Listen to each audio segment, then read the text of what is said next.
You're watching the 420 Pace, found at 420pace.ca.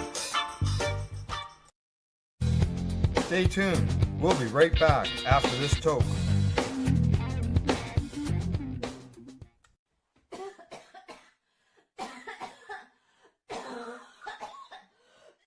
You're listening to the Pace Radio Network here at paceradio.net. The views expressed by the individuals during this broadcast are their own opinions, and they may not be the same as those of their group or other organizations they may be involved with. All medical advice during our broadcast is not a medical opinion and should be checked with your medical physician.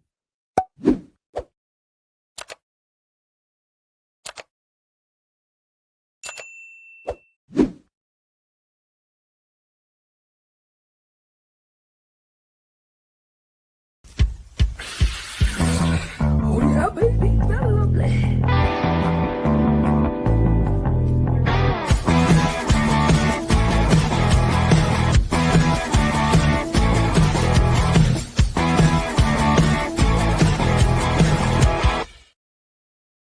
Good morning. It's October the 20th, and welcome to Psychedelics and Cannabis Educational News, your psychedelic and cannabis news source found here at paceradio.net and 420pace.ca. Just so you notice, Cindy has the day off. Before I get started, though, don't forget to hit the like and subscribe buttons first. Alrighty. First story of the day. It comes to us from Marijuana Moment. The headline there says, legalizing marijuana helps cancer patients reduce opioid use, federally funded study says.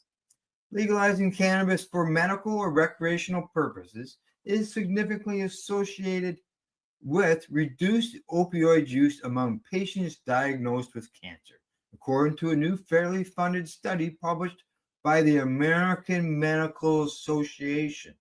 Now, examining prescription drug claims data from an average of more than 3 million patients annually from 2007 to 2020, the researchers found significant reductions in the rate of patients with cancer with opiate prescriptions, the mean daily supply, and the mean number of prescriptions per patient after medical and recreational cannabis dispensaries openings.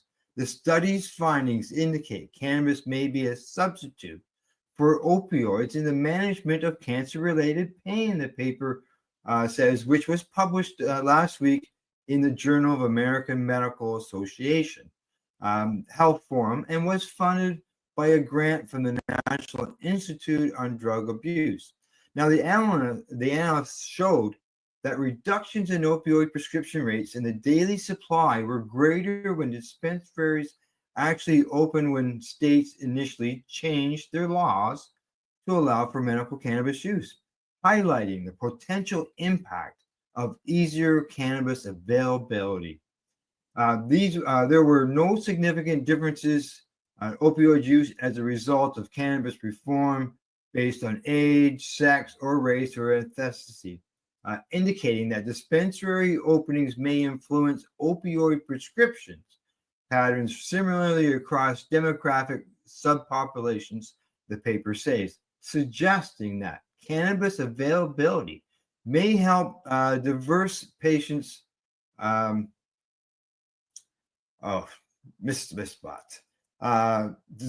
Change the patients to equally manage cancer-related pain if the observed reductions reflect substitution to cannabis. Now, the researchers recommended that future studies explore individual level impacts, the mechanisms underlying these changes, and the long-term effects of cannabis policies on cancer pain management. Now, the overall results are consistent with prior research suggesting that cannabis may serve as a substitute for opiates in managing pain. There you go. Just exactly what we need.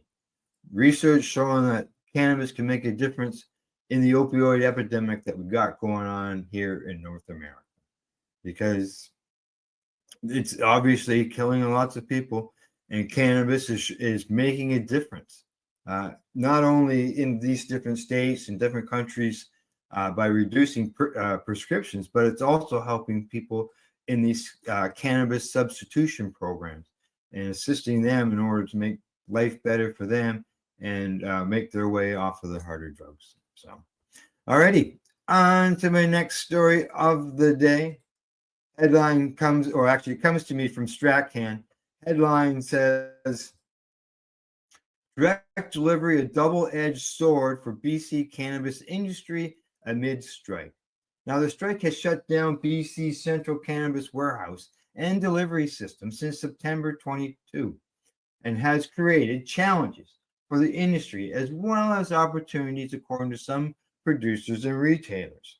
Now, on October the 17th, the BC government and the BC Government Employees Union agreed to take mediation 7 weeks into a strike that has shut down many public services in the province. Job actions at the LDB warehouse will continue during this time, as well as picket lines at all 40 of the provincially run BC cannabis stores. While the closure of the BC DBS central warehouse has meant it cannot accept new deliveries from producers or ship out weekly orders to retailers, the province's direct delivery system has proven to be somewhat of a relief valve, providing a path for at least some products to continue making their way to retailers. Now, this program is not without its own challenges and shortfalls, though, and doesn't always deliver the kinds of products all consumers are looking for. James McKinnon, the co-owner of Baggy's Cannabis, says, direct delivery was really designed for the craft industry. But as an owner, I know 80% of my business is budget buyers. So they come in and see the prices and what I can supply, but they aren't seeing their $70 to $90 ounces. Now it's almost double the price. We got the rug slipped out from under us, and there's nothing we can do. I can't get money from a bank. This all comes out of my own pocket, he says. And he finishes off by saying, we're all hurting. The need to understand what they're doing to private business owners. So there you go. The strike in BC is affecting the stores and the owners and the bottom line in the end. So, all right. From BC, we're going to head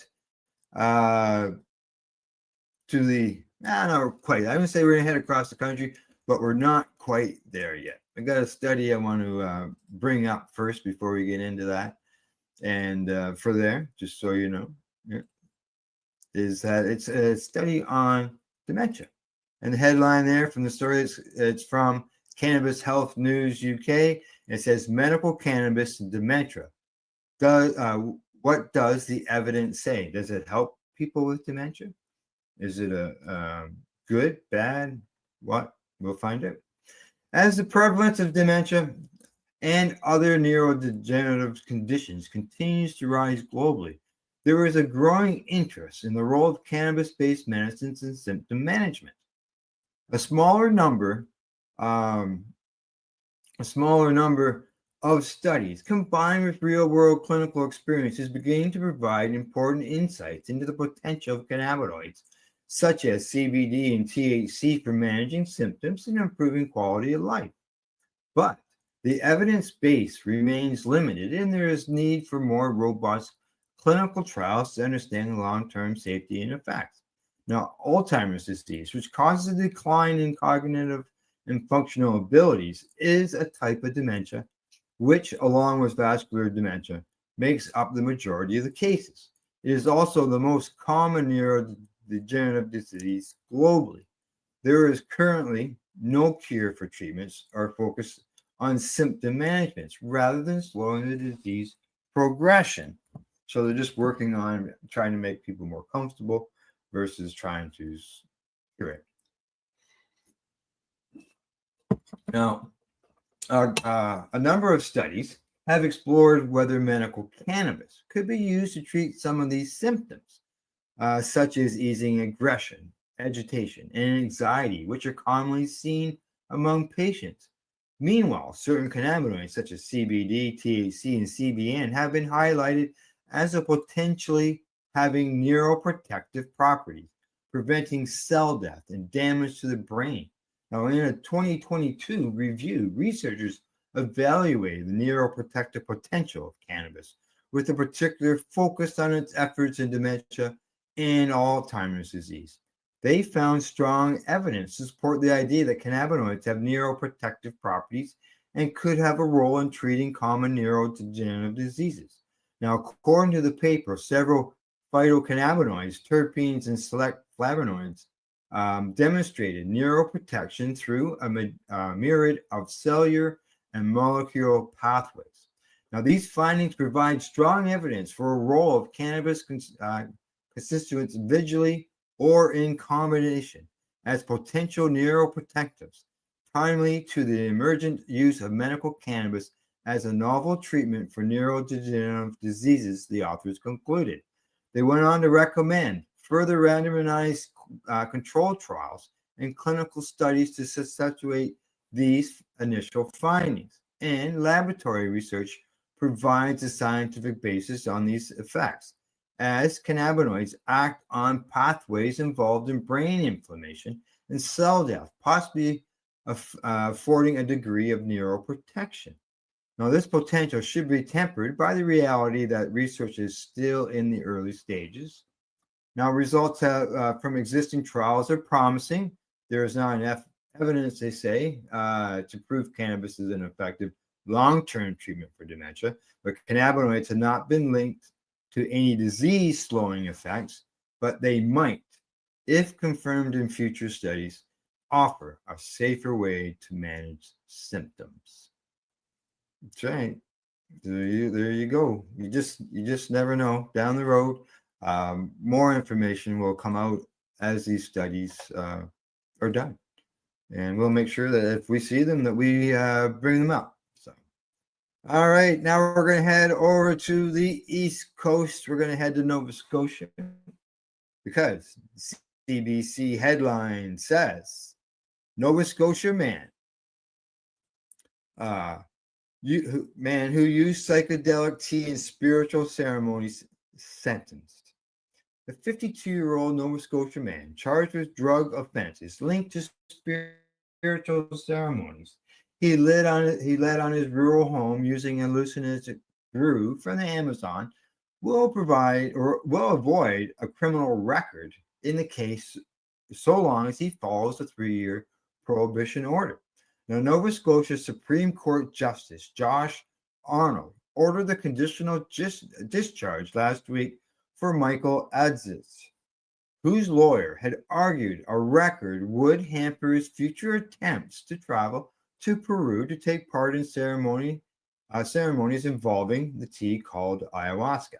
Now, Arnold said, given the deterring effect of the prohibition conditions and the constellation of factors in the case, public confidence in the effective enforcement of criminal law would not be tarnished by the imposition of a conditional discharge.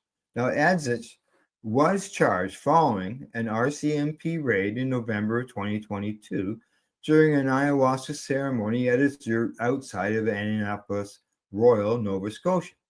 He and his supporters have argued the ceremonies can be life-changing, improving wellness and helping attendees deal with trauma. Adzich initially fought the charges, arguing they violated his religious freedom rights. But he pleaded guilty in May to the importation and possession of the purpose of trafficking for DMT, which is a substance which is illegal here in Canada, but which is a crucial component of ayahuasca. Now, the prosecution in the case argued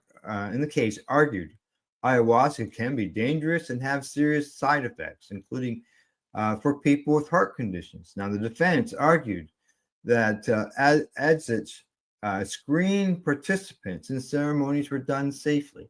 Among the conditions of his 3-year prohibition are 200 hours of community service, a requirement to keep the peace and be of good behavior and not possess or consume DMT or 2 other substances while he's in Canada.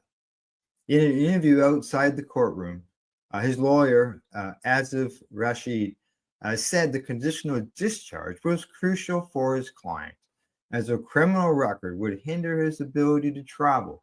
In particular, he said his advocate wants to travel to Peru to attend ayahuasca ceremonies. So he wants to, continue with his medication and stuff. So yeah, there you go. He got himself a conditional discharge, 3 years of being good, and he will move on, be able to travel, and he won't serve any jail time as well. So, all right, on to my last story of the day. And this one is coming to me from StratCan, where the headline there says, Alberta's first cannabis farm gate store prepares to open its doors. A former hydroponic supply store near Calgary is poised to become Alberta's first cannabis farm gate store. Guerrilla Garden Supplies, a micro producer in Okotoks, recently received its cannabis farm gate license from Alberta's regulator, the AGLC. Now, the farm gate license allows a cannabis producer in the province to sell cannabis products produced at its processing cultivating facility directly to consumers from a store at the production facility. Now, the AGLC began accepting the applications on July the 2nd for what it calls the Cannabis Supplier Retail Store License. Now, Jason Squires, the owner of Guerrilla Garden, says he quickly applied when the new rules were announced, receiving his license from the AGLC on October the 8th. The farm gate license will allow Guerrilla Garden Supplies to sell products grown or processed on site and sold under its brand. Squires says he wants to focus on offering unique products not already available in Alberta.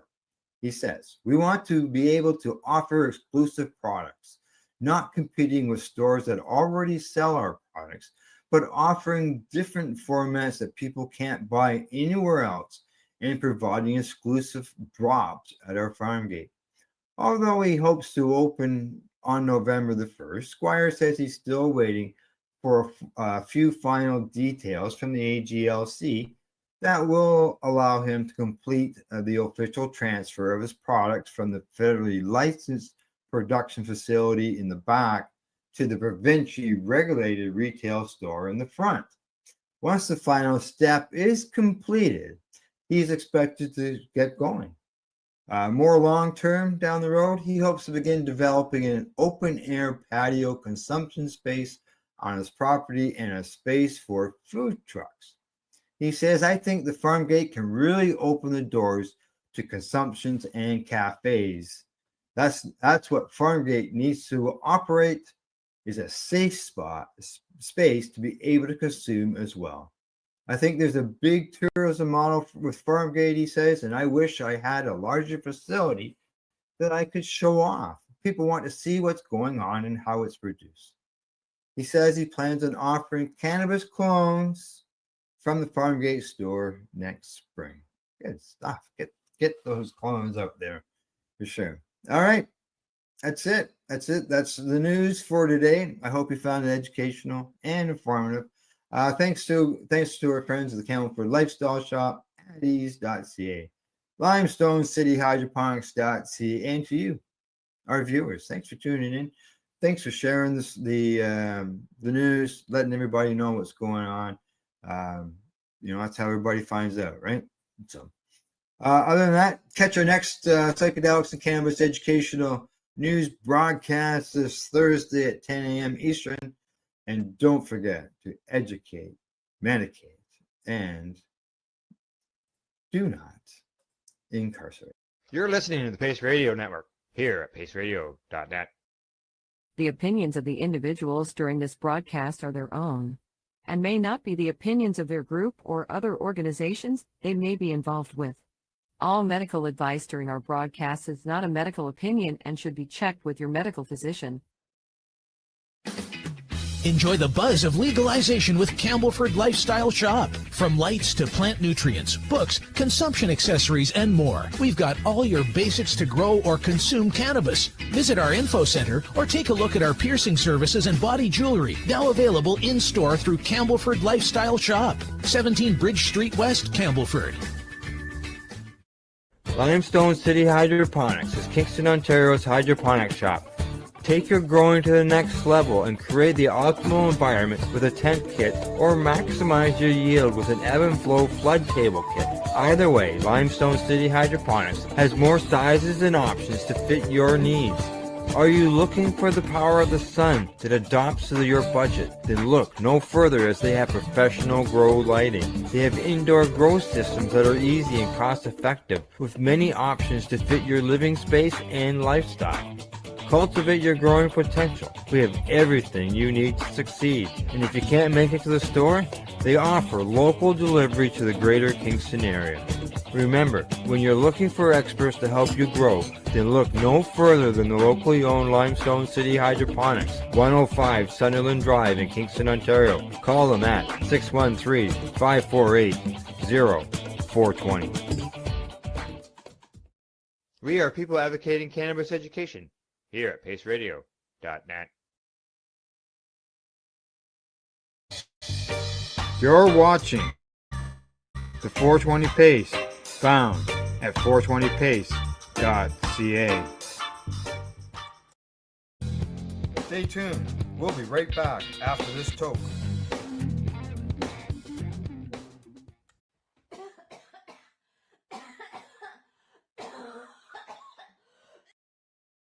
You're listening to the Pace Radio Network here at paceradio.net. The views expressed by the individuals during this broadcast are their own opinions, and they may not be the same as those of their group or other organizations they may be involved with. All medical advice during our broadcast is not a medical opinion and should be checked with your medical physician.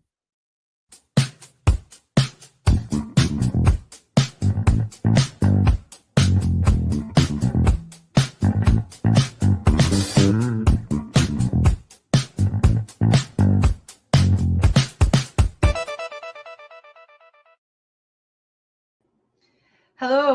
Welcome to the Mushy Moment for Tuesday, January 17th, 2023. We are coming to you live here from the Pace Radio Network.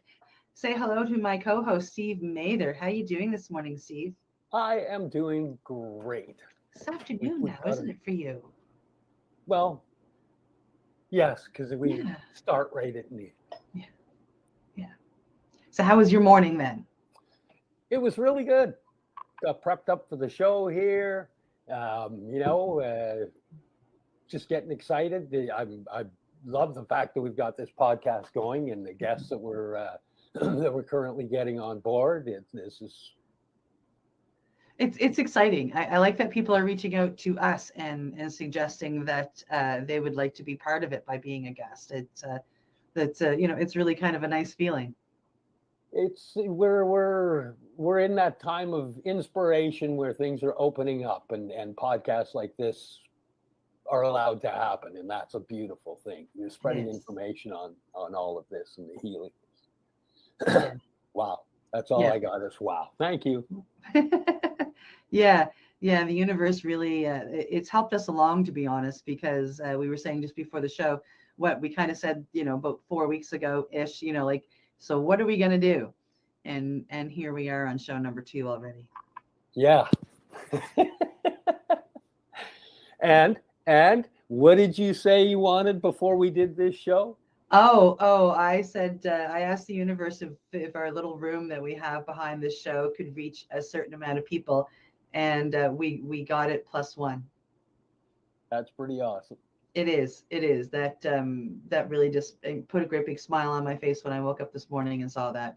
Not that I really count numbers, but the fact that I put it out there that it would be really nice to hit this number before Tuesday's show, and the universe said, yeah, okay, not a problem. Yeah, it seems to be having our back on spreading the information and spreading the love. Yeah. Yeah, it sure does. It sure does.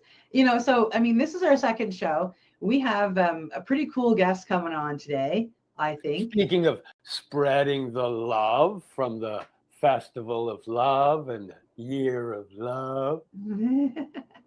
Yeah, this guest wasn't just there at Woodstock. This guest had something to do with the security and something to do with helping to organize it and keep it flowing. Our guest was, kind of in the middle of the psychedelic revolution of the '60s, and then sat there and watched the festival of the psychedelic revolution happen in 1969, and it's really cool. So he's been able to watch it happen since then, and go from the first one that was quashed in the '60s. Come the '70s, they quashed that, and now he's watching it happen all over again. Yeah, he's pretty impressed and happy that the psychedelic revolution is getting another wave, so to speak. He was, we'll save some of that. Yeah, We'll save some of it for Some of later that. this year, but there's some pretty amazing stuff, and he's at the forefront, and he's in amongst some of the pioneers, and he watches it get crushed, and Yeah.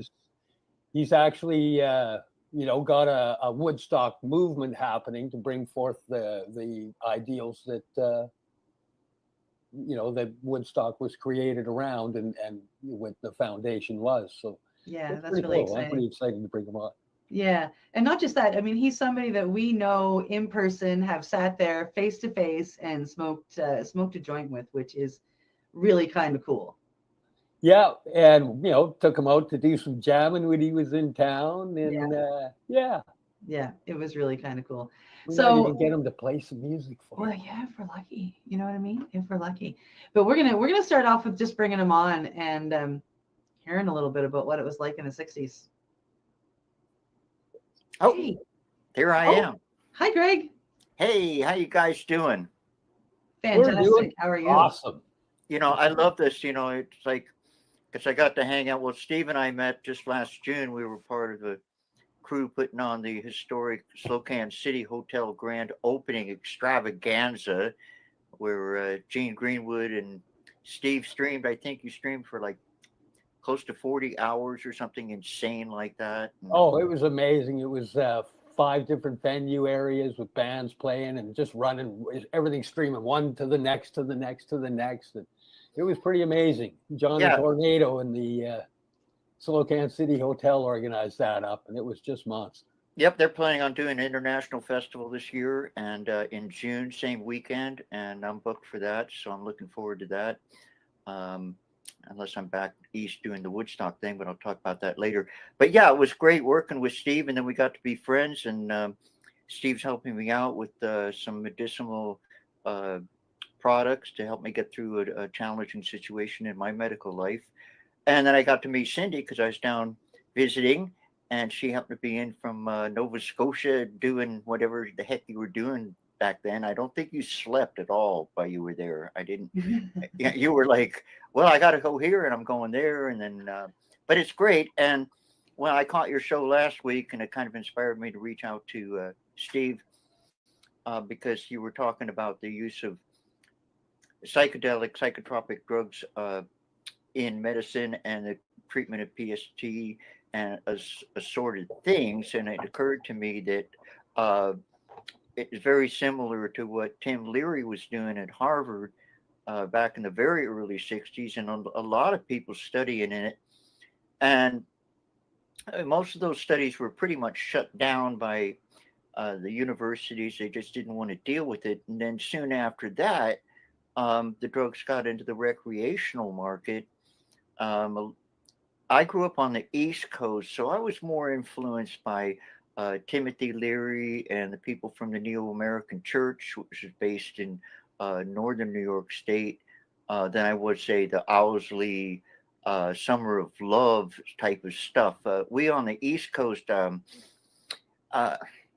don't want to call the West Coast people, because I love them and I'm one of them anyway. But it wasn't as flaky, if you know what I mean. We had to keep our stuff together a bit more because like the town I grew up in, we had the village police, the town police, the county sheriff, the state police, special investigation stuff. And then because we were next to an Air Force base in the United States Military Academy, we also had federal cops. So there was about 8 layers of police working independently to interfere with our lifestyle, so to speak.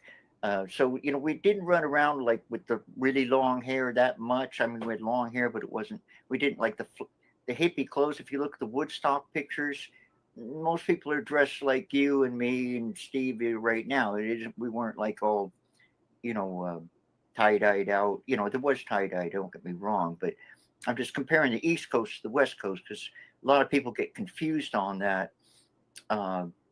They were very different. It was more warm and fuzzy on the West Coast. It was more accepted. San Francisco really adopted the culture, and New York State did not adopt our culture at all. The New York State police were pretty Really? much somehow, It's a good thing they've changed and relaxed so much. oh yeah, right. I don't know. I haven't been there in a while, but I'm always defer to the safe side when I'm dealing with law enforcement and stuff like that. Of course, I don't do anything criminal now. They went legalized pot here in Canada, and I was going to quit because I've been smoking the damn stuff for 50 years illegally, and then they took all the fun out of it. You can buy it in the store and everything, and they go, oh, ridiculous. But no, seriously, that was a good move, and there are trends towards decriminalizing things here in British Columbia, Canada. So we want to actually go backwards. experiment. We want to go backwards to where we were starting. Let's go back to the 60s. We don't want to jump all over the place. We want to go through it from beginning to end. We want to compare the psychedelic revolution of the 60s. What was it like back then? And then, like after the break, we'll come back and we'll compare what you saw back then to what is happening now and what we get to see now. Because a lot of the studies are actually very similar. But what was it like? I know from experience, but this is going back to the 80s. One of the things that you said when you sent your bio that caught my eye is the fact that everything was stronger back in the 60s. Yeah. Everything. I know a little bit about the LSD, but everything was stronger because it was pure, right? Yeah, it was serious stuff. We were doing really large doses, and like I said in the bio too, it was totally unregulated. Maybe I can put it in reference of how I got involved with everything. I was like, I think 15 or so, and I'd been visiting California. I came back, and a friend a couple years older than me said, "Hey, I just found this really neat new thing, and it's way better than drinking. You should try it out. It's called marijuana." And it was like, okay, sure, let's try it out. And it was totally pretty benign and nice and everything. And then it translated, about a year later, it was sort of the same scenario. He said, well, I've come across this new thing that's like really serious, and there's this guy Tim Leary, and he gave me a copy of Psychedelic Prayers, which was a book that Tim kind of dummied down, and Tibetan Taoistic type prayers. So he gave me that. That was an introduction to the mystical side of the movement. And it was quite a bit after that. I think I was probably about 17 or something that I first tried acid. And actually, the first acid I did was on a sugar cube directly from the League of Spiritual Discovery. So that's kind of the old school sugar cube. That was the original way that it was distributed. And then, it was not that many people did acid. It was kind of a, maybe 2 or 3% of my class would have been in that area. And that's another thing that people have to realize about what I guess we're called boomers or something. But the majority of my generation were not hippies. We were actually a relatively small subgroup. And as far as like dedicated people that were actually doing LSD, joining the Back to the Land movement, that was a small percentage is what I'm getting to. So it was a transitionary process. In other words, this came out of nowhere, so to speak, into a culture that was not connected to anything that was like that, right? And I think that was where the radical cultural shift that the psychedelics created, particularly against, amongst my generation, but some people a bit older than me too, of course. It was a really quantum social shift. We were thinking completely different than the establishment in American society.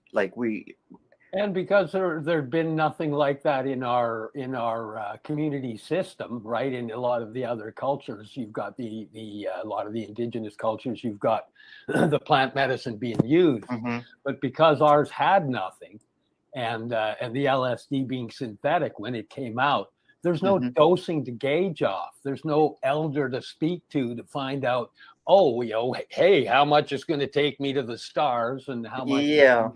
You guys were the pioneers in, as we say in the mushroom world. Yeah, Rick. To the guys that ate the wrong ones and showed us not to eat them. Oh yeah, I mean, it was pretty strange because, like, sometimes you get this acid and it would be like being inside of a lightning storm. I mean, it was like really flashy, And I heard theories that maybe it was cut with meth or something. And of course, the infamous strychnine, which is, if it's not made properly, you can get strychnine in the process of making LSD, which is what the brown acid had that at Woodstock. That was the active toxin that was in the brown acid, from what I understand and surmise, was strychnine. And I can share the story of my LSD brown acid story from Woodstock when we talk about Woodstock later. But as far as the societal change, why wouldn't you share that now? Oh, I can. The story of the brown acid. I mean, it's one of those stories that it's one of those. Well, just a hands-on what it was like to be a Woodstock moment. Okay, so I was doing security mostly in that big green peripheral area. If you look at aerial photos, just off to the stage right. And it's a fence, and it's quite a large area. And we basically patrolled that, made sure that no one was in there that wasn't supposed to be, or nobody climbed over the fences. And I did spend time doing stage security. But they told us when Wes Pomeroy educated us on our short training session Friday morning, he said, cover your area, but you're free to move around. We want you to be around the site and just keep moving. And if you see something that you can't fix, fuck it. If you can't fix it, fuck it. It's a quote, so I can swear, but basically it was like, don't get caught up in a broken water main. We need you guys to be moving all the time. If you see something, report it to somebody else. The security was super well organized, actually, but not to digress too much. So my partner, friend, John Kopek, and I decided we'd take a trip up the hill. And it was Joan Baez was playing, and so everything was pretty mellow Friday night. And we're walking through the darkness in the going up the hill through all these hundreds of thousands of people, and we had these jackets that were really easy to recognize. They had the big bird and the guitar on the back and stuff like that. So somebody saw us and knew that we were like official Woodstock Ventures people. And this guy came up and he says, "Oh man, we got this guy. He did the bad acid. He did the bad acid. What are we gonna do?"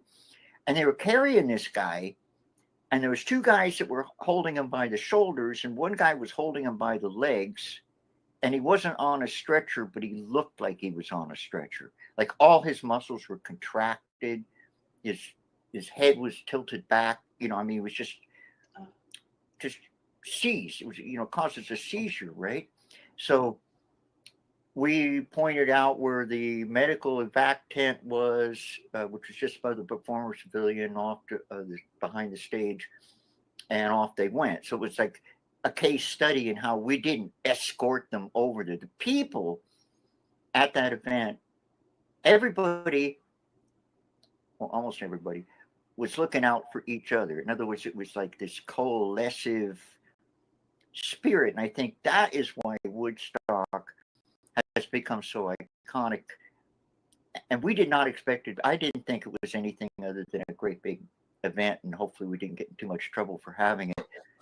Until a year later, my wife and a girlfriend at the time, or whatever, we were hitchhiking back from Canada, and we were going to Portland. It was the middle of the night, and we were going to go camp out. Like there was a place you could kind of camp out under the bushes or something like that. You know, you got to remember there were very few homeless people back then, so we were the homeless people. Anyhow, we were just about to go up, and this car pulls up in Portland. I don't know if you've ever been in Portland, but they got all this maze of stuff. So if you get off on the wrong freeway ramp, it's not like you're on a major free, like we were off somewhere, I don't know where. Anyway, they took us back to their place, and we're sitting around. One of the guys was pretty redneck. He was a Vietnam War supporter, and the other two just seemed like a nice couple. And Renee and I are sitting there, and then she mentioned something about me being at Woodstock, right? Next thing I know, they're all sitting on the floor like little kids wanting to hear stories. You know, they were like, oh. And, you know, and that was when I had my first inkling that, wait a minute, there's something more going on here. Why are these people so intrigued with this event? You know, because I just assumed that it was just going to be, I mean, it was a big rock concert like Monterey Pop or something. It wasn't like, I mean, Monterey Pop was great, but it isn't part of the American cultural fabric the same way Woodstock's become. So let's go back. Let's go back to these 4 people have come up to you. One of them is passed out. He's having seizures. You direct them to the medical tent, and now what do you have to do? We kept moving, looking for, just like cops on patrol. No, not specifically. We're looking for anything or nothing. You know, we're just. What call did you make? Did you just send them over and just continue on, or did you let people know that? Oh, there was no. We didn't have any communication. I mean, a few of the promoters had walkie-talkies and stuff, but we had no. There was no way we could tell them. There was no cell phones. There was no. I mean, I couldn't phone up and say, "Hey, we got a guy coming in with brown acid." You know, everything had to be, you know, kind of winged, so to speak. You know, on the fly.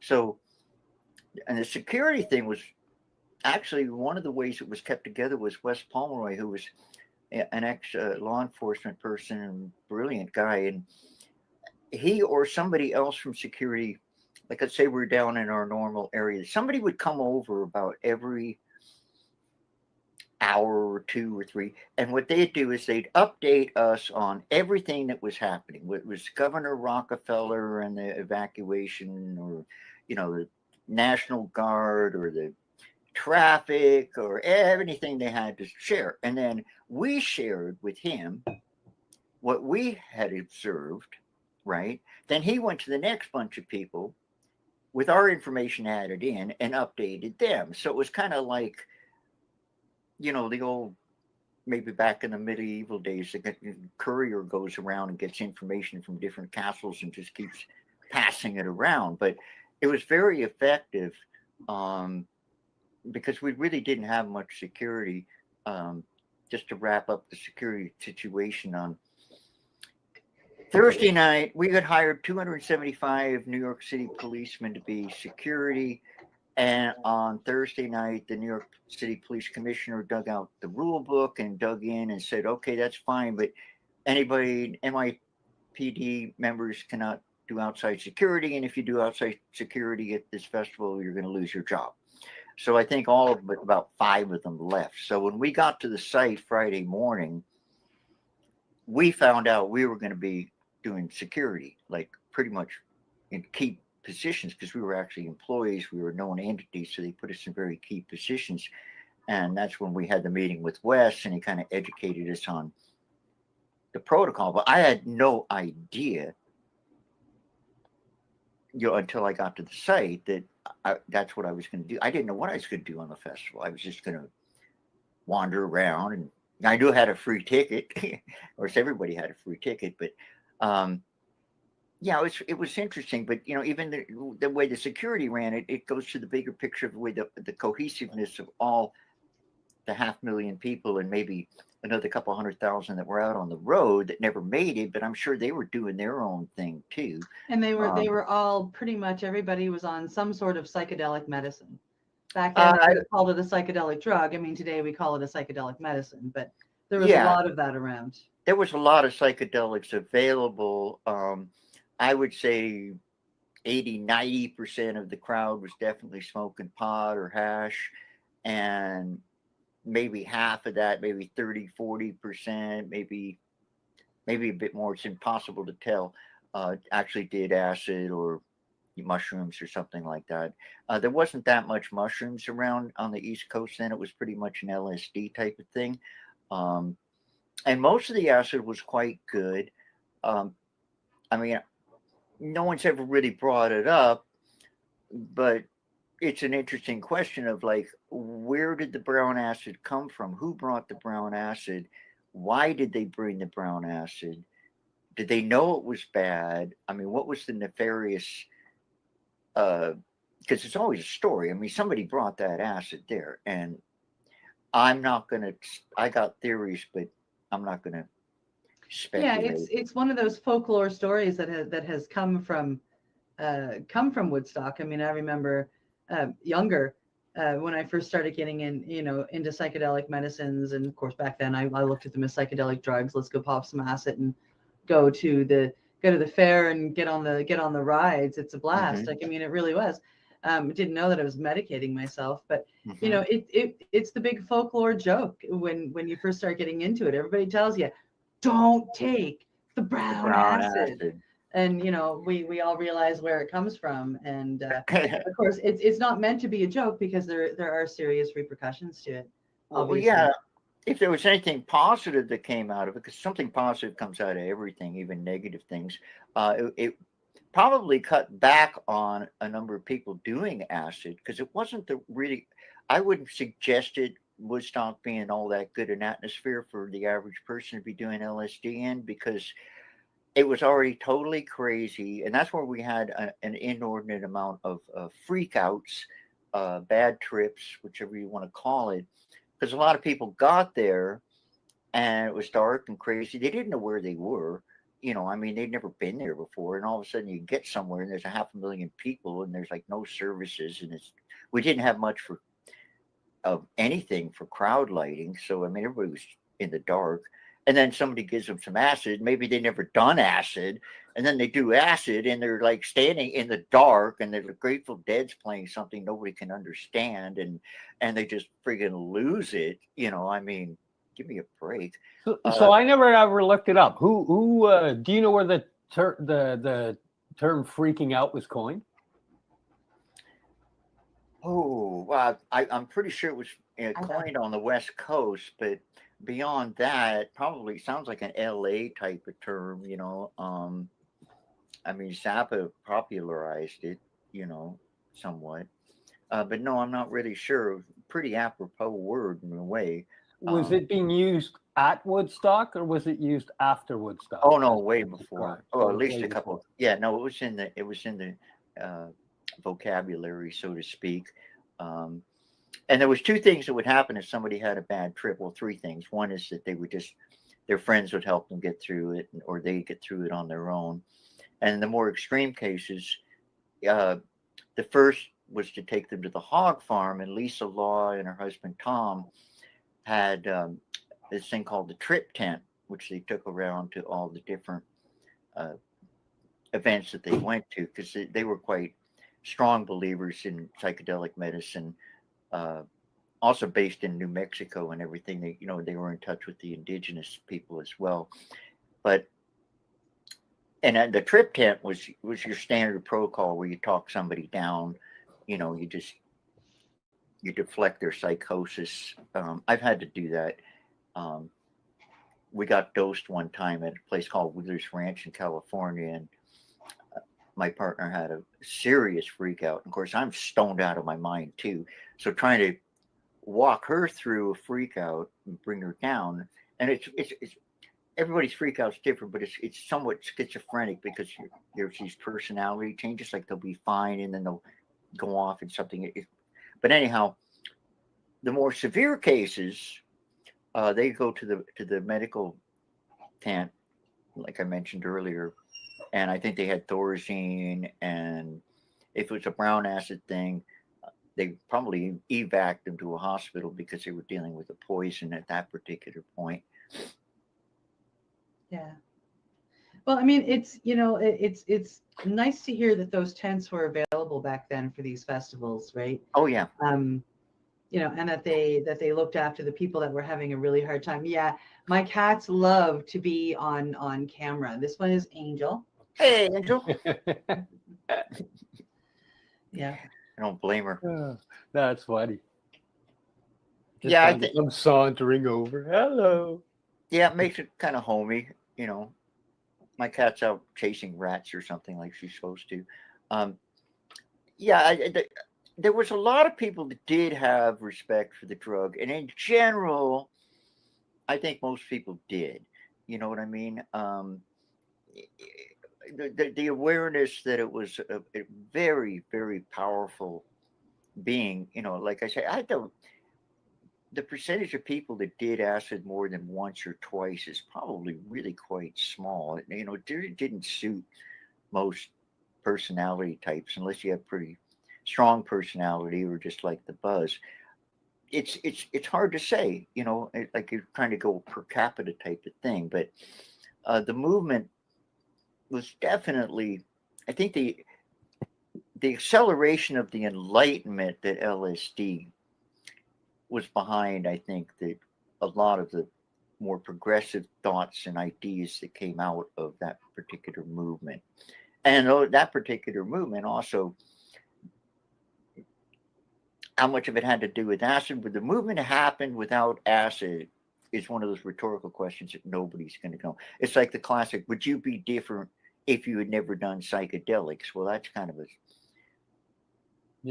probably more than likely, like, duh, you know. Yeah. Hey, Greg. Mm-hmm. I think we have to go to a commercial break here pretty soon. Cool. We're actually getting there. I was just about to interrupt and say that, you know, like the psychedelic revolution back then was really cool, and then very soon after Woodstock, it came to a screeching halt. Soon after, within a few years.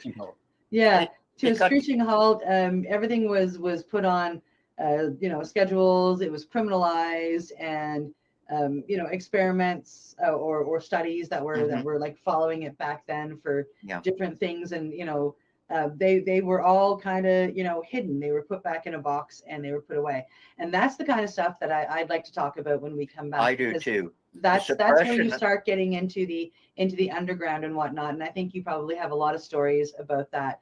But I got to click some buttons. I'm not going to let you talk. I'm going to keep interrupting you, because if I let you talk again, I know that we'll be back on another big conversation. I really got to take us to break. No, I like this stuff. So it is break time. It is time to medicate. Steve and I will be right back with our amazing guest, Greg here very, very shortly. The cat is now gone. Thanks for joining us, and we'll see you in just a couple. Take a medicated break. A medicated break. You're listening to the Pace Radio Network here at paceradio.net. Camelford Lifestyle Shop, open Monday to Friday from 10 till 7 p.m. or by chance. Check out our flags, our t-shirts, plus our hats, and look of that supply of rolling papers, plus much more. We've got bongs and your favorite herbal vaporizers. Look at all the incense we have, as well as for those who collect knives, check out these knives in our collection. And while you're here, stop in to see Shay at the piercing room, where you can get poked by Shay. Daily deals, check them out. Camelford Lifestyle Shop, 17 Bridge Street West, Camelford, Ontario.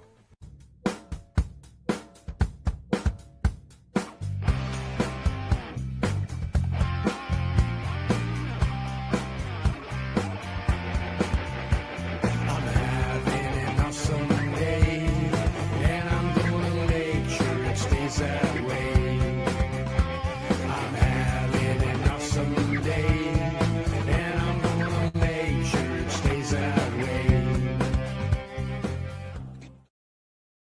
Limestone City Hydroponics is Kingston, Ontario's hydroponics shop. Take your growing to the next level and create the optimal environment with a tent kit, or maximize your yield with an ebb and flow flood table kit. Either way, Limestone City Hydroponics has more sizes and options to fit your needs. Are you looking for the power of the sun that adapts to your budget? Then look no further, as they have professional grow lighting. They have indoor grow systems that are easy and cost effective, with many options to fit your living space and lifestyle. Cultivate your growing potential. We have everything you need to succeed. And if you can't make it to the store, they offer local delivery to the greater Kingston area. Remember, when you're looking for experts to help you grow, then look no further than the locally owned Limestone City Hydroponics, 105 Sunderland Drive in Kingston, Ontario. Call them at 613-548-0420. Rerolled Saturdays. Check it out. Nothing but non-stop cannabis and psychedelic programming. Find it at 420pace.ca. You're listening to the Pace Radio Network here at paceradio.net. And we are back from our medication session. You are live here with the Mushy Moment, and we are here live at paceradio.net. Welcome back, everybody. And of course, I am here with my joint host, because I know how to do this and point the right way, and Steve is still trying to figure it out. So I'm going to point to him. I got it.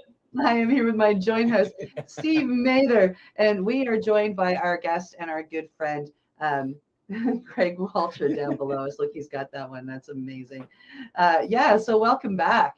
And we wanted to head into, okay, so the government has decided to close its eyes. It's brought all of the studies to a shrieking halt, and everything has gone underground. What was it like? Yeah, I mean, it had been underground from the beginning. The use of drug laws to suppress social groups goes back to marijuana and say the Black community in particular, back into the 20s and 30s or 40s. Environment that I was dealing with, they didn't like us at all. I mean, anybody with long hair had probably been accosted in the locker room at some point by. The culture did not like us at all, and the cops didn't like us even more. And Richard Nixon had a particular bent against the movement for his own reasons, and that was where the LSD became a Class 1 felony. Was that somebody suggested to Dickie Boy that one way to get to the hippies is to make their drugs really, really illegal. I don't know how much of a dent that really put in things. It made the dealers probably a bit more exclusive. I mean, because it was more dangerous, of course, probably up the price too, supply and demand. But the social suppression, like when I lived in California, if I wanted to go to New York, you took I-80 and you didn't get off I-80. It was too dangerous to get off I-80 if you were an identifiable hippie. Right. In the wintertime, sometimes we take Route 66, which was still Route 66, which was pretty cool, actually. But you'd go through these little Chicano little towns, and they split the highway. So there's one way and one way like that, two streets. And the cops would sit there and just watch. And if they saw a hippie or something looked like a hippie, they'd pull them over instantly. So there was a lot of duress in our direction on a social level, specifically to the drugs. The drugs were an extension of our culture. They weren't our culture; they were an extension of our culture. So therefore, they were attacking us or repressing us through the use of their drug laws. So yeah, you had to be pretty savvy about it. Different areas, of course, were different. I lived in a town in Northern California, and nobody had any money. It was 1970, and that's when a lot of people were moving out of San Francisco because they were either tired of the urban thing, the scene had run its course, a number of different reasons, and they were moving up to Mendocino County and Humboldt County. This is before the pot growing thing happened. We were the first hippies up there, right? And the rednecks didn't like us very much. So there was some conflict there, but there were so many of us in this one particular area outside of Garberville. and I alluded to it in the Lost Coast. What happens is Highway 1 goes up and then it goes inland. So there's no highway along the coast for a good portion of Northern California. So they call that the Lost Coast because you can't really get there easily. And basically nobody had any money, but there was this guy, and he was connected to Owsley, I believe, but he was a major manufacturer of extremely high quality LSD. So he just made it free to the community. So we had an unending source of the best LSD in the world for free. Oh. You know, and then so the town was pretty crazy. I mean, it was pretty darn crazy town. You know what I mean? Whitethorn, California. I mean, it was somewhat infamous. It's not the same anymore. Because There's nobody living there making high quality LSD and Oh, supplying. I'm sure there is, but the culture is what I'm getting to. I mean, it's not the same culture. No, gosh, no. Everybody's really. I think part of it is because I was debating this on a Facebook page with Woodstock just the other day. But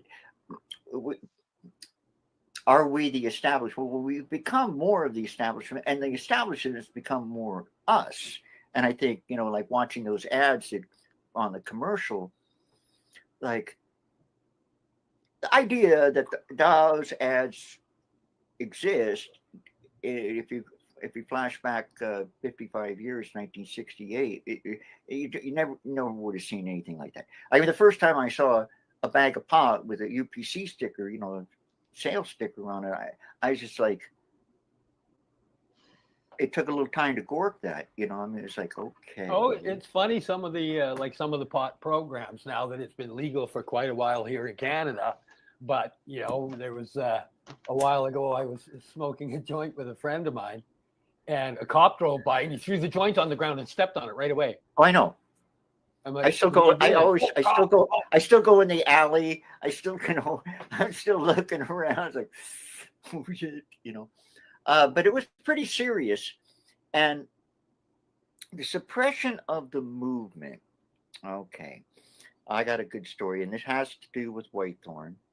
Now, in Garberville, and then you go to a little town called Redway, and then you start heading towards the coast. And then you go to a town called Bryceland, right? And then you go out Bryceland, and there's a junction. You either go Shelter Cove and Kings Peak or Whitethorn. Anyway, everything went through Bryceland. Everybody that lived in that area pretty much went through Bryceland on their way home from Garberville, which is where you had to go to get anything normal. So there was a store, a Bryceland store, and they sold like 100 pounds of brown rice, organic brown rice, for like $14.50. You know, and it was like where everybody got their food, you know, and it was also where everybody stopped by and got information, you know, find out what's going on. So life goes on, and also the store would run tabs for people, right? They were even willing to go that far. So life goes on, and there was a kind of a garage type of thing next to it, and all of a sudden, these people moved in, and they were called the Truck Stop. And they basically were like this total party people. Like they were like almost like radicalized party people. In other words, live to party and anything is the establishment. And they started getting a snit with the store because they were accusing the store of being this capitalist thing. And then it just kept getting crazier and crazier, right? And it even came to the point that one night they broke into the store, they burned all the receipts, right? They stole a bunch of stuff. Everything was just getting so friggin' out of hand. And then they disappeared. And I remember being there one night, and there was these people, Claude and Elaine, they called themselves. And they were going, why should you pay for anything? You shouldn't have to pay for everything. Everything, we are all equal. If somebody has a chainsaw and they're not using it, you should be able to go over their house and take their chainsaw. So this huge divide developed between the more back to the land type people that were living there with families and stuff like that, and the party people. And of course, being a musician, I was sort of in between, you know. I mean, I was back to lander, but you know, parties are nice too. So the store hung on for a while, but eventually it closed, right? Right after that, if you found out before that, let's say the cops raided somebody, you'd find out within 12 hours that it happened. After the store closed, you'd find out, if you found out at all, maybe a week later or maybe 2 weeks later. They were the It information broke, hub. it broke the communication chain. Now, you can say, oh, that's interesting coincidence. But I have a darker side. I think they were agent provocateurs that went in, radicalized those that could be radicalized, created conflict with the end purpose of shutting down Shut down.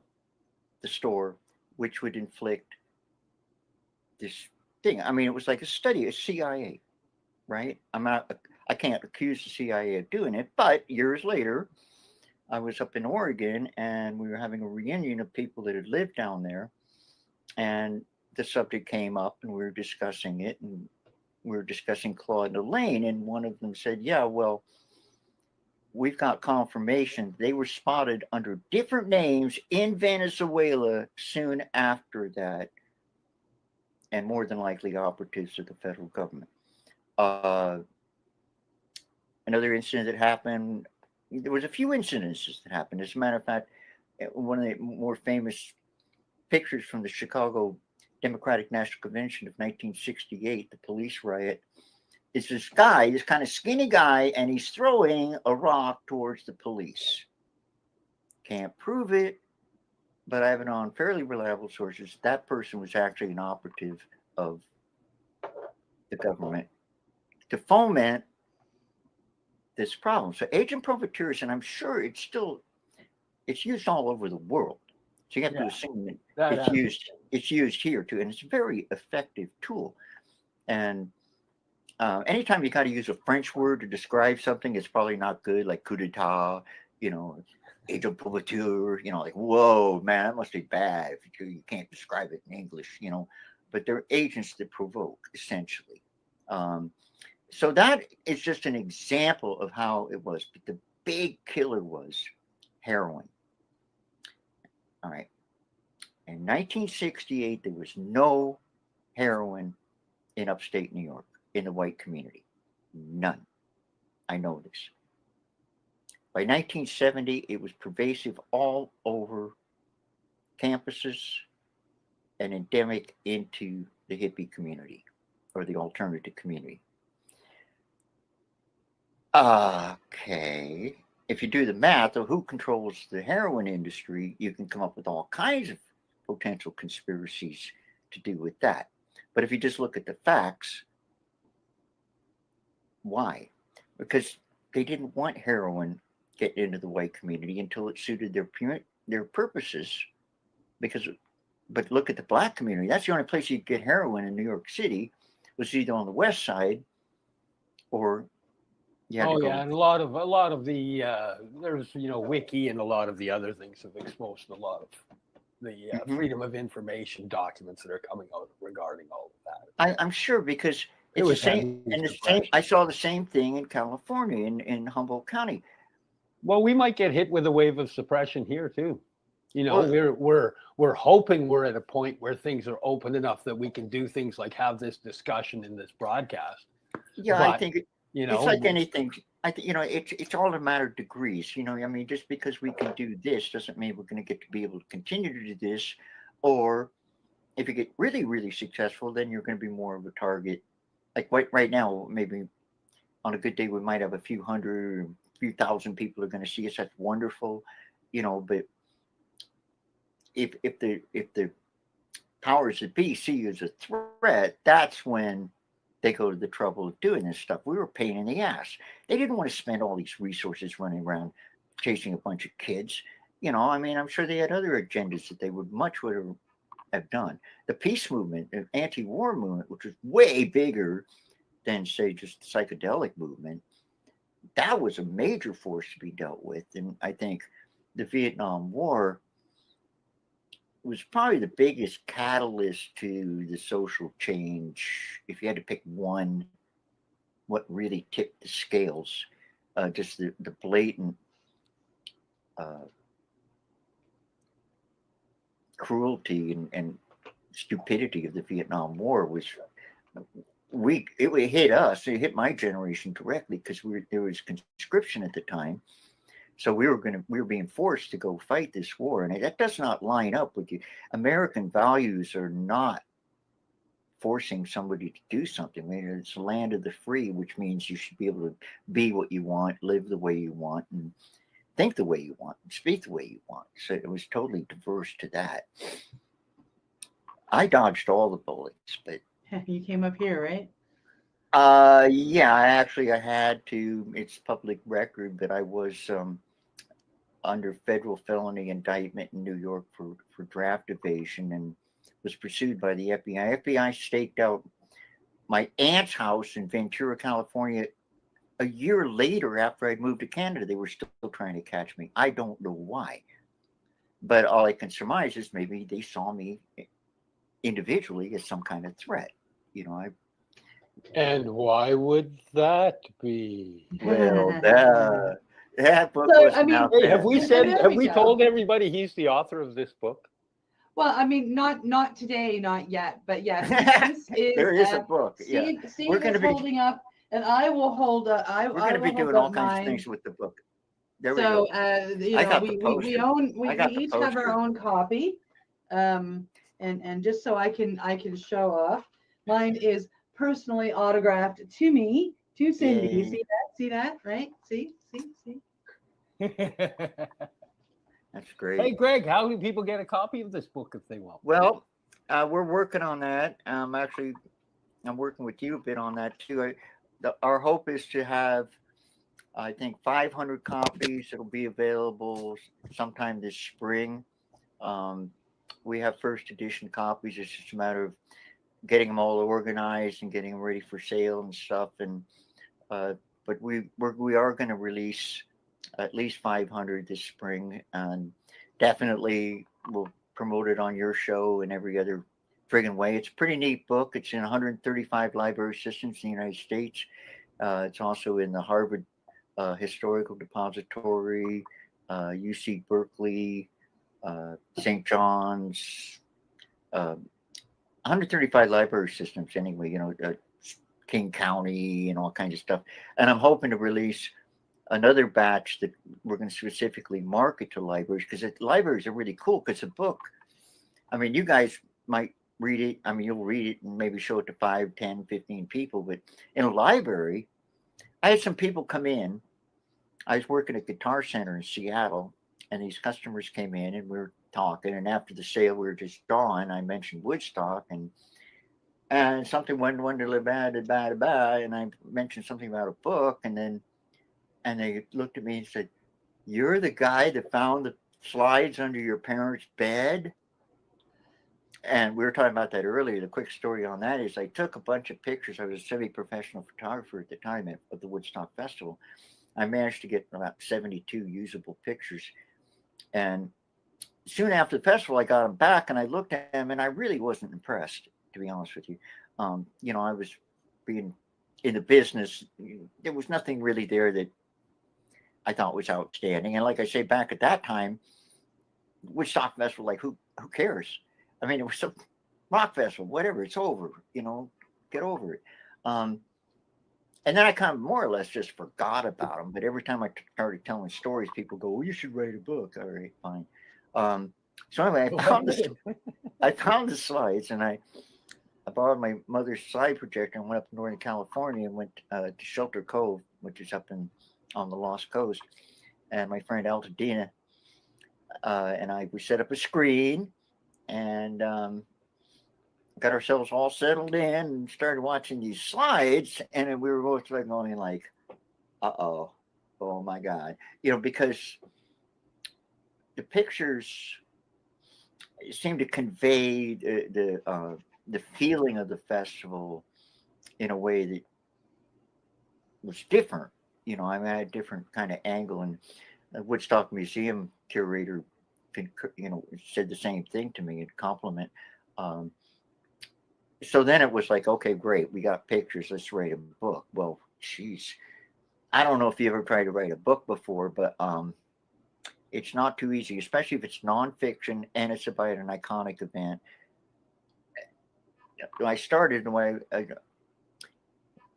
walked up the beach with a little handheld recorder. This is like 1999, so there was no talk to your computer and have it all nice and text like today, right? And I just sat on the beach for like about 3 or 4 hours. I still got the tapes, and you can hear seals in the background and stuff. And I just talked this concept of how I saw the timeline in my head of what the book would be. And then Altadena took the tapes, and she was a stenographer, and she turned it into text. And then we started going through the text. It must have been 40, 50,000 words or something, right? And we started going through it and going through it and going through it. Eventually, I found a publisher and an editor, and it took like 8 years. But it was definitely an accomplishment. And we are going to make them available. And they're not, you can't. I still have a couple of, I think I've got a half a dozen of the ones that you autographed up. And yeah. Okay, I'm going to interrupt one more time. We have just a couple of minutes left. And I've got one question that, I would like to give you a couple of minutes just to maybe give us an answer. We have a new psychedelic revolution going on right now. There are all kinds of studies. There are people like Steve that are coming up with amazing things. There are people like us who share our stories and, help people maybe find their journey in the psychedelic world. How do you see this psychedelic revolution different from the one in the 60s? I mean, I know that there are obvious differences, but there were studies, there were medical studies going on back then, and they all came to a halt and got hidden. I mean, we're finding them these days. But I mean, you would have seen some of that, out in the world before they brought that great big halt.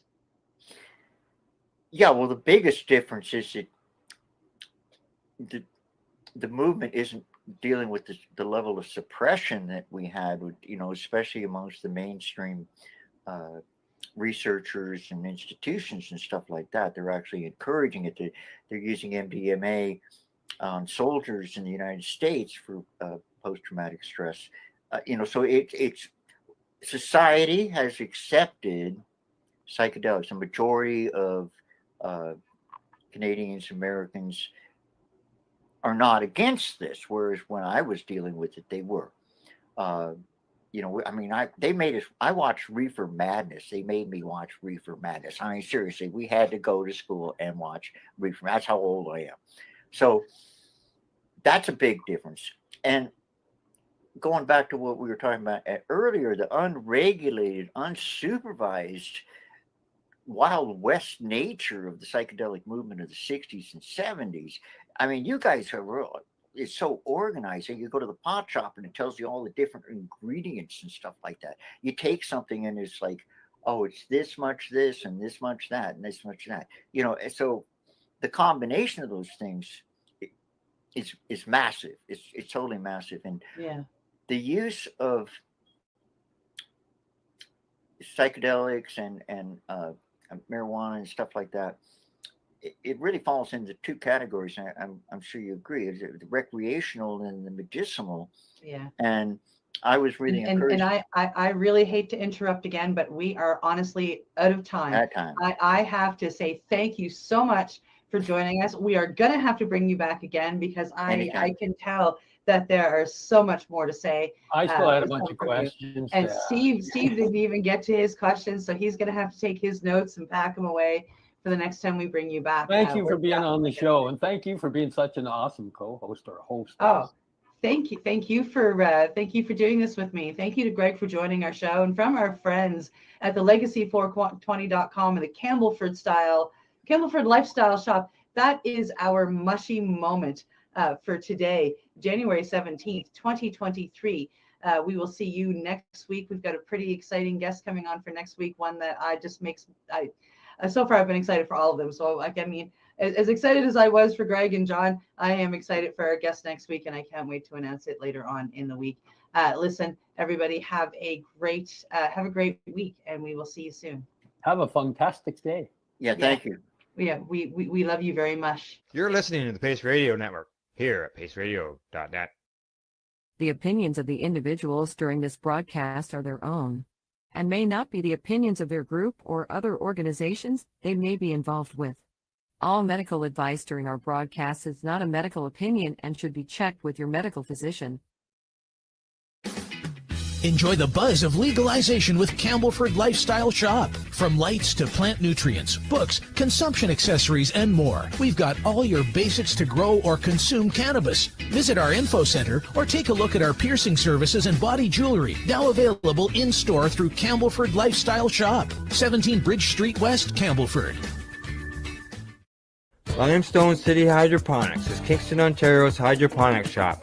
Take your growing to the next level and create the optimal environment with a tent kit, or maximize your yield with an ebb and flow flood table kit. Either way, Limestone City Hydroponics has more sizes and options to fit your needs. Are you looking for the power of the sun that adapts to your budget? Then look no further, as they have professional grow lighting. They have indoor grow systems that are easy and cost effective, with many options to fit your living space and lifestyle. Cultivate your growing potential. We have everything you need to succeed. And if you can't make it to the store, they offer local delivery to the greater Kingston area. Remember, when you're looking for experts to help you grow, then look no further than the locally owned Limestone City Hydroponics, 105 Sunderland Drive in Kingston, Ontario. Call them at 613-548-0420. We are people advocating cannabis education here at paceradio.net. Stay tuned. We'll be right back after this toke.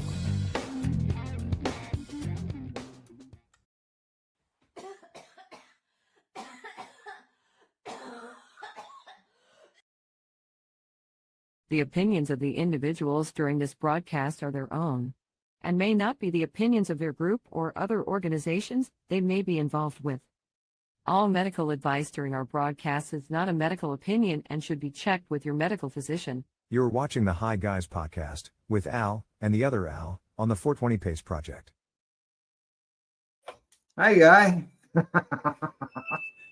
What are you having for breakfast? Well, wait, don't talk yet. Wait till you get your mouth. Yeah, exactly.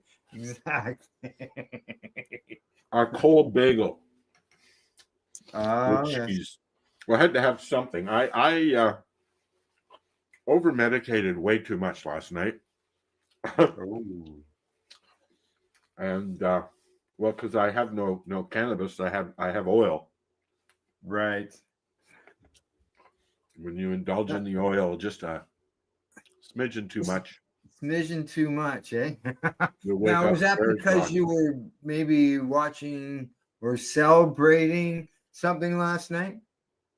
Well, at first I was biting my fucking fingers off, and then all of a sudden, Mr. Springer decided to pop one out into the field.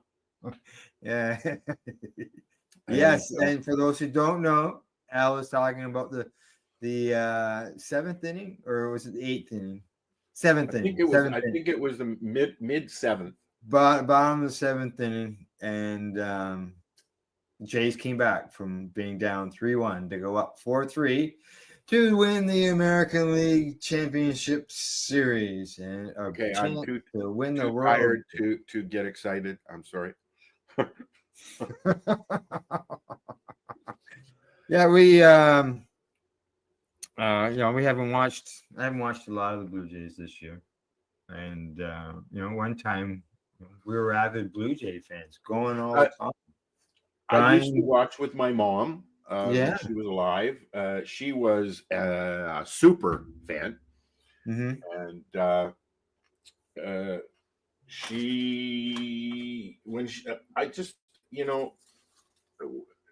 when you do something your whole life with your parent and then they're gone, you don't want to do that anymore.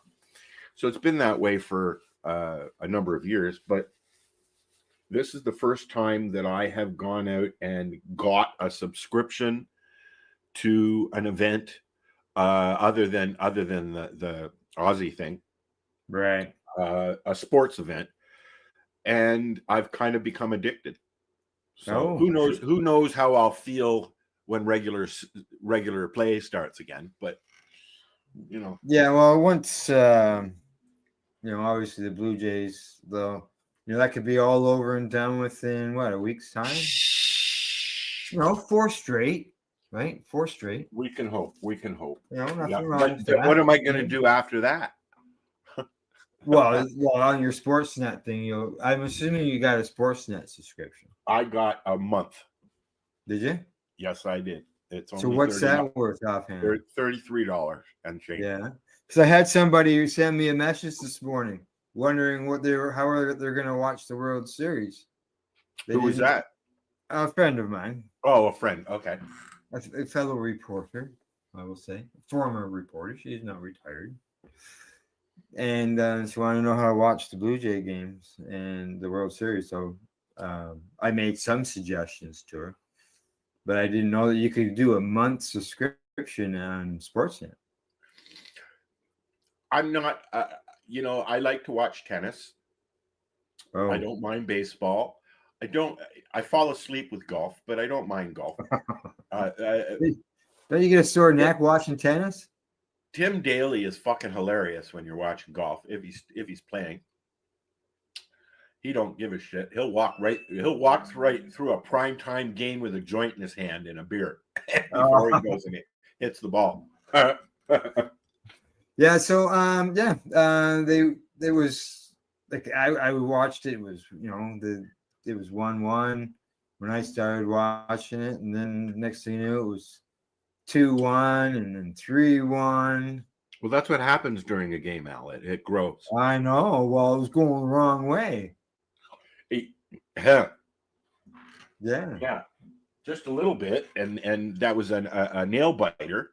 Sure was. Until, like I said, George decided to whack one into the out and outfield and right into the bleachers, and it just the whole stadium just erupted. I know Mary Jane and Timmy were there. I know that my sister-in-law and her son and family were there. They were down the first baseline somewhere. And I don't know where anybody was. I know a few people that went. I know that Cindy's daughter was at the game on Sunday. Oh, cool. Yeah, she went to the game Sunday. So, but there is an advantage. It's, believe me, to be there and all that cheering and all the energy and all that would be one thing. It'd be fantastic to experience. But what I would not enjoy was trying to get home. Did you see the crowds? Oh, just be massive. Yeah. They were. Yeah, I saw one picture I saw on the news. I saw a clip of people coming out of the stadium in front of the CN Tower, that big open area. Yeah. And it was like a wave of people. Now, I was when the Argos won way back when, I went downtown with my sister and her boyfriend, and that was an experience like the same. I went to the Sky Dome when they opened up the Sky Dome when they came home. The Blue Jays came home in I was 97, was it? I think it was 97. Well, the last they won the 35 years ago or 32 years ago or something. 32 years ago. So you're looking at 93. I think it was 97 though. So I think it was 35 years ago. Yeah, we'll just look it up. We'll just look it up. I keep forgetting we can just look it up. It's not dial-up anymore, people. That's right. That's right. But yeah, no, it was. I'm looking forward. I don't know what I'm going to do with myself all week. I'm looking forward to Friday. Yeah. We'll obviously be watching the game in the background during the 420 show. 93. 93. Okay. Yeah, 93. And the reason that sort of why I remember that is that was really hot time in sports in Toronto because Dougie Gilmore and the Leafs were hot. The Blue Jays were hot. Oh, and I won an all-Ontario championship for a hockey team. Oh, cool. I was involved with. I was coach of the team. So, you know, it was a big sports time for me back then. So Just a little, eh? Yeah, just a little.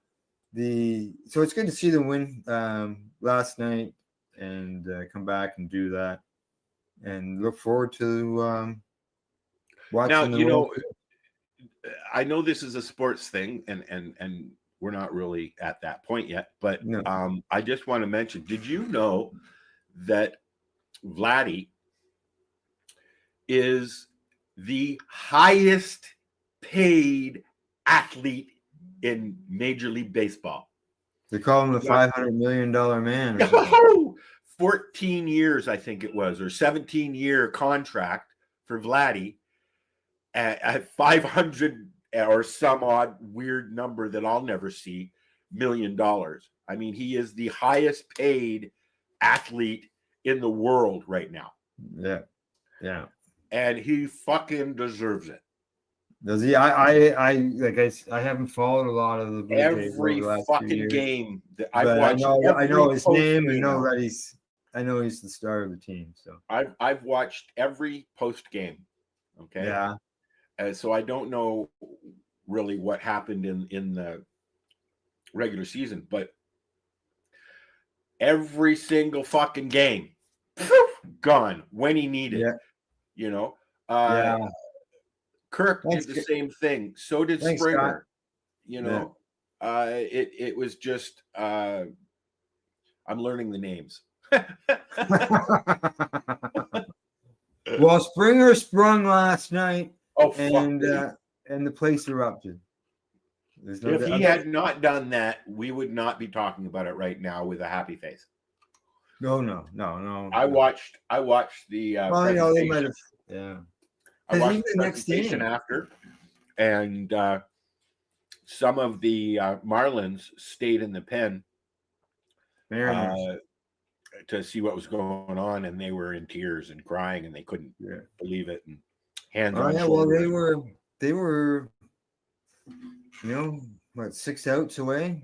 They played a fucking good game. Nine They played a good away. series. Yeah, the whole series. So now, look out, Los Angeles. That's right. So what are they going to do about game time?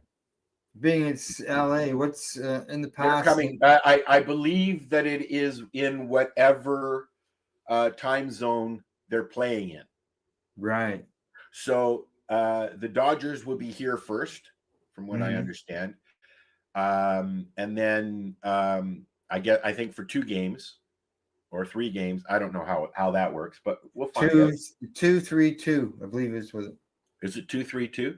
Yeah. Okay. So they'll if the Jays win it, they'll win it in Los Angeles.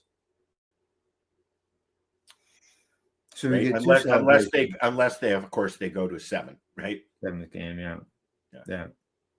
Well, I wasn't even sure this was even going to go 7 games after the Blue Jays were up like what, outscored them 23-8 in the first 2 games. I saw Timmy, Mary Jane's comedian, post that like last week, that at the beginning he said he posted, "I've got game 7 tickets and I'm going." Right? And I was like, yeah, sure you are, buddy. They're going to do it before then. And lo and behold, they went. Yeah. My sister-in-law, she had tickets. Was it, you know, I know people buy them, buy that 7th game because they hope it's cheaper. And they hope they're going to use it. They hope they're going to use it. Yeah. You know? But it's a collector's item. You know, I didn't find it when we were cleaning out my mom's stuff.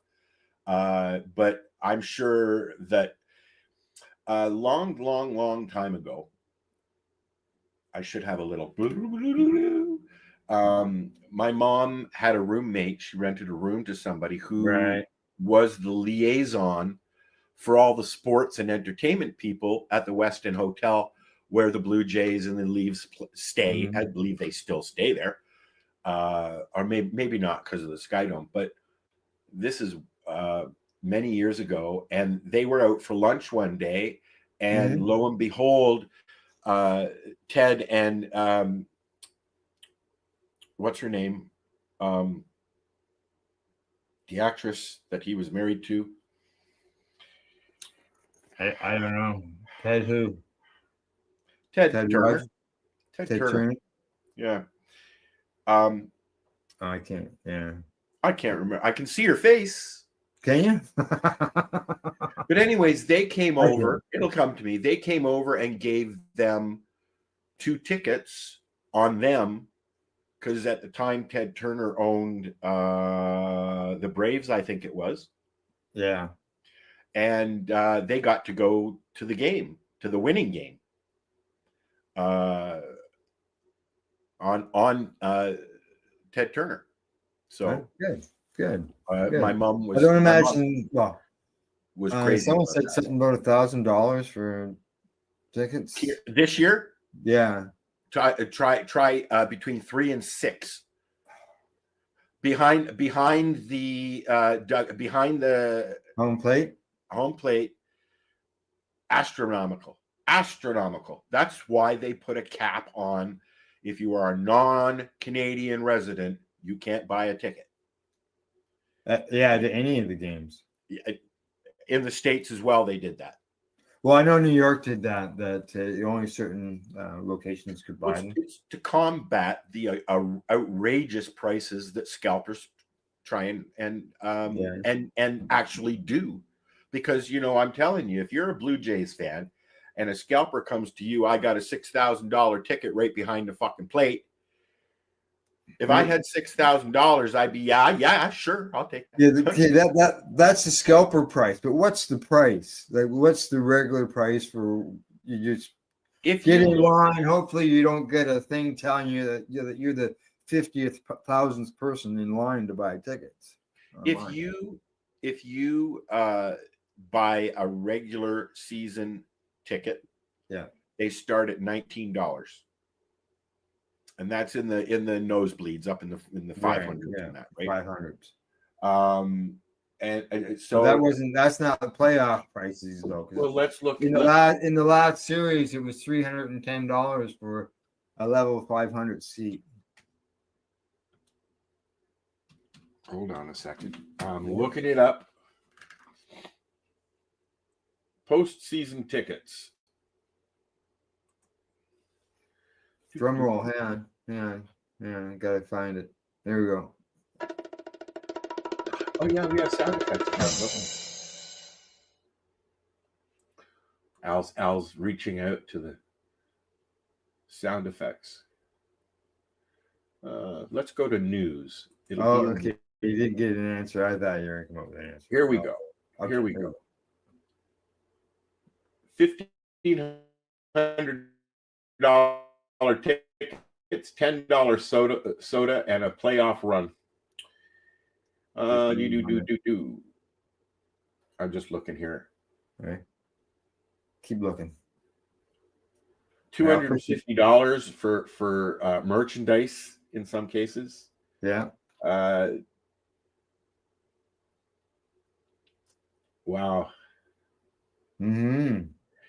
I gotta say the food is amazing at the Sky Dome, which I still call it. It'll always be the Sky Dome. It'll always be the Sky Dome. It'll always be the Sky Dome. Sorry, Rogers. I don't know why they changed it, but whatever. Well, advertisers, man, advertisers. Some people were getting game 6 for $200. Yeah, no, that's not. What about from like Ticketmaster? Do they not sell Blue Jay tickets? I'm sure they do. I think that's where the guy on the radio said about the last series. Where are we here? Major League Baseball. Let's see what they sell from Major League Baseball here. Okay. Buy a ticket. All right. World Series tickets. Game 1.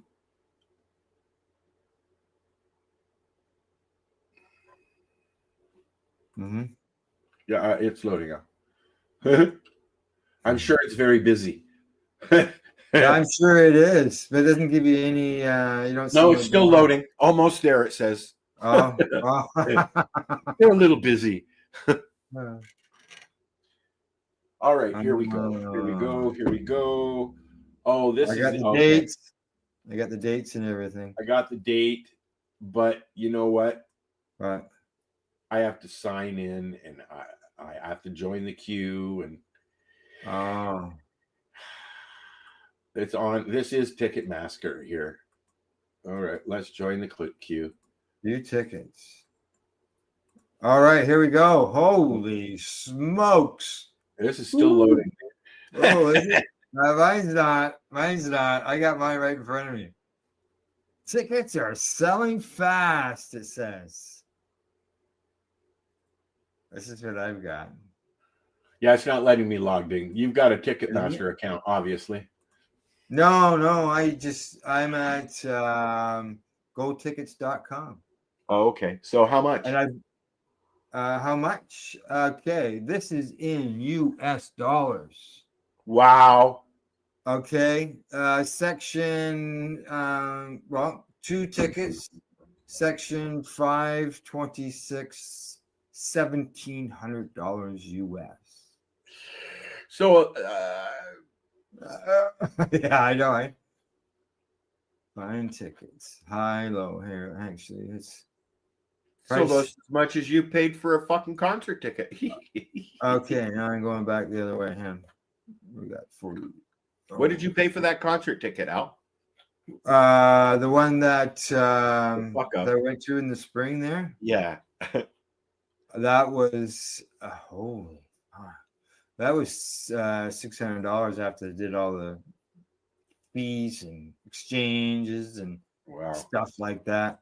Yeah. Here we go. I've got it right here.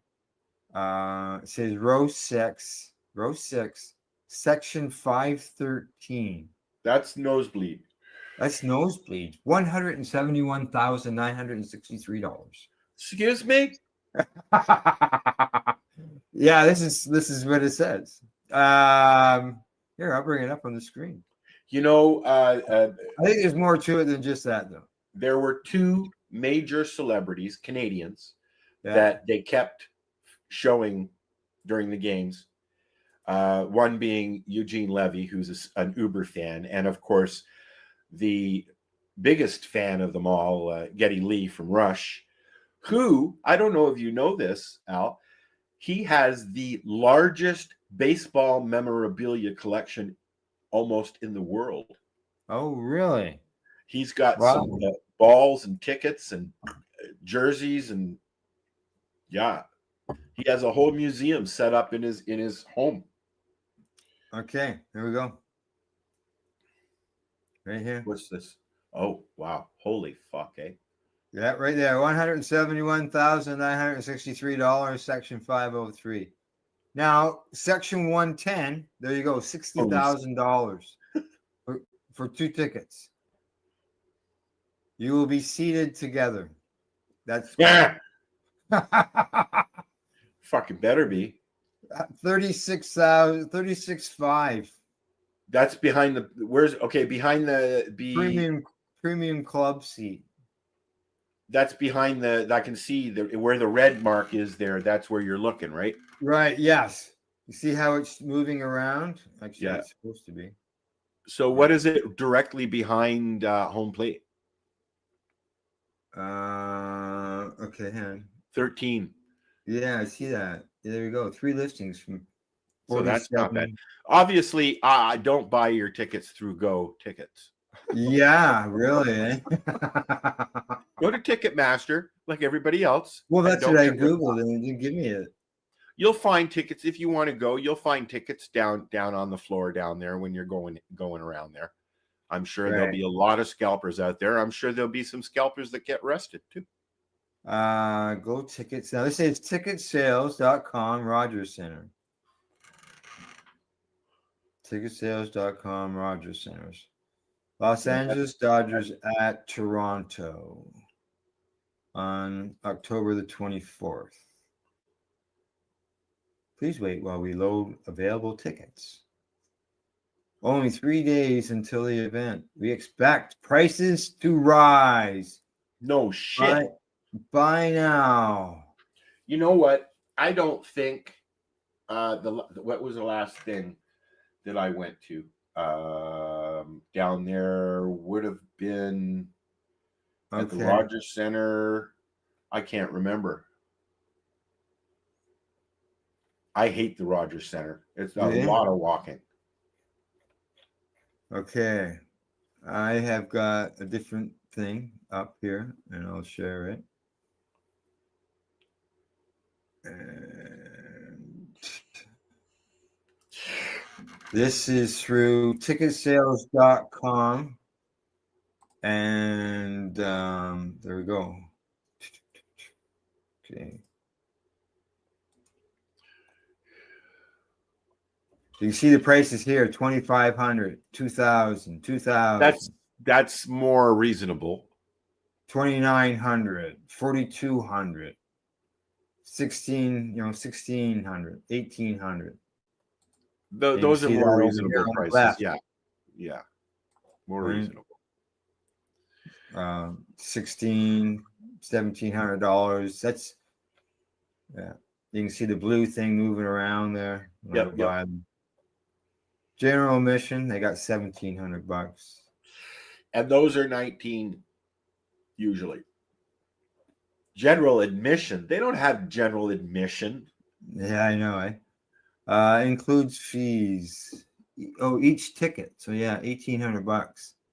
So the other prices was doubled because it had 2 tickets. This is 18 a piece. So for this 500 level, for you and your friend to go, it's going to cost you $3,600 plus your taxes and whatever else they slam at you. No thanks. I don't think I'll ever go to a game again, just because it's you get there and the excitement builds and then it builds and then you watch the game and then you have to leave and you're like, yeah. So yeah, if you're gonna go to the next game, it's gonna cost you some money.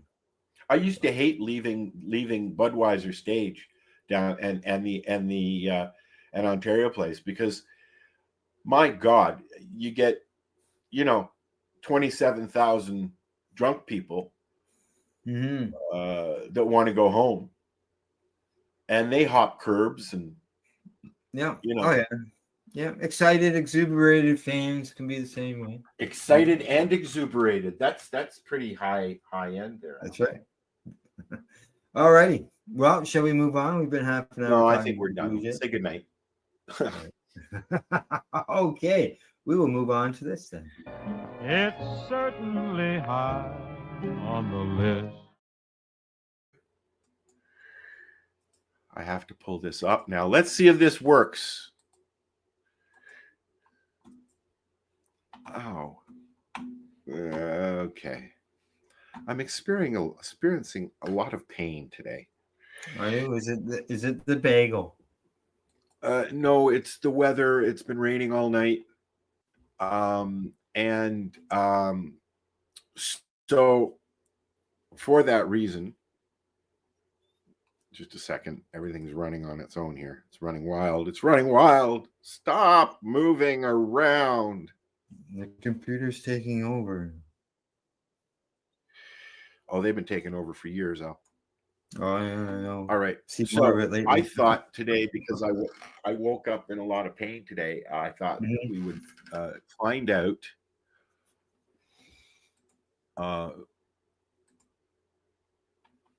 five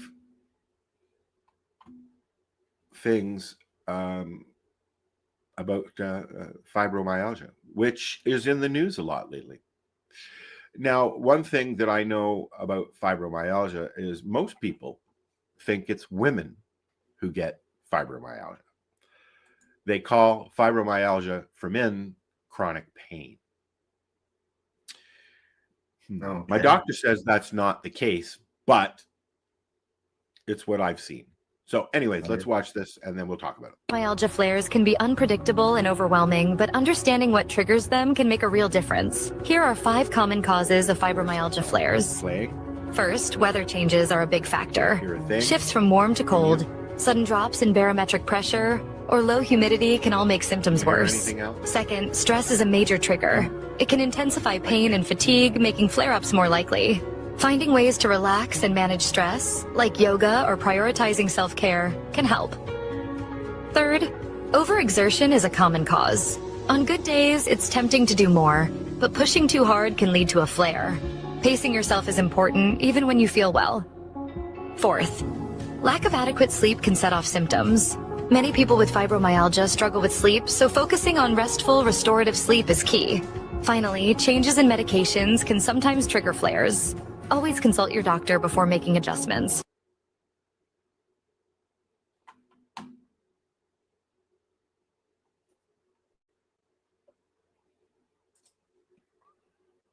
There you go.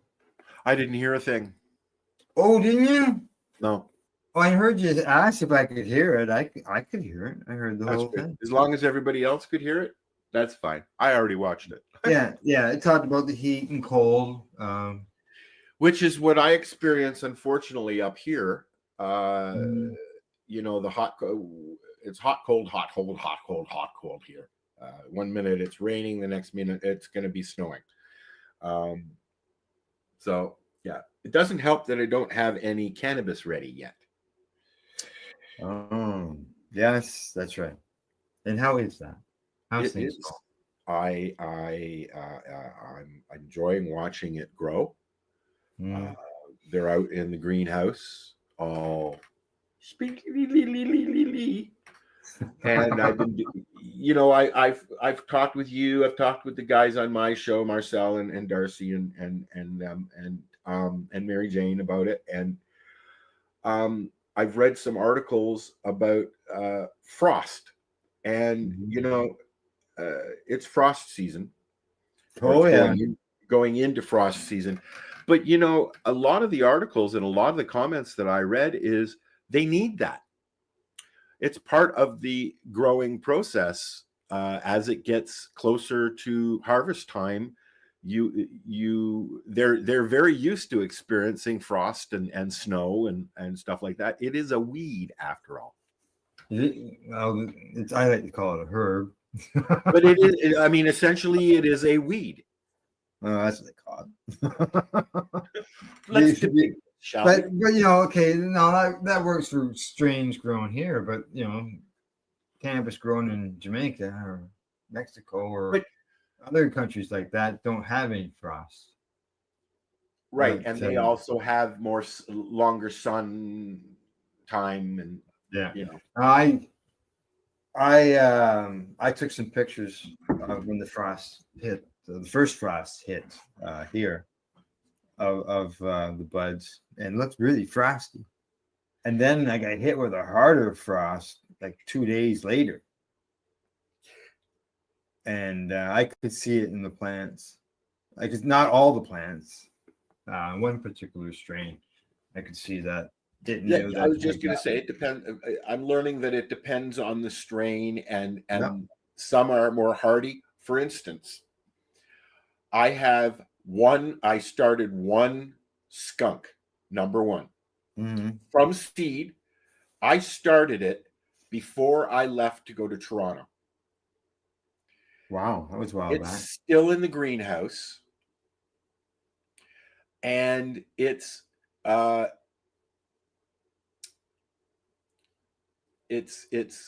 very slow. I have one that I didn't have a place for it, and so I just put it in a bucket, and it's sitting out on the lawn. Okay, it's this big. Oh, okay. It was a top of that plant. Okay, it's this big. And no, I put it in a pot and left it outside. It's still sitting outside. It's only grown an inch. Okay. And it's just sitting there. It's happy. It's green. It's just sitting out in the open air. but it's not going to make it through the winter, obviously. Obviously not. But this was just a science experiment, so to speak. Right. So yeah, as far as the fibro end, I know some people who suffered from it, just bumping into them. Dude, banging something off of your finger. Yeah. Stubbing a toe. The pain is tenfold for somebody who doesn't have neuro issues or other pain related things going on. It makes things. There's days when, and I've been suffering from this for a long time. There's days when as you know, I cannot even move. Yeah. You know, that's when I get the message. Hey, Al. Yeah. That's the morning message. Yeah. Can't do it. Sorry, buddy. But today, you know, I've been over medicating, so I think the entourage effect has kicked in, and I'm hoping that it will keep going for the day at least. Now you notice, I don't know if you noticed or not, but I didn't play the segment. What are you smoking? Because you had mentioned that you weren't smoking anything. You were doing oil, so I thought, okay, he's not. Yeah, smoking. Please, yeah, let's not talk about that. All right, so I can tell you what I'm not smoking. I can tell you what I'm going to be smoking in another couple of weeks. I'm not smoking that vape cartridge, which is 2/3 full with a full battery. Oh, maybe I might remember where it is now. Oh, you forgot it. I lost like my last one. But I think I just remembered. I've checked everywhere. I've gone through my have you looked at couch pillows and look all like I look. How about we play a song and I'll come back and see if it's okay. Who are we listening to today? We got I got Dr. High in front of me here. He's been putting out a lot of new stuff lately. Okay, here we go. I think we played that one last. Okay, we'll do this one. Okay, all right, we'll be right back. Gonna watch some Moonshine and Mary Jane by Dr. High. You can find him at Dr. High Music on Toodles.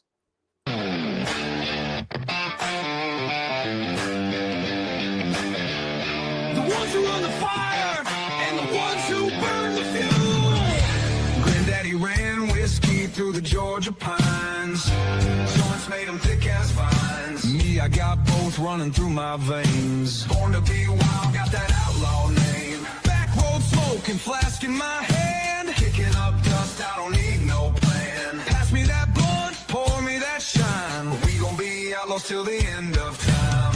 We don't sip slow, we don't puff light. A little too drunk, till we living life, we don't give a damn. Moonshine in my left hand, Mary Jane in my right. Riding through the back roads in the dead of night. Sipping on the fire, smoking on the trees. Ain't no law gonna bring down me. Keep the smoke rolling and the whiskey on ice.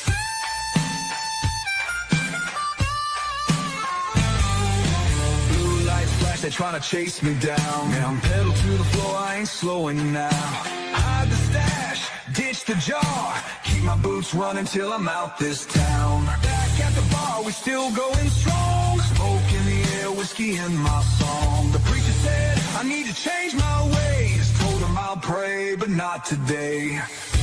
We don't give a damn. Moonshine in my left hand, Mary Jane in my right.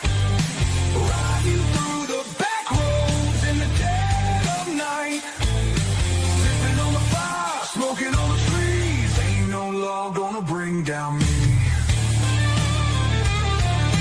Keep the smoke rolling and the whiskey on ice. Raise your jars, doors, raise your joints. Here's to the rebels, here's to the noise. Here's to the ones who ain't afraid to live. Take a sip, take a hit, and let's do it again.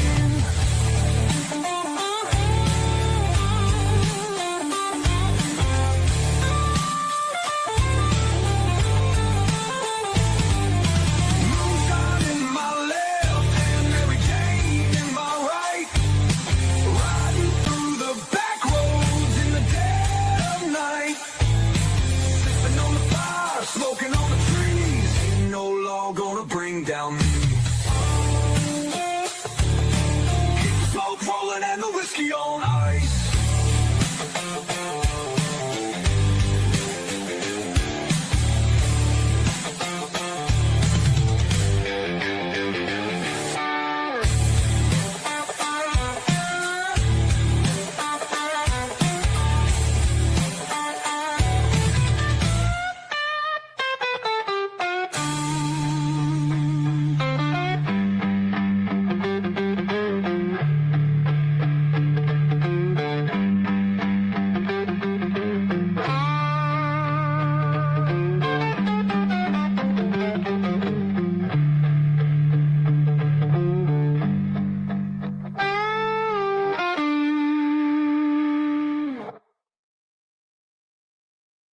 There you go. Wow.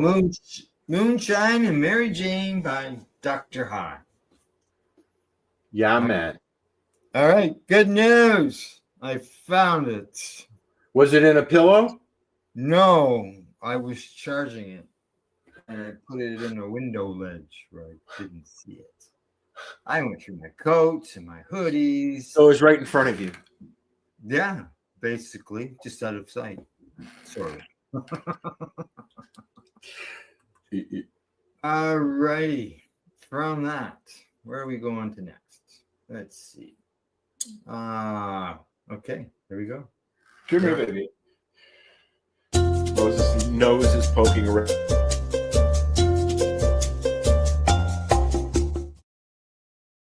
It's poking around.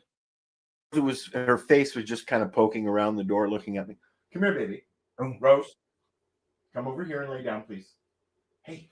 All righty. I've got some recipes. Lay down. And we'll start with this one right here.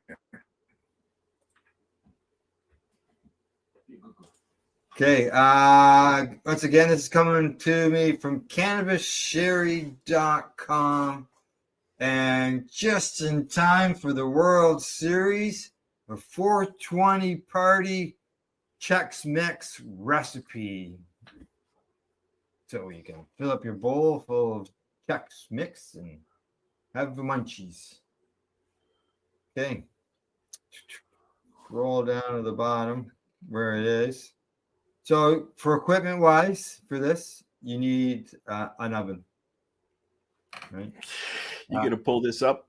Yeah. Here, I'll pull it up for you. All right. You can pull it up. All right. So you need an oven.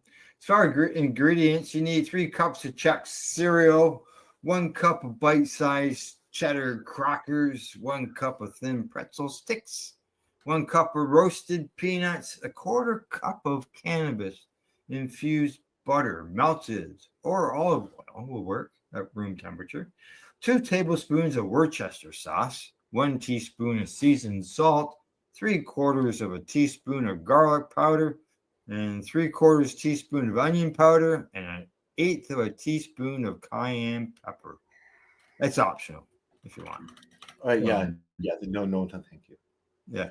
Preheat the oven to 250 degrees. Combine cereal, crackers, pretzels, and peanuts in a large bowl and stir to mix. Spread on a large baking sheet. If using butter, melt on the stovetop over low heat or in the microwave. Combine the melted cannabis butter or oil with the Worcestershire sauce. Season salt, garlic powder, onion powder, cayenne pepper, and whisk to mix. Pour over the mixture on a baking pan and stir to coat the ingredients well. Bake for 50 minutes, stirring every 10 to 15 minutes. Wait a minute. Bake for how long? And then Yeah, I know. I was going to question that as well when I got there. I don't want to question cannabis sherry on her thing, but yeah, it said 50 minutes. Yeah. every 10 to 15 minutes, during that 50 minutes, you will stir it. That's what it is. So you have Does to it pull it say- out every 10 to 15 minutes and stir Oh, it. stirring every 10 to 15. Yeah. But I just like wonder why 50 minutes. So I don't know. Let's ask her. okay. I just I've known this Sherry for now, years. just so I you could know, ask her. the dose is only a suggestion, so you can always add more to it or Yeah. less. It's like the meatballs I tried to cook last night, Al. I bought a bag of the bulk $10 bag of Italian meatballs. Yeah. And it said 20 minutes at 359, and they were hard as rock in the air from the air fryer. That's not good. No. We'll try again today. That looked yummy. I've had that before. Somebody made that. One of the vendors at the lounge made that. Can't remember who. Right. Okay. I'm gonna put a comment in here. Chex Mix recipe. Might even have had Sherry's. I don't know. She's in the States, isn't she? Yes. Yeah, I think she is. Yeah. All right. Click. Although I Paste. think I have met her because she's Oh. been at one of the events or several of the events over the years. Oh yeah. Okay. What do we got? What else do I got here for recipes? One more. And I haven't heard you complain. I haven't heard you complain about these. Peanut butter. Not that I know of. But here you go. From Cannabis Sherry again. Weed donuts, recipes for Canadian style cannabis beaver tails. What do you think of that? I don't know. Let's keep going. All right, here we go. To the information on the recipe. They look yummy. Here we go. You can use this for breakfast, brunch, or dessert.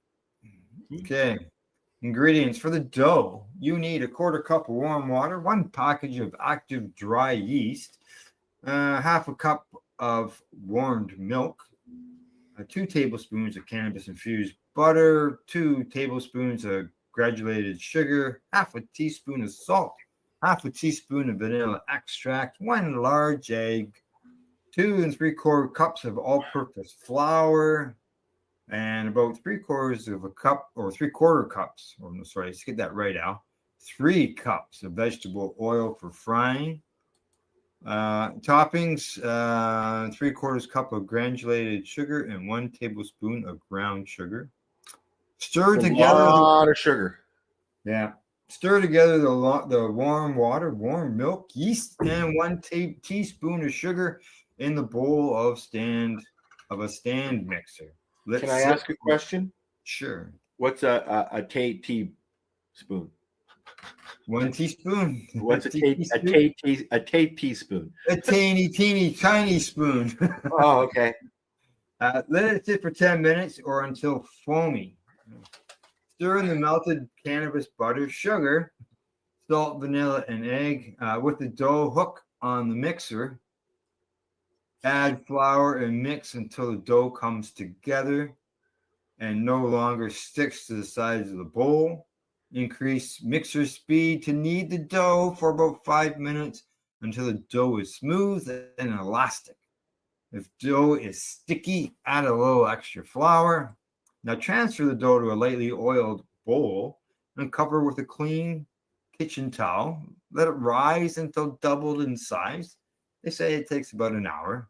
Now punch down dough, right? Needling it, we call it, I think, and transfer to a lightly floured surface. Cut into 8 equal sized pieces and shape each piece into an oblong. Flatten a rolling pin to use a rolling pin to flatten and roll out each piece of dough into an oval. Use a knife to score a crisscross pattern on top of the dough and transfer the donuts to a lightly flavored baking sheet. Cover with a kitchen towel and let it rise for 30 minutes. Now mix the sugar and the cinnamon together in a large bowl. Set it aside. Add about 2 inches of oil to a large skillet and heat to 350 degrees or until a small bit of dough dropped in the oil floats to the surface, sizzling. Keep an eye on the oil during the cooking process and be sure to lower the temperature if you see it smoking.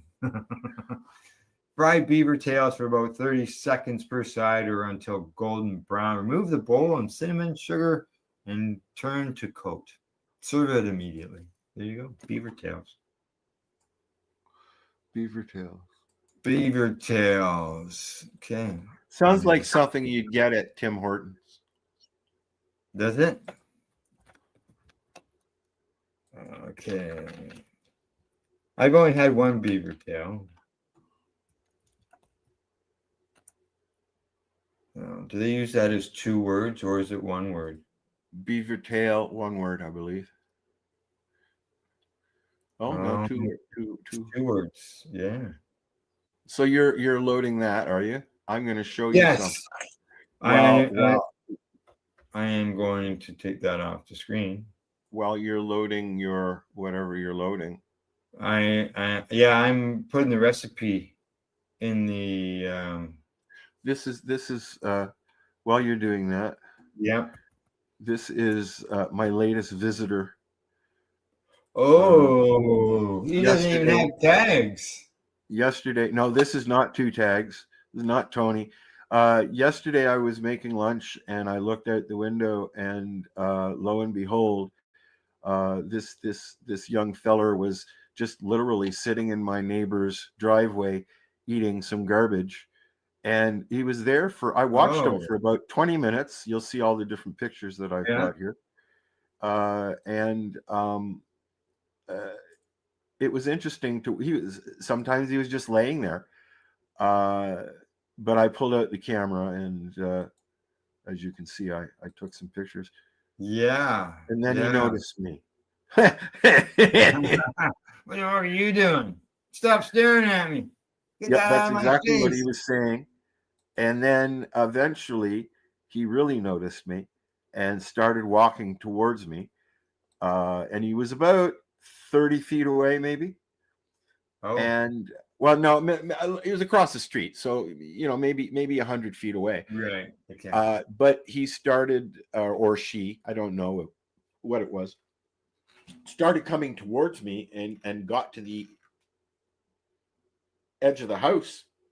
So he got bear banged and ran back into the woods. Oh yeah. Did anybody visit the cage on wheels?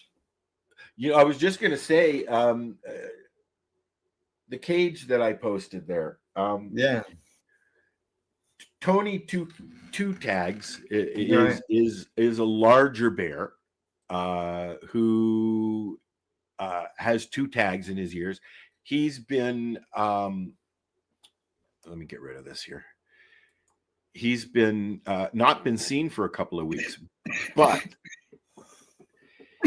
the trap that was set up beside my house, apparently my neighbor was monitoring it so that he saw Tony get up into the trap with his feet hanging out the back end, eating the food and not triggering the trap. Then he slinked his way out of it and walked right past it into my yard and sat there and ate what he was eating.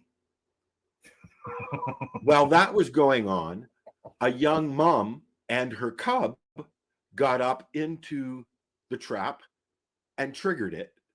Mm-hmm. So instead of catching Tony, they caught and relocated a mom and a cub. But now nobody has seen Tony in, like I said, about a week and a half, 2 weeks. Oh. Since I haven't seen him since he was in my yard. But he disappears now and then anyways. True. We've got travel, right?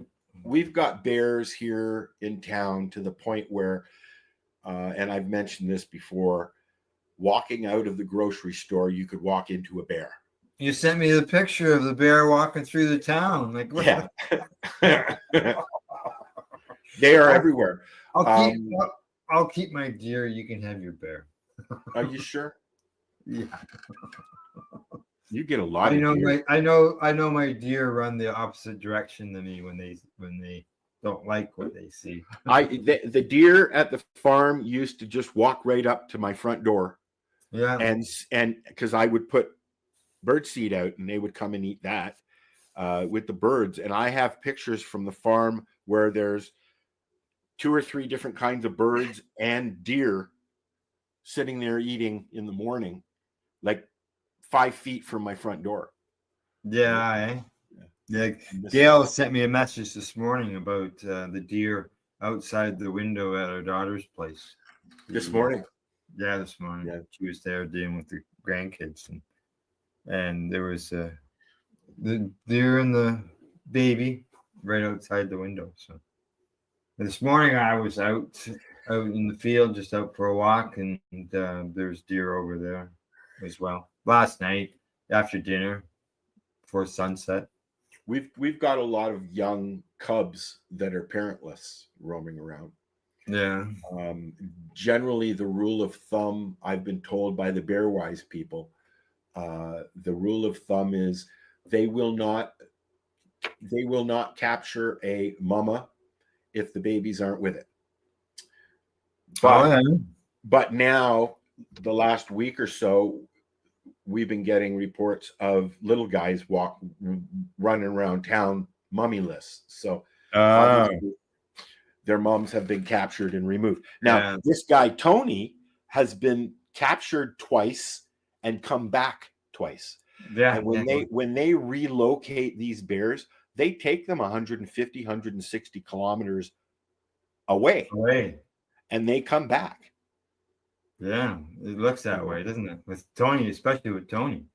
Like, yeah, he's been relocated twice, I was told. So, all right, we shall move on as I got the next segment covered.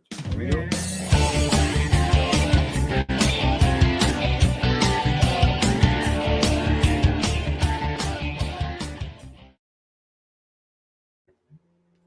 Today, I have got some rosin that was sent to me by my friend Rob out west.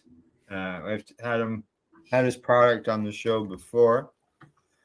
I don't know if you can see that. It's probably. Oh, ow! Oh, it's. Did it roll under the desk? No, we're good. We're good. I got it all. It's remember that time when you were rolling a doobie with the last bit of weed you had and you dropped it on the floor? Yeah.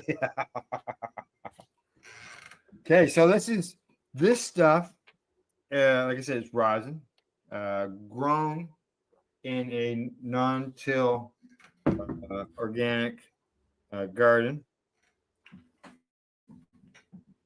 And it's a nice light color. I saw that, yeah, before you dropped it. Before I dropped it, yeah. So I'm just loading some right now into my Shatterizer with its new ceramic. It's a Shatterizer kind of day. It is. All righty. I'll load it up. New tip on the Shatterizer. Do you use I've tried this. Do you like to use a new cartridge every time you change up a strain? No, not all the time. Yeah, me too. This one, yes, because I wanted to make sure that was all that was in it, right? At first, anyways.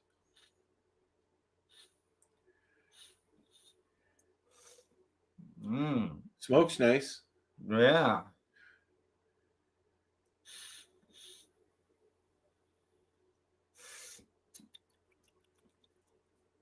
Tastes good as well. A bit of a pepper taste too there as well. Nice and clean. I can taste it on my tongue. Weed beaver tails, something you'd find in the 70s. Sorry, that was rude.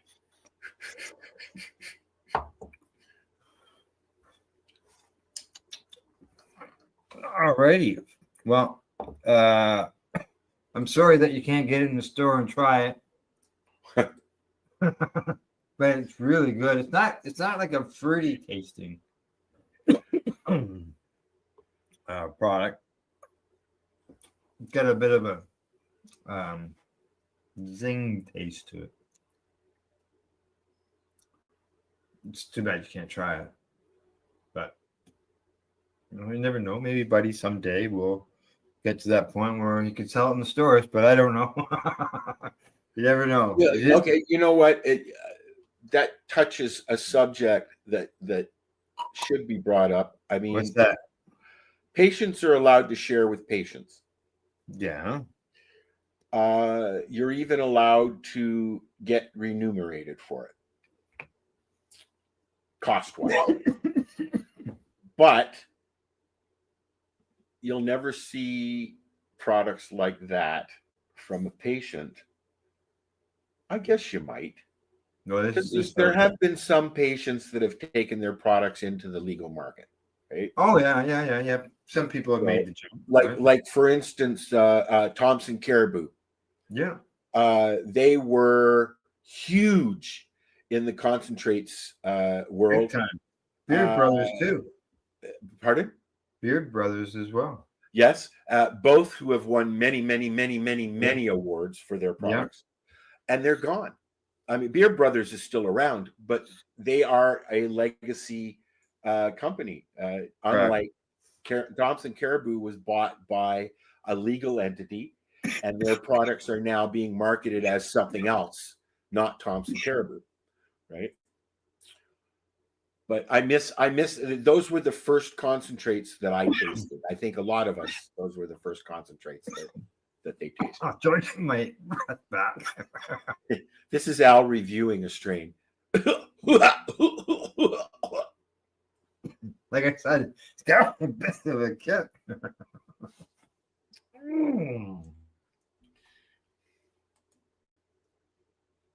All right. Well, it's yummy. It's very light colored, like I said. Lots of flavor, lots of taste. And as usual, make you cough. You got anything to say before I go on to the next subject? I don't think so, but no. No. Okay. All right. No. Yeah. So there you go. Black lime. If you're seeing black lime rosin in stores, give it a try. But this is a friend of mine. He grows it himself, like I said, in his living organic garden, no till. And have you squished any of yours? Yeah. No, not yet. I'm still harvesting. Are you going to try and do some live resin? I'm more worried about getting it all off before winter gets here. So, but I am looking at trying to maintain some that I can. You've got all winter. So yeah, exactly. So, all right. You probably have stuff from several years ago still. I do. I don't. I smoke it all. Hey, well, here's a perfect example. This package, brand new, not even opened yet. I've had this for a year and a half. I got this at Can Expo as a sample. Oh. Yeah, that just shows you how long that is. And now I've got some cannabis still from my last indoor garden, which was 2022.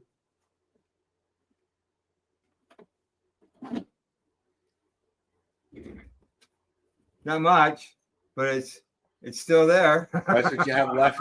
Huh? That's what you have left of it. Of this particular strain, this Bubba Gelato. Ooh, that would be nice. I like butter. Yeah, and I and like gelato. I had a puff of that with some friends a few weeks ago, and I said, "Would you know that was grown in 2022?" And they said, "What?" And I said, "Yeah." And they said, "Well, boy, it still tastes really good." And I said, "Well, there you go." I'm looking forward to trying. I've got some Gaslight Mm-hmm. and the Skunk, and Pineapple Fizz or Fuzz or whatever it's Fuzz. called. Yeah, I'm looking forward to trying those. Yeah. Good. Good. Good. All right. Anything else before we move on? All right. On we move. So, I was reading this article this morning, and you won't believe what happened. Tell me, tell me. I will tell you if the spot closes off. Are you lagging, Al? No, it was a tab. Just wasn't doing its thing. All right. So I've only got one news story today. And that is because this one just doesn't make sense to me. But it happens. Okay. La Crosse County Board. I'm not sure where La Crosse is. Now they say that they approved a major change to the local ordinance requiring cannabis possession, significantly reducing the financial penalty of those caught with small amounts. Under the old provisions, anybody caught with 25 grams or less of cannabis faced $100 fine plus court costs. Now it's $1. Where is this, in Canada or in the States? I'm not sure where. Probably in the States. La Crosse County. I'm gonna say States. Yeah, because it's 28 grams here. So why even have a law? I know. You charge someone $1 just to make money. Like $1. Yes. They wouldn't have the court costs if they didn't have the silly fine of $1. Well, you know who you have to talk to about that. Yeah, they say it doesn't make it legal. It just lowers the burden. We could lower the burden by removing the law. Let's see. They say that several of the board members opposed the change, warning that lowering the fine might send the wrong message to the public. Sure, it will. Yeah.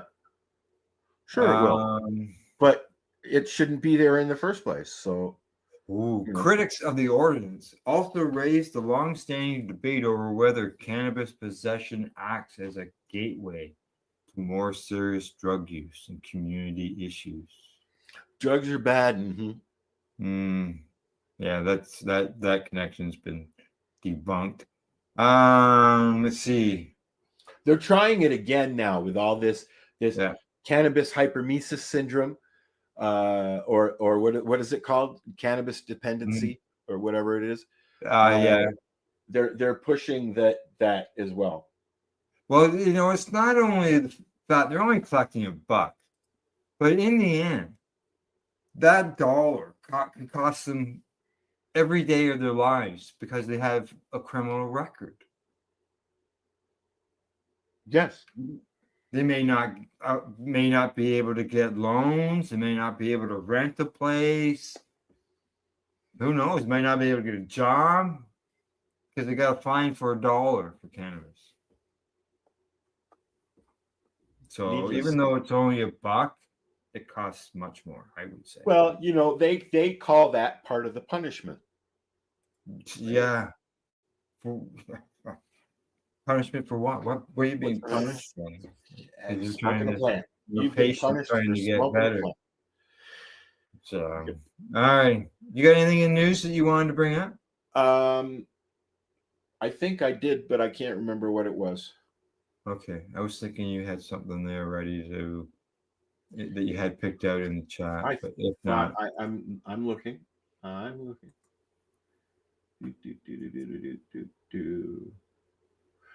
Well, this isn't news. This is about Haley, and let's see what else we got here. Oh yeah. Well, that's good news. That kind of news, yeah. That's good news.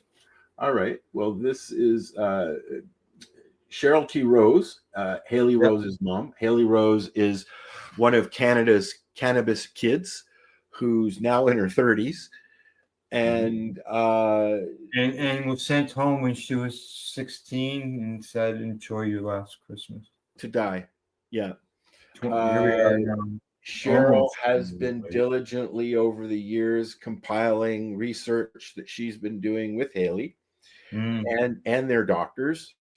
And she presented some things to Health Canada a few weeks ago, and they have said, you go ahead and do trials. Yeah, what she was doing, she had applied for a license for Haley for 10,000 seeds.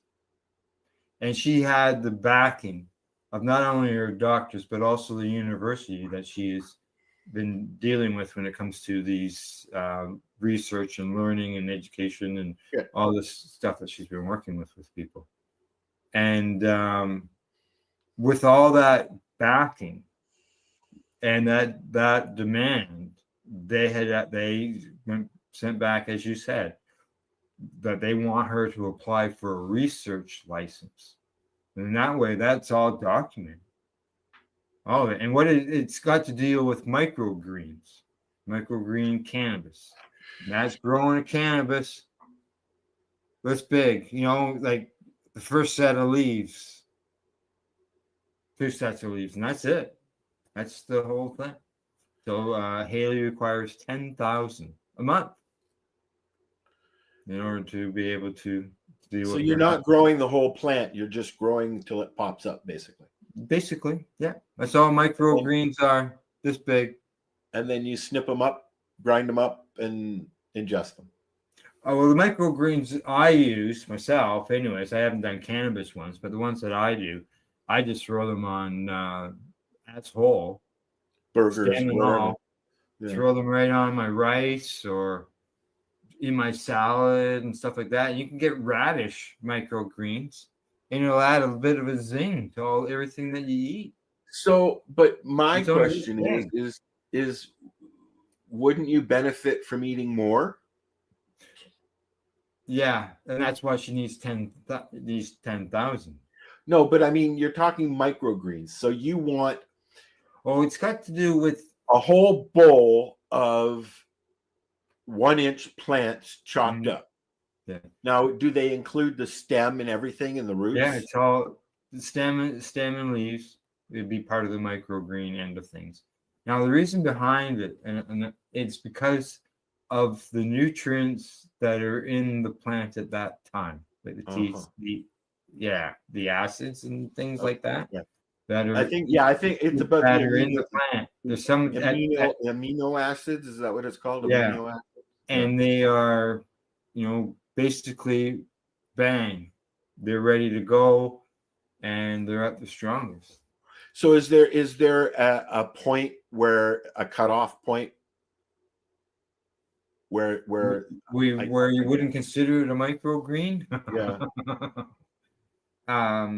Probably this big, 3 inches. Probably a few sets of leaves. I can see where you got your first set that come off right at the beginning, and then that second set. By then, like you're looking at 14 days, if that. Wow. Yeah, that's it. Well, I know that microdosing is a big thing, not just for mushrooms now.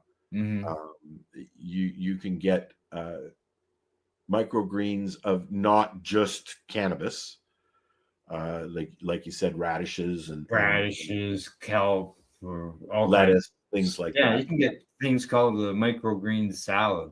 Yeah, which is just little guys. Yeah, a bunch of little guys of all different kinds of things that you would have normally in your salad, cabbage and things like that, and you just throw them in your tray and you put them under your lights and keep them moist, and a week later, you're not allowed to say that word, Al. And they're ready to go. So, You're not allowed to say the word moist anymore, Al. oh, well, you got to keep your soil or your mat moist, because if it's not, it's dry and your plant's gonna die. So You made a rhyme and you did 9.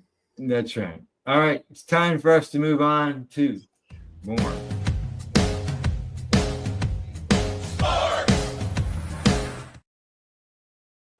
All right. Yay! Yes. Yeah, Blue Jays, as we talked at the beginning of the show, they are off to the World Series. They are. Yeah. Yeah. How are the Leafs doing? Who? You know, the Leafs. The one thing that I thought that was fucking amazing. All right, on the first game of the year, at where they play now at the Scotia. Yeah, I was gonna say Maple Leaf Gardens. The first game of the year at the Scotia, which was last week, they played at the same time that the Jays were playing. But what they did was the game ended. They put the Jays up on the Jumbotron. Oh, there you go. People stayed and watched the rest of the game, and that was when they won the pennant, I guess, right? The Rugby World Series, yeah. No, this was the game that brought them into this series. Oh, okay. So like in the American League Championship Series. Correct. The pennant. Yeah. Which now, they said won. that They won. There was 45,000 people. The home run was 381 feet. Now that was, yeah. Now remember, there was a time back in the day, the home run that was heard around the world, and that was done Joe by Carter.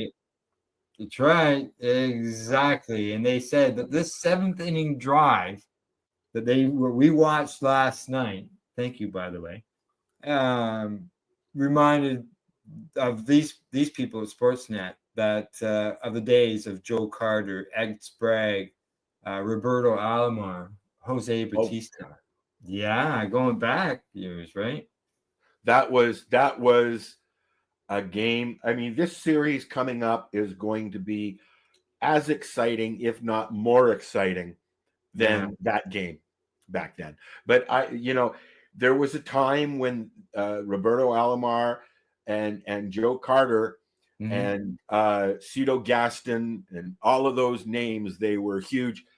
One of those guys, I can't remember who it is now with the Jays I believe on the training team or something like that. Yeah. Oh yeah. They some of the players from the past years, they do end up in management positions. I think Cito Gaston is involved with the Jays still, isn't he? Oh, I don't know about that. I don't know. Yeah, he may be dead for all I know. Yeah. Okay. Let's see. What else to say here?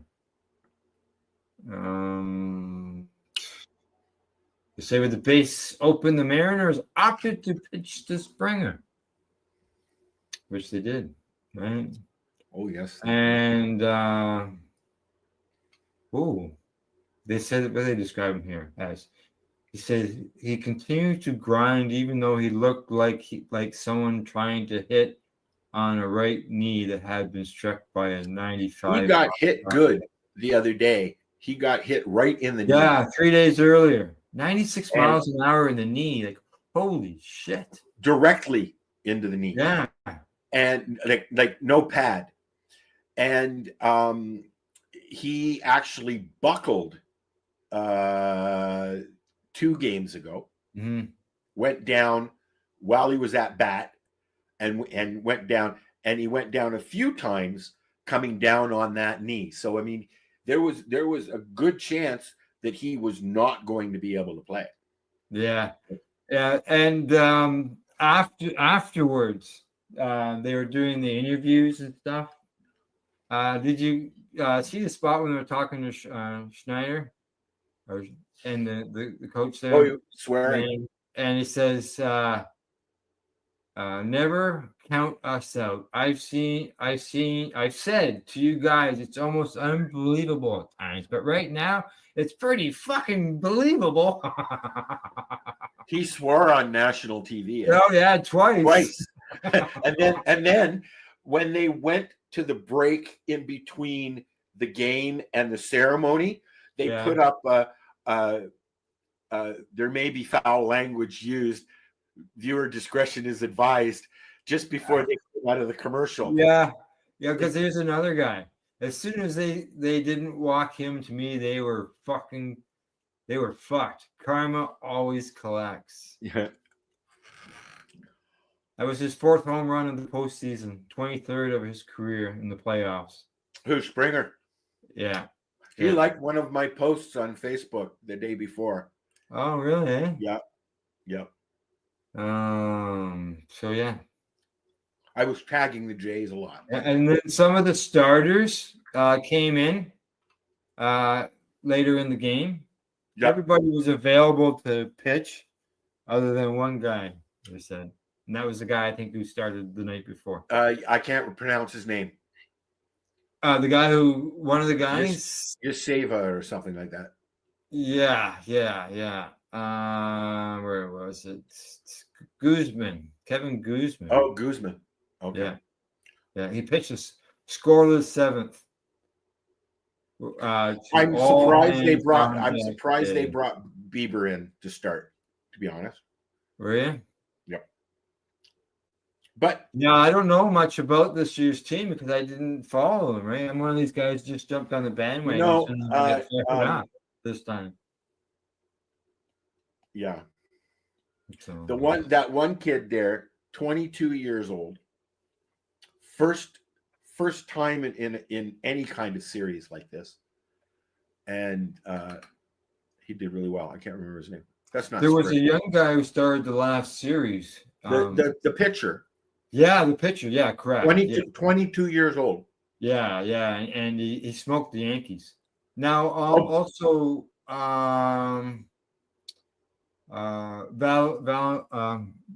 Guerrero there. Yeah. He won a trophy last night too. Most valuable player. MVP. Yeah, MVP. That's Mr. 500 million. 500 million. That's what 500 million get you. Well, and it was good. It was nice to see where they. Oh, actually, before I started to watch the game, and we were watching it with Plan B, and I saw that. I looked at it, and that's why I said blah blah blah blah blah. But anyway, all right, no, I can't. They actually showed old footage of him. Like he was like 5 years old or something, 6 years old, running around around all the Blue Jay players because his dad played for the team, right? Yeah, his dad was Vladimir Senior. Senior, correct. Yeah. So he was there. So he grew up. He has a very strong accent for somebody who was born in Canada. But I believe they moved and then came back. Yeah, and then with his parents and stuff. But he was born here in Canada. Yeah. Okay. Yeah, I wasn't sure. I don't know. Yeah, they were talking about it yesterday. So Blue Jays. Off to the World Series. Who? Okay. From sports, we're moving on to.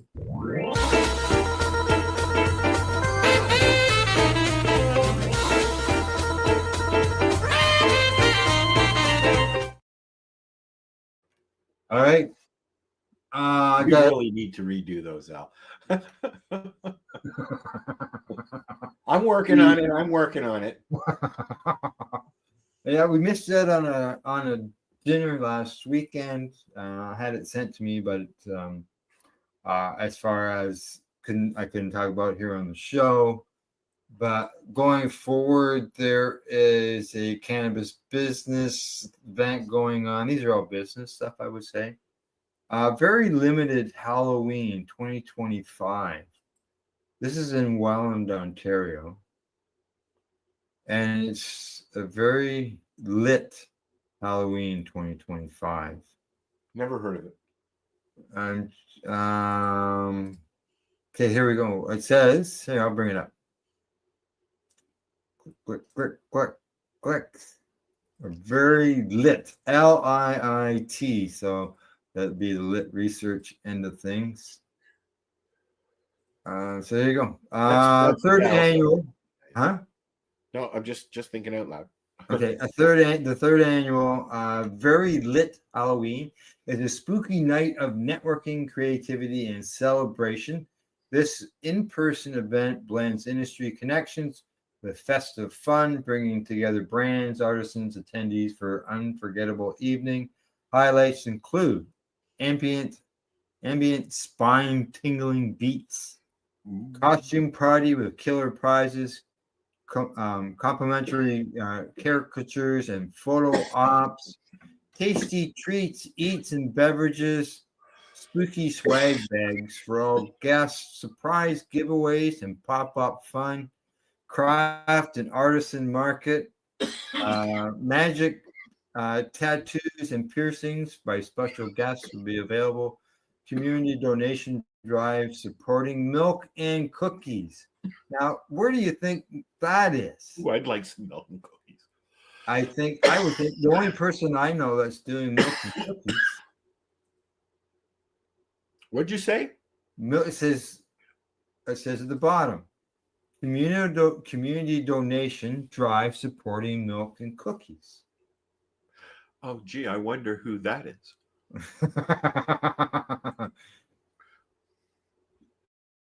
That's yeah. There you go.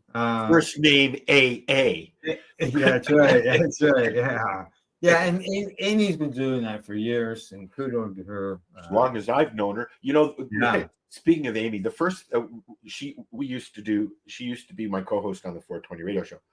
So, but the first thing she said, she wanted to send me some samples of what she makes. Mm-hmm. She sent me titties and penises. Chocolate, of course. Yeah. I remember those. Okay. And is there anything else on this list? There's something called growing relationships. Yes, we have to mention that the Karma Cup is coming up. Oh yes, very soon. Yeah, and November 5th and 6th. I believe Sarah's been posting information. Yeah, I think it's the first week in November. Right? Yeah. And Sarah's been posting a lot of posts. Google the Karma Cup or on Facebook, wherever you do your socials, and find out what's going on there. She posted some stuff. You can buy you can buy. One time she was asking people $10 tickets. It's $10 early bird. Oh, is it? Early bird tickets. Yeah, I saw that post yesterday. $10. $10. And then you know it's I don't know where it is. You get to find out 24 hours beforehand, but I'm assuming that it's going to be at one of those scientific research facilities. Yeah, the Lit Research Building in Toronto. Something like that. Yeah. Well, you know, it's a great thing. There's they do research there. I've covered some of the articles. Yeah, they do. They compile this information. Where it goes, what it's used for, I don't know, but they do compile this information. Well, the universities that it was at that time sponsored by. Yeah. There was one that they were doing on cannabis and music. Well, I would have liked to have done that. Yeah. Yeah, all of these places opened up after I left. I mean, it's hard to believe, but I've been gone 3.5 years already. Yeah, that's right. Now I got another event in London, Ontario. I was going to say England. Yeah, it's on November the 4th. It's called Growing Relationships. It's for business to business type. Never heard of it. Neither have I. They say the event offers attendees opportunities for networking, brainstorming, discussions, learning sessions aimed at fostering business. So it's all business related. Yeah. key growth of the roundtable discussions. Attendees can look forward to engaging presentations, networking activities, and a catered lunch. So, in other words, it's a nap time in the afternoon. And you got to be 19 of years of age and older. Oh, no, I can't go there. Yeah. So there you go. All right. So that's some events. I don't have any legacy events to. There, you know what, Al? There really has. Had this conversation with somebody else, and I can't remember who it was, but there really has not been. It was probably you. There has not been a lot of events this year. ICC, the Indigenous Cup, happened and didn't happen at the same time. The events that we were going to go to were canceled twice. Yeah. Lift's gone. Lift's gone. What's the other one? Grow Up happened. The grow up is still going. And then you've got the one, the one that happens in Niagara Falls as well, and that's that happens at 420. It's also a grow up though. That is probably yeah. Well, I know we moved to Toronto. But there's one. There's an event that's been going on in Niagara Falls for a few years now, and it happens every year, and I can't remember the name of it. Yeah. We'll find out when it happens because it'll be on the list. Why? Yeah, it'll be on the list. Yeah. You need to secure your desk, Al. Every time you type, your camera moves. It jiggles. Niagara Falls 420 Expo. It's like watching Al doing this. You know why? If you knew at my desk, it's not a desk, man. My laptop does not sit on a desk. Oh, you're sitting. My laptop sits on a dining table, not even a table. It's think of a hospital table. You've got Marco's desk right there. Why aren't you using that? Right, sitting right here beside me. You can see it in the video. That's the desk. So why aren't you using that? Because I have it shaped like an L, so I'm not sitting there facing the wall. At least this way I can look around. Yeah. Right? I'm in a closet. That's my computers are in a closet. This is a hospital dinner tray type thing with the wheels. Underneath the bed. That for Marco too? No. This is my daughter's father-in-law's. Yeah. There's a spot over here for my mouse. Whatever works, buddy. It works. That's right. It angles, it tilts, it goes up and down. But I know, it does shake. All right. As far as entertainment, I've got two sad stories. As some people may or may not know, Ace Finley of Kiss has died. Spaceman. Passed away. They called him Spaceman. Space, yeah. Spaceman or Space Ace, they say here. He's Spaceman. He passed away at the age of 74. He had a brain bleed. Did he? He was admitted into the hospital the night before, I believe, with a brain bleed or something, or a little while before, but eventually he passed away at the hospital. Yeah. Original lead guitarist and founding member of Kiss. Correct. And also one of the troublemakers of the band. He had a life. You think Gene Simmons had a life? Look at Ace Frehley's. Oh yeah. Trying to see what all I just. Some of the comments that I saw about his passing was, I bet you Gene Simmons is looking for a way to profit off of this. Yeah, I think so. Yeah. Well, Mr. Simmons likes to make money. So he began playing guitar at 13. He grew up in a musical family. He played in local bands around New York City and was a roadie at the age of 18 for a guy by the name of Jimi Hendrix. Oh, wow. Yeah. And he was one of the original founding members, the founding four. He left the band in 1982. because of addiction problems and alcohol. They rejoined Kiss in the 1990s. And then left again. He's been in and out of rehab for a long time. Yeah. So there you go. And what's the other? Who's the other? Oh, and the other passing, Sam Rivers. He's the bassist of Limp Bizkit. Limp Bizkit. Yep. Yeah, he passed away. He's only 48 years of age. That was just a couple of days ago. Saturday. Yeah. And the band wrote, "Today we lost our brother, our bandmate, our heartbeat." Sam Rivers wasn't just our bass player. He was pure magic. The pulse beneath every song, the calm in the chaos, the soul in the sound. The soul of the sound. Yeah. And you know, they were set to begin a new 7-city tour in November. And really? They don't know whether they don't, obviously, because this happened, but yeah, they don't know if the band will continue the tour without him. Well, you know, as we found out this week, there are some bands that are continuing without their bandmates. One being Rush. Yeah. Yep. And it was in the Rush end of things. They are, they have got the blessings from Neil Peart's family. Correct. Yes, I was just going to say that his daughter, his kids have said yes, please, because this conversation was had with Neil before he died, as with Gord Downey before he died. Tragically, hip has not continued, but they've still played. Yeah.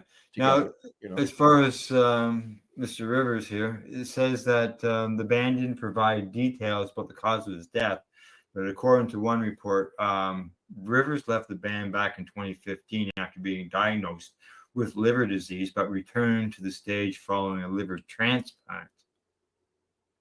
And he said that he got that disease from excessive drinking. Well, yeah. Yeah. Yeah. So there you go. 48 years of age, gone. You know, it's too And, bad. I'm thinking that I know of a fellow who was probably about the same age and same thing, liver, excess drinking.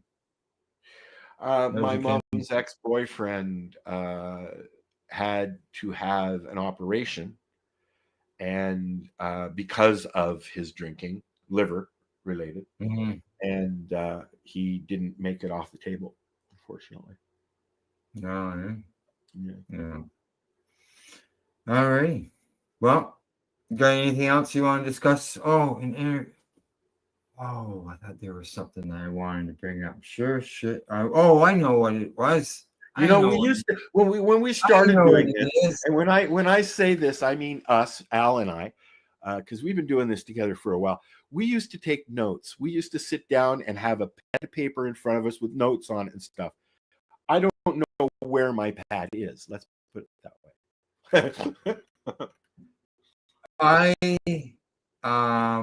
When I first don't have a started calendar thingy doing on my desk, radio, unfortunately. I can remember writing 9 pages of notes, questions, and information. Yep. And then I usually have a like you do, a big calendar thingy on my desk, and I would each square would be full of stuff. Nothing. It's blank. Nothing. I don't even have a pen on my desk anymore. Oh, here we go. I found it. All right. In entertainment end of things, if you're local to me, anyways,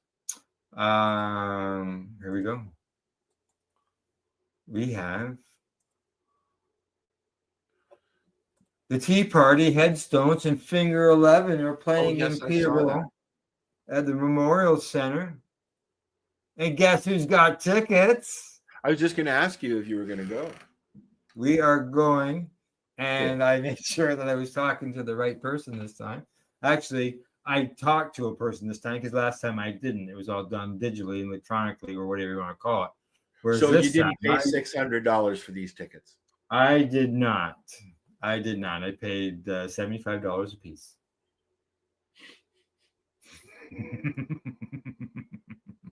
Only a quarter of what I paid last time. And I did discuss that with the operator on the phone. And I said, I'm really glad that I was talking to you and that you're a human, because my last experience for your last concert with April Wine was not, or the head pins in April Wine was not, wasn't very good as far as dealing with the ticket end. So I explained it all to her. And she says, yeah, that happens. It happens to people.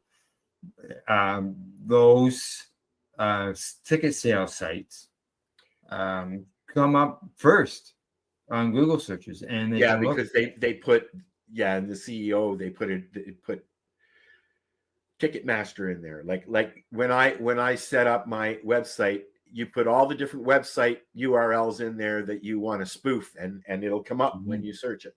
Yeah. So yeah, we'll be able to see that. Saw the headstones years ago down at Daganega. You got scared by Hugh. Yeah. Now the Tea Party, I've never seen the Tea Party live. I was to go see them at a bar in Tweed. This is how long ago this is. Years ago, like many years ago. I don't know if I've ever seen them. Say decades. And so this will be a first time seeing them. So we're really looking forward to that. Now, as far as Finger 11, I know of the music and all that stuff, but never seen them. But I've seen all of them. I used to follow them years ago when they were on Q107. At that time, they were known as the Rainbow Butt Monkeys. That was the name of the band, the Rainbow Butt Monkeys. Yeah, it's a long time ago. There's been a lot of bands that have changed their names. Correct. And yeah, I think it was probably a good decision for them, and look what's happened. So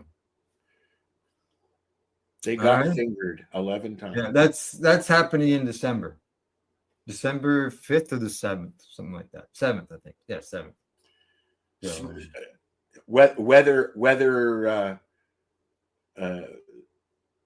permitting. Thank you. That's the word. Yeah, it could be a snowstorm that day, right? Yeah. Guess that means we'll have to stay at my son's place in Peterborough if it's bad weather. We have family there now. You're only 15 minutes from there. Well, it takes a little more than 15 minutes, but yeah, we're not far. Correct. It's the next city down the highway.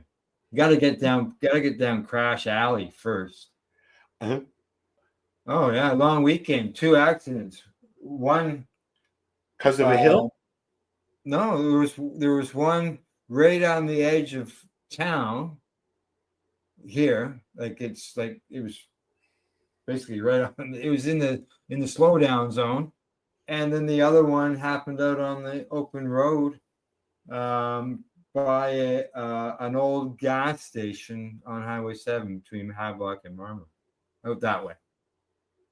The Monday of the long weekend, both of them going on. Near the A&W. Norwood's got the A&W. There's no A&W. Is that Norwood? That's in Norwood. It's in Norwood, yeah. I didn't realize how close Norwood was to Hastings. Yeah, it's at the other end of 45. Yeah, it's just up the hill. It's the next town over. Correct. Yeah, it's just up the hill, but it's because it's windy. It takes you a little while to get over there. Yeah, actually, I have a friend of mine who's going to be here at 2:00 today. Who lives in Hastings. Yeah. So, well, you got anything else offhand? No, I'm good. All right, so am I. All right. Other than that, I guess we're done. Until next week, same time, same place, same channels. Same Bong channel. That's right. Same Bong channel. Other than that, we will see you then. We'll say bye, guys, and peace.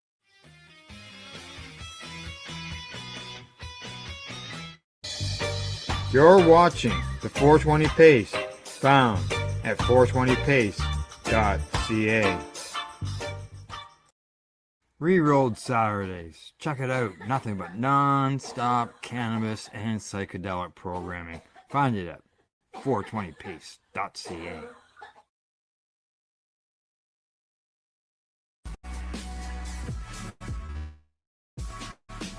Tune in Fridays at 7 p.m. Eastern Time on 420radio.ca. You're watching the 420 Pace, found at 420pace.ca.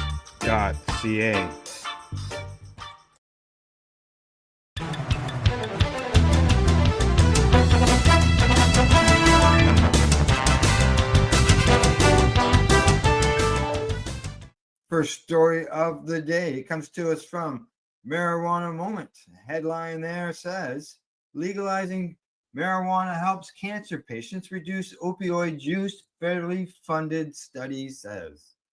Legalizing cannabis for medical or recreational purposes is significantly associated with reduced opioid use among patients diagnosed with cancer, according to a new federally funded study published by the American Medical Association.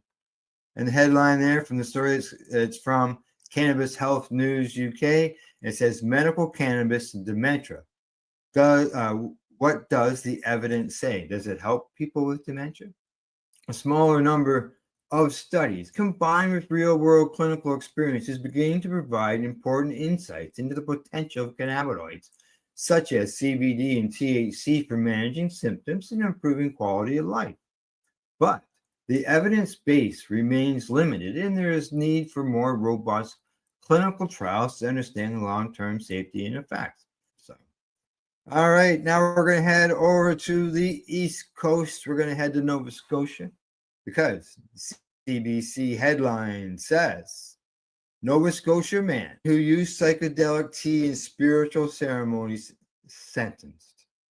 The 52-year-old Nova Scotia man charged with drug offenses linked to spiritual ceremonies he led on his rural home using hallucinogenic brew from the Amazon will avoid a criminal record in the case so long as he follows a 3-year prohibition order. Headline comes to me from StratCan.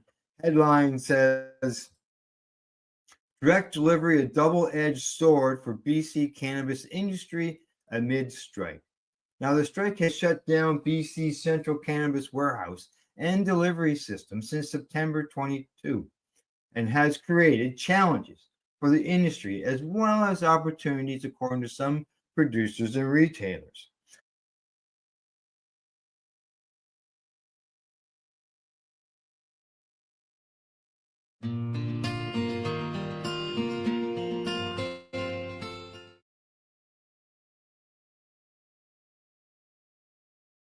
Well, my name is Al, and you're with People Advocating Cannabis Education.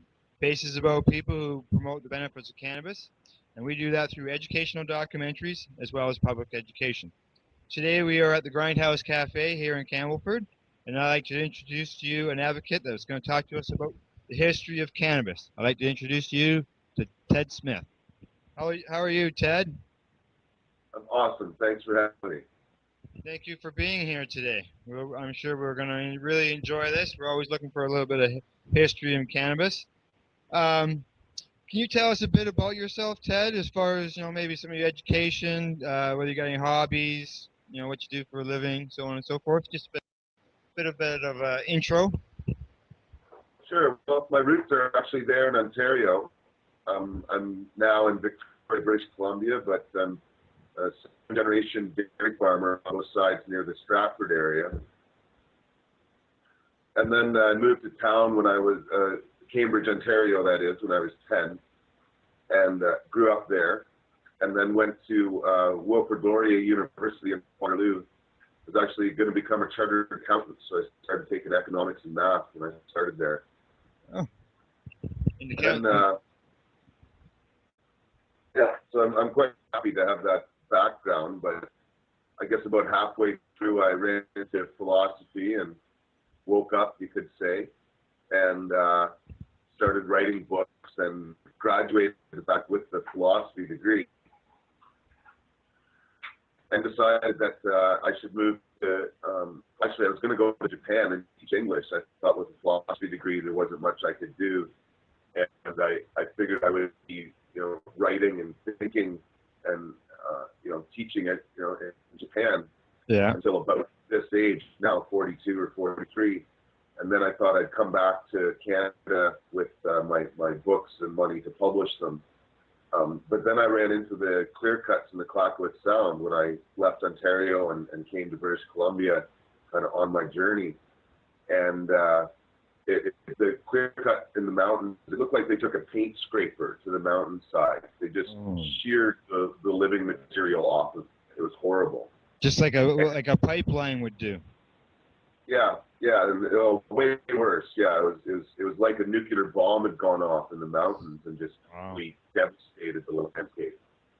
And so, it struck me that those trees would be cut down to print my books.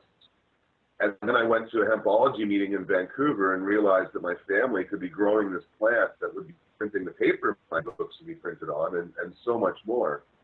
And so that was, I guess, 18 years ago, I went to my first hempology meeting in Vancouver soon after arriving in BC. And it struck me that I should become an advocate for the plant, for my family, the farmers who had this, resource taken from them, and for the environment and the planet. And so I decided to move to Victoria, I guess 17 years ago this month, to start teaching and writing and publish the history of cannabis, which is something I've finally done. Correct. Wow, you've had a bit of a journey then, in what you started out into what you ended up with. Yeah, it's been epic. Yeah. You're involved in the cannabis community in several ways. This includes the Canada Cannabis Buyers Club, right? You're also involved with, is it the only cannabis newspaper that's basically national? I believe that the Cannabis Digest is, the only national newspaper or even Canadian-focused publication. Stuff Magazine and even Treating Yourself comes out of Toronto there, but it's more international flavor, whereas our newspaper, the Cannabis Digest, is really focused on the politics and law. It was really a newsletter for the Cannabis Buyers Club that we've turned into a national paper. In particular, when cannabis culture stopped printing, there was this void of information that we wanted to fill. Correct. Okay, I want to sort of touch on each one of the things that you're involved with, and that includes the Cannabis Buyers Club, which we mentioned, and the Digest now, and you've also written a book, Hempology 101. I've got some questions on that as well. So let's start with the Cannabis Buyers Club. Can you tell us a little bit of history about the Buyers Club and basically what got it started and that? Sure. Well, when I moved to Victoria 17 years ago, I was homeless. I lived in a van at the time, and I just started having meetings around Victoria at the University of Victoria. And then the first issue that really came up was the medical use of cannabis. This was back in 1995, and people were dying after being contracted with AIDS very quickly. It was a death sentence for them. And the awareness of the medicinal uses were becoming apparent. Dennis Perron had started up the Cannabis Buyers Club in San Francisco, and so I knew a club existed, although it was actually impossible for me to find out their mandate. So I looked at case law, like the Morgenthaler decision and the Charter of Rights, and decided that we would help people that had a doctor's diagnosis of a permanent physical disability or disease. Essentially protecting people's right to choose their medical treatment if they had chronic pain or kind of permanent disability like that. Correct. And so I met a lady who made cookies and brownies and salves and massage oils, and she worked in the AIDS community. And so I started meeting people who were not just smoking pot to stay alive, but eating it. And smoking was enough to keep them alive, but as they started eating it, their health would actually turn around and improve. Right. And so that was, so I got a pager and a pamphlet, and out of my van, I just started doing deliveries. So basically, you started this out of the back of your van. Yeah, I didn't know anybody really. I was from Ontario. I was like the biggest loudmouth heat score in Victoria. All the people in the industry and the movement weren't really happy with me, kind of stirring it up like I was. But things needed to happen. People needed medicine, so I stuck my head out and started providing it. So you've gone from a van, and now you're in a building and the whole bit. Yeah, it wasn't a straight line though. No. We went. Well, I guess it was because the apartment I ran out of was on the same street, on Johnson Street. But yeah, I went from the van to an apartment, and we're out of there for about 5 years. Actually, the police told me to get a store when they were raiding a friend of mine in the apartment building. Mm-hmm. And so, they told me to get the store 11 and a half years ago. And then about a year later, we had our first police raid at the store. And then we ended up actually having 4 police raids between 2002 and 2003. Yeah. And we opened up either right after the police left or as soon as we got out of jail. Or we've never gone a single day without selling medicine. It might have took till the end of the day, but we've provided medicine every day since we've gotten that store. So you're back up and operating right away again. Yeah, although it put us like $80,000 in debt. It almost drove me bankrupt. But we beat every single charge that was laid against us. And then almost 3 years ago, our bakery got raided. Yes. And my friend Owen Smith was charged with trafficking in THC for making cookies and skin products. And this past spring, we convinced the judge in Victoria that the MMAR were unconstitutional because they didn't allow patients to make extracts out of their illegal cannabis. Correct. And well, I was going to say, we still have a jury trial to go ahead with that. But, that's proceeding. I have a bit of a grin on my face because the police officer just walked in and out of the cafe. This is why I have the camera turned with the wall behind me, because due to legal reasons, people need to know that they're being videotaped if they come in here. So I turn it so that you can't see people coming and going. And who knows, who knows what that police officer would have said. So, so what kind of services, what all kind of services does the Compassion Club offer to its members? Well, we have 30 food and skin products now. We've really gone out of our way to provide low-cost alternatives to smoking cannabis, because eating cannabis is very beneficial for people that are dealing with severe health problems. It almost doesn't matter what you're dealing with. If you're in a bad state, you should be eating cannabis unless you're allergic to it. Correct. So we've prolonged a lot of people's lives and helped them out a lot by using edibles, and topicals not as much. They haven't turned on to that. But when when someone comes in who already smokes pot for their pain, we tell them that if they use our edibles, they will save money, smoke less, feel better, and use less prescription drugs. Yes, those yes. are the 4 goals, right? Yeah, exactly. So we provide a lot of services for free. Obviously, we sell pot and the products, but we have the medical regulation forms there. So when people come and join, it's about a 45-minute intake, because we give a really good explanation of our services and give them the forms and go through our products and make sure that they know what the science is behind it and stuff. Right. So like an orientation period. Yeah, so we provide a lot of education. Certainly the newspaper is part of it. And we're always there for free consulting. My friend Gail, my girlfriend, is a healthcare consultant as well. She's like our little witch doctor, so she knows a lot about alternative medicines and therapies and herbs and foods that you could use to heal, or at least deal with your problems. We do a lot of consulting. We also have a vapor lounge and smoking room for people. Oh, do you? Yeah. It's really not all of them offer that. No, there's more in Vancouver starting up with it, but no, majority don't. But yeah, we've since the very beginning, it's been important for me to have a space for people to smoke pot. And for about 10 years, it was in a little closet. Actually, it wasn't very good.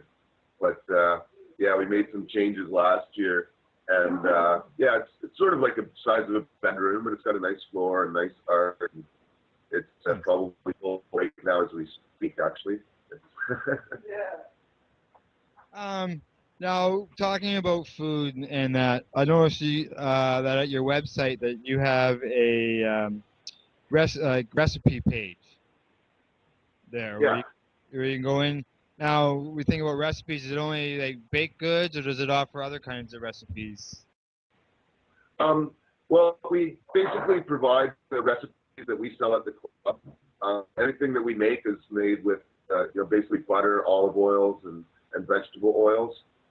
We don't make any products or sell any products that have got alcohol or ethanol or any kind of solvent. We believe that in the whole plant medicine, so the more of this plant you can get into you, the better. Like cooking it is actually you're kind of cooking out a whole bunch of good stuff. Yeah. The only thing that isn't medicine in this plant is the fiber. So, really all you should be trying to take out is the fiber. And even that, a little bit of it's good for you, right? Right. It's just the amount of fiber that's in the plant is more than you need. And I know that from experience, but it's something that, you want to make extractions to a point, but yeah, so we've got, how to decarboxylize it and infuse it in butters and activate all the chemicals. Like there's a little video and everything. Because we want people to be able to look after themselves, and this plant can do that for people. And so we want that, companies or other people, or other, clubs to kind of keep their secrets to themselves. And unfortunately, most cannabis cookbooks don't talk about decarboxylizing. They don't seem to know about activating the THC. They also don't mention lecithin. Lecithin's soy lecithin often. It's a food additive. I noticed that was on your website. Yeah, it not only helps with the absorption of the cannabinoids, so it'll hit you stronger, but lecithin's really good for you in general. It's really good for your nervous resistance. You have multiple sclerosis or other sort of conditions where your nerves have been affected. It's actually really good at helping that system stay functioning. So everybody should have a little bit of lecithin in their diet generally anyway. And so, yeah, we try to teach people everything that we know. And because we're so open and helpful, and encourage other people to experiment. We get a lot of feedback from other people who, kind of tweak our experiments or add to them. And so that's what's helped us improve our recipes. Correct. And it's kind of funny as opposed to, a group that keeps its secrets to itself and nobody else shares secrets. Our more open attitude has helped improve not only our recipes, but everybody else's. Okay, Ted, gotta take a commercial break. Be right back. Okay, we're back after a quick little break there. And that's those YouTube rules, Now, you also have club events from what I saw on the website as well? Oh, that was the commercial break? Yeah, commercial's over, man. It's only a quick on-off of the pause button for recording because of the YouTube only allows me to put 15 minutes up at a time, so. Yeah, I have a 20-minute video, it's too long, right? So, yeah, no problem. If you want to go ahead and roll and light up while we're talking, we don't have any problem with that. Now, as far as events, as I mentioned, what kind of events do you guys do? Well, the Buyers Club doesn't do many. When we talk about events, we switch over to Hempology 101. Right. We've had a great sort of relationship where Hempology's done a lot of advocacy and such, but the Buyers Club hasn't really doesn't do that end of it. A lot of events. Although maybe just to conclude on the Buyers Club, before getting to that, this summer, I guess in May after we changed the federal law, we had the Canada Revenue Agency to come investigate. Correct. Yes, I've got that. Yes, actually, that's my next question. So let's just discuss about that then. What is happening there with actually the people here may not know what we're talking about here with the Cannabis Buyers Club because of from my understanding, it's because of the Owen Smith trial. Is that how you got involved in this tax question with the government and the Canadian Revenue Agency? Yeah, it really comes from my testimony in court where I admitted that we weren't collecting HST or employee deductions. You know, that we were an unincorporated co-op with no legal entity behind it. And so the judge put that in his decision. It was an aggravating factor, I think, to him. It made us more criminal. And so that's one of the reasons I think he decided that the jury trial next year would still go ahead. And so the police actually took the court decision to the CRA to start getting tax money out of me. So in a way, it's truly a step towards legitimacy here because the police aren't coming to raid us. In fact, now when they arrest me or my friends, we're starting to change federal law. Like, I'm just getting better at this. And so arresting me isn't serving any purpose. But, you know, I may as well pay my taxes like every other business. And so it's been interesting. It's been, you know, exciting, honestly, since they've come because we've been waiting for this for a long time. The apartment that I operated out of for years is actually across the street from the Revenue Canada office in Victoria. So, you know, the way I've been looking forward to being, you know, kind of licensed and regulated. And even though we don't get a license out of this, it's sort of awkward. Yeah.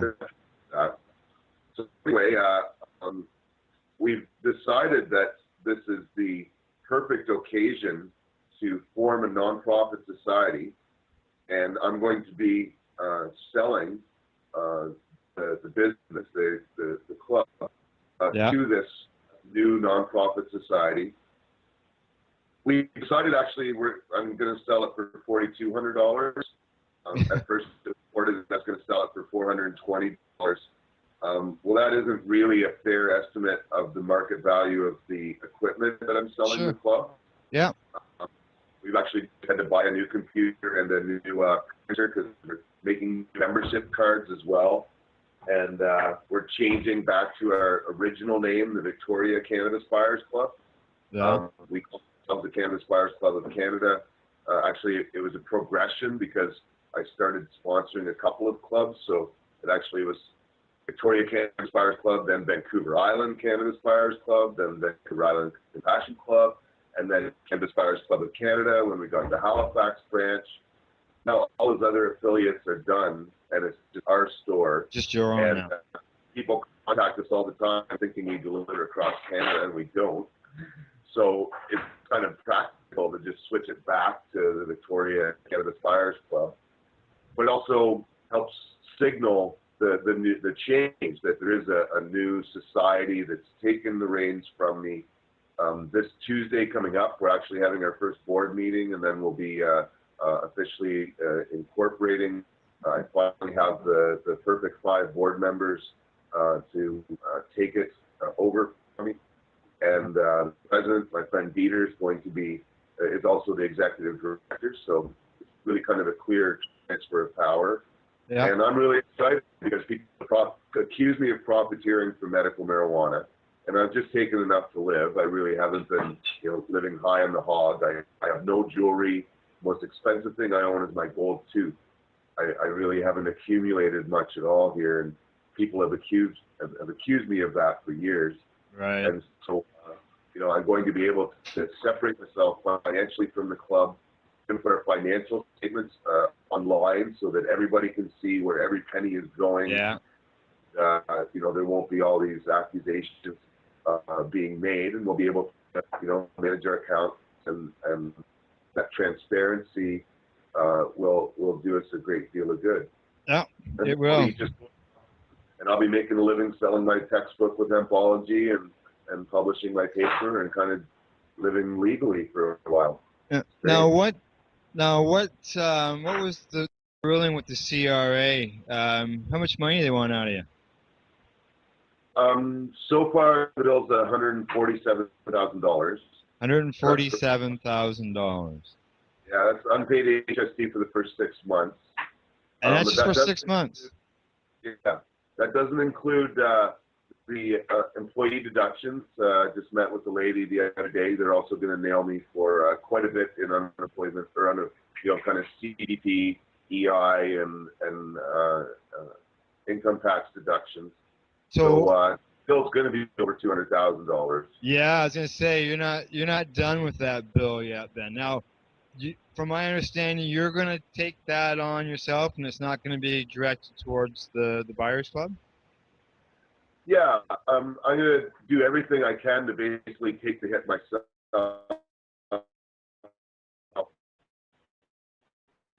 I'm likely going to end up declaring bank, but the members of the club are now already paying an extra 12% that they weren't a few months ago with HST. And to claw back the back taxes of hundreds of thousands of dollars from people that are sick and disabled, I just can't do that. I don't have the heart to do that. Like, declaring bankruptcy to me isn't that big of a deal. I can't get a credit card anyway, and it won't really affect the way that I live. And I'll just be living off donations and sales of my book and whatever else I can hustle up along the way. Now, you mentioned earlier about, does this case sort of legal, legitimize what what the club is doing and stuff, which leads me to, we have laws in this country where, you're not allowed to have the proceeds of crime. Now, if cannabis is legal and they're making you collect or pay HST to the government, are they not profiting off of the benefits of what they call a crime, because they're going to take this money from you? Does that not make you legal? Ironically, Revenue Canada will accept and take proceeds of crime. It's totally legal for them to do that. You could put on your tax forms that you're an assassin, that you made $100,000 last year as an assassin, and the fact that you kill people won't matter. Like, they might look into your clients to see how they could afford to pay you that $100,000, but they don't care if it's from murder or theft, illegal drug sales. That's Revenue Canada. Ironically, it doesn't matter. The funny part is, though, that it does matter to banking institutions. So we can't get a bank account for Hempology. I can't even get a checking account for myself. So we don't know how we're even going to pay Revenue Canada. I'm going to have to get together with them again this week and figure that out, because I'm going to have this big sack of money here at the end of this quarter from the HST I've collected. Yeah. Probably like $40,000, $50,000, and I'll have no legal way to pay them. It's going to be pretty funny. Yeah, exactly. If you can't have a bank account, you can't write a check, they take cash. Yeah. So it was funny because the officers that were investigating me all summer, they just kept saying, that's not their problem, that's collections' problem. And I just had my first meeting with collections, and they didn't know what the hell they were giving me the names of like small credit unions that, in these other municipalities that I might be able to come to. And I'm sure Revenue Canada knows all that, the credit unions that accept cash for money orders. But.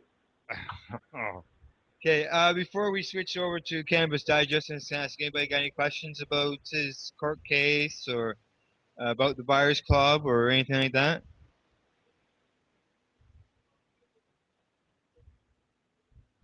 Yeah, was that John here is asking about the legalization and where Mark Emery paid his taxes and the government accepted his money. I guess they're willing to take your money as well and not worry about the proceeds of crime. Like you say, it's legal for them. Yeah. In a way, it's similar to Mark Emery, where you could say that we're paying for our prosecution and defense because we're paying for our taxes, but we can still be prosecuted. And so, although Mark wasn't prosecuted, Canadian law, he wasn't paying American government taxes to the Canadian government. But it's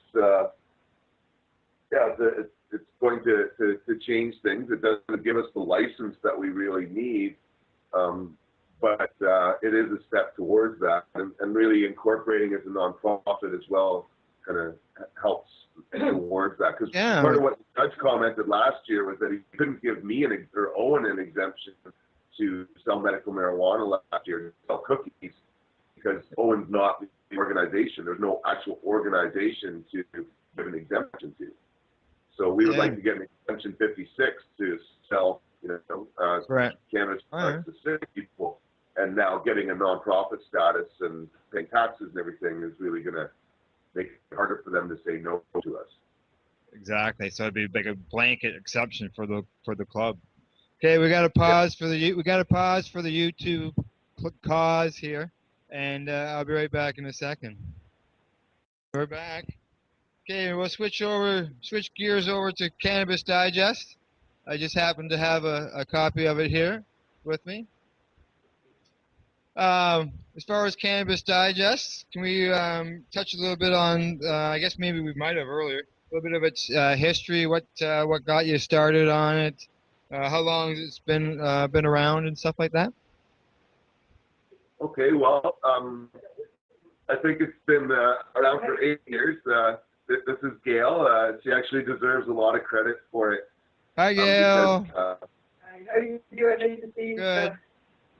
Good. I guess after we got raided, back in 2002, 2003, Gail came and joined the club, and one of the first things she did was, encourage us to get a newsletter going so we could inform the members what was happening, because the membership was growing and it needed explanation. So the first newspaper was actually like a big photocopy folded in half. It was like 4 or like 2 pages front and back kind of folded together, like 4 pages. It was pretty small, pretty grassroots. And it just grown from 4 pages, and I don't know how many pages are in this one. This one's 24. We had a few issues there that were 28 pages. And actually the next issue that's coming out in October here is going to be back to 28 pages. We've got more advertisers come in, so we could use a few more to help pay for itself.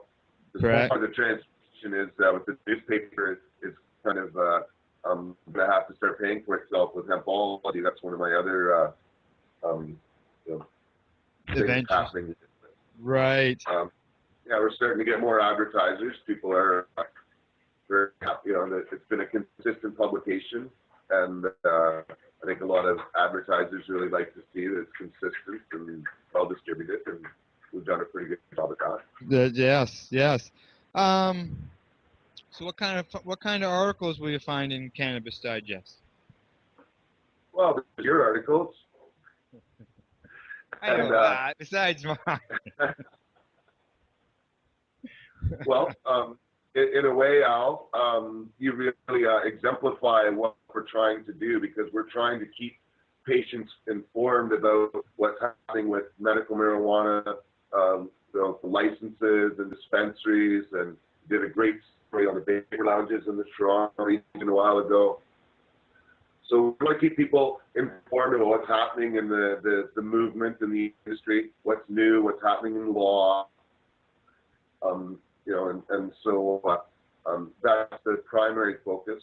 Certainly, there's politics as well. So, our current issue, you have an article there about the Sensible BC campaign that's happening here in BC about trying to decriminalize pot. Now, I saw on the mailing list that it's been that Sensible BC campaign has been accepted or something, and it may be part of a referendum that they're going to hold there in BC. Yeah, it's looking like it's going to be legally on a ballot if they get enough signatures here. So I guess a week tomorrow on Monday, I think 24th or something, there's a meeting in Victoria, and it's going to be pretty exciting. And actually, a couple of days after that, I have Dana Larson, who's not on the list of speakers, but he's really the architect of this project. He's coming up to the university. I teach a lecture series at UVic. And that week's lecture is Pot and Politics, and we actually try to do a live stream so people can watch live on the internet. We put it up on YouTube as well. So Dana's going to be talking about how it's progressing as well. Also really excited to have him up there. Yeah. also in the digest, and I'm going to hold that up again, is your front page. It's always a black and white front page, and why is that? Well, I guess the paper is black and white in part because of the environmental impact of color and the cost. Yeah. But also because we'd like to have each front cover be a coloring contest.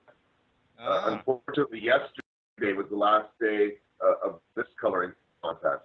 But the next issue will be out next month, and you get a couple of months to put it in. And you are probably familiar with Georgia Tunes. Yes. She's actually got the next front cover. It's a really wonderful Halloween theme. And yeah, I'd like to get usually different artists. The front cover you just showed, and this one here with Georgia, it's a repeat artist. They've both done front covers before. And I'm getting Bongman from Toronto there to do a future front cover too. He's a lot of fun. And yeah, so it's really great to be able to include different people in the paper and then give people stuff to do, right? A lot of people really enjoy coloring, and yeah, it's been a really fun way to get the paper going. Now it's availability. As far as I know, it's probably more available out west where you're located versus here in Ontario. Are you looking at maybe ways down the road in order to increase its availability this way? Because what I've noticed is that each time I go into a business, shortly after I've been around and delivered, they're all gone.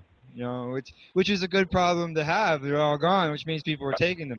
Are you looking at maybe some way of maybe coming up with a distribution at this end of the country in order to be able to make them a little bit more available?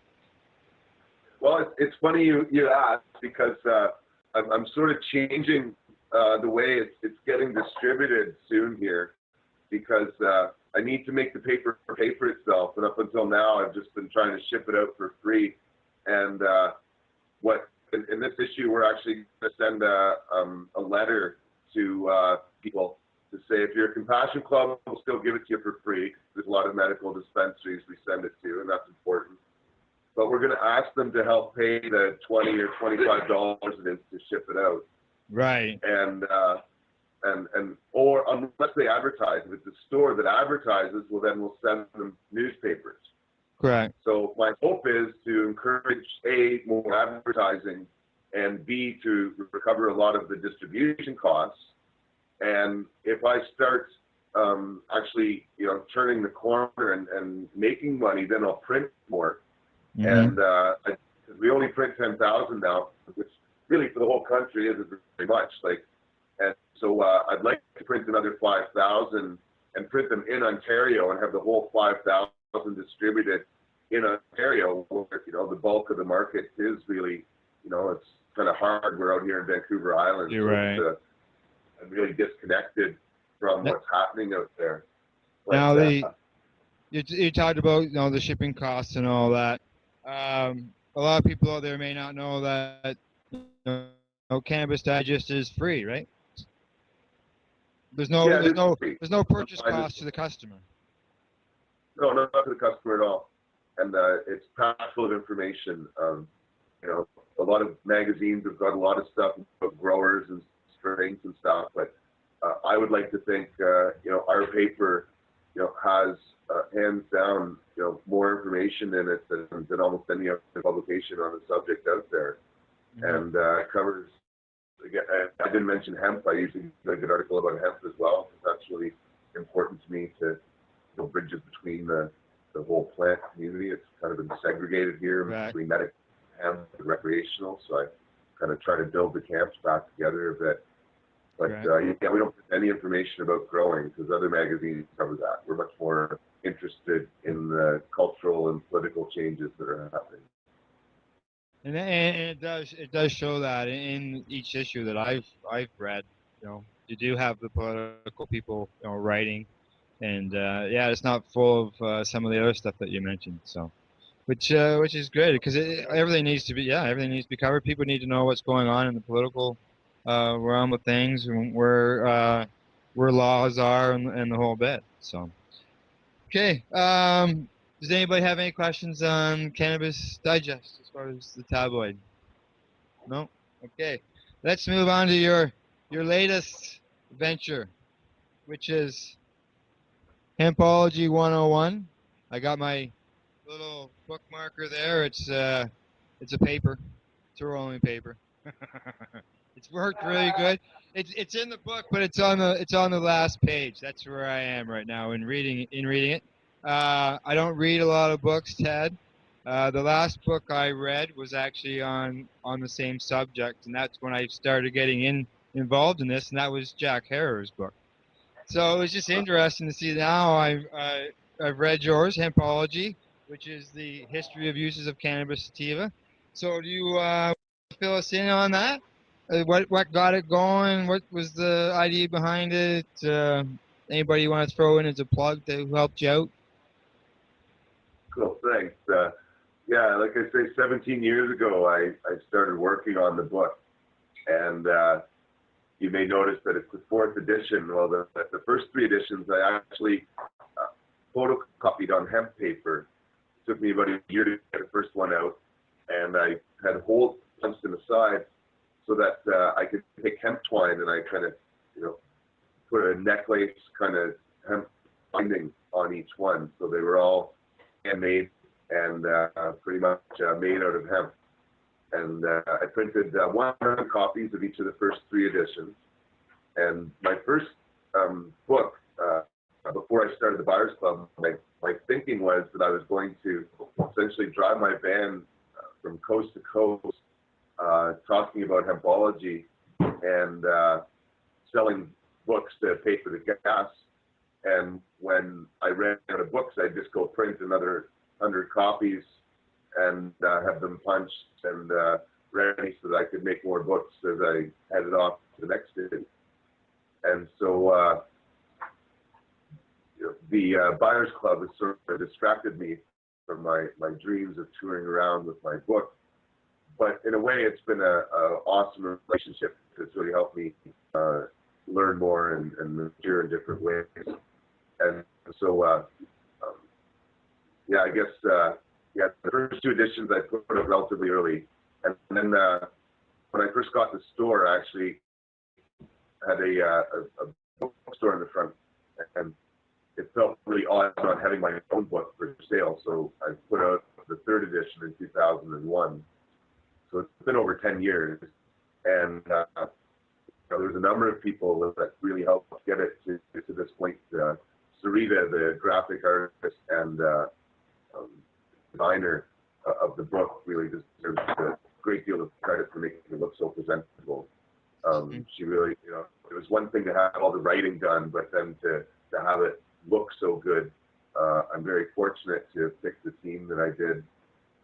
And so, yeah, it's been an epic struggle to get it out there, but now it's funny because it was 17 years of work to this point, but now the real work is getting out there and selling it and getting people to promote it and believe it and follow through on it and convert over to the cannabis economy.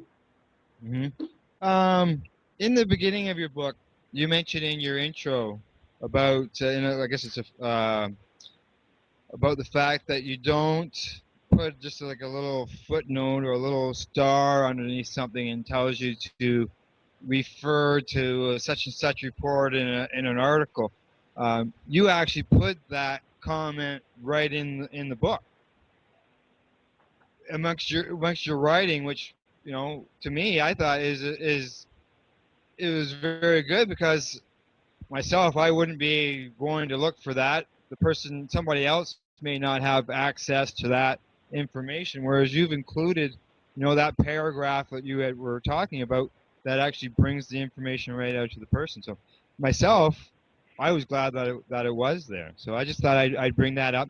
And the fact that the book, while you do have some pictures in it, and that's what I'm glancing over here, it has a lot of writing in it instead of being full of just pictures. Like, I know a picture can say 1,000 words, but you've got a lot of writing in there, and it's not full of pictures.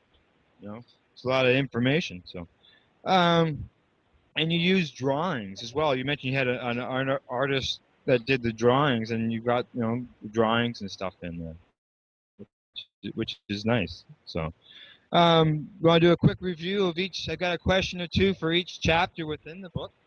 If you'd like to go through that, right off the bat, history. The only thing I can say was, wow, you went quite the ways back. Like I think a lot of people only think about marijuana going back to about 1960, but you're into the 1500 BC. You went way back in this when it comes to history. So you want to explain a little bit about the history of cannabis way back in that time? Well, I've become convinced that cannabis was known historically as the tree of life in a number of ancient civilizations, like the Sumerians and Just the a minute, Ted. Babylonians. Just a minute, Ted. Go ahead.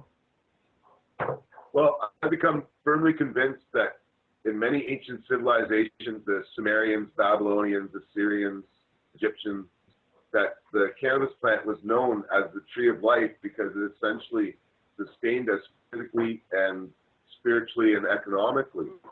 And it starts with the seed. That's partly why I have the front cover with the seed, because we've been eating cannabis seeds for millions of years. It's not just something we started to use when we came across fire. We've been eating seeds since we were dinosaurs. Right. And since we had not much more than the brain of a squirrel, we learned to store these seeds over the winter time.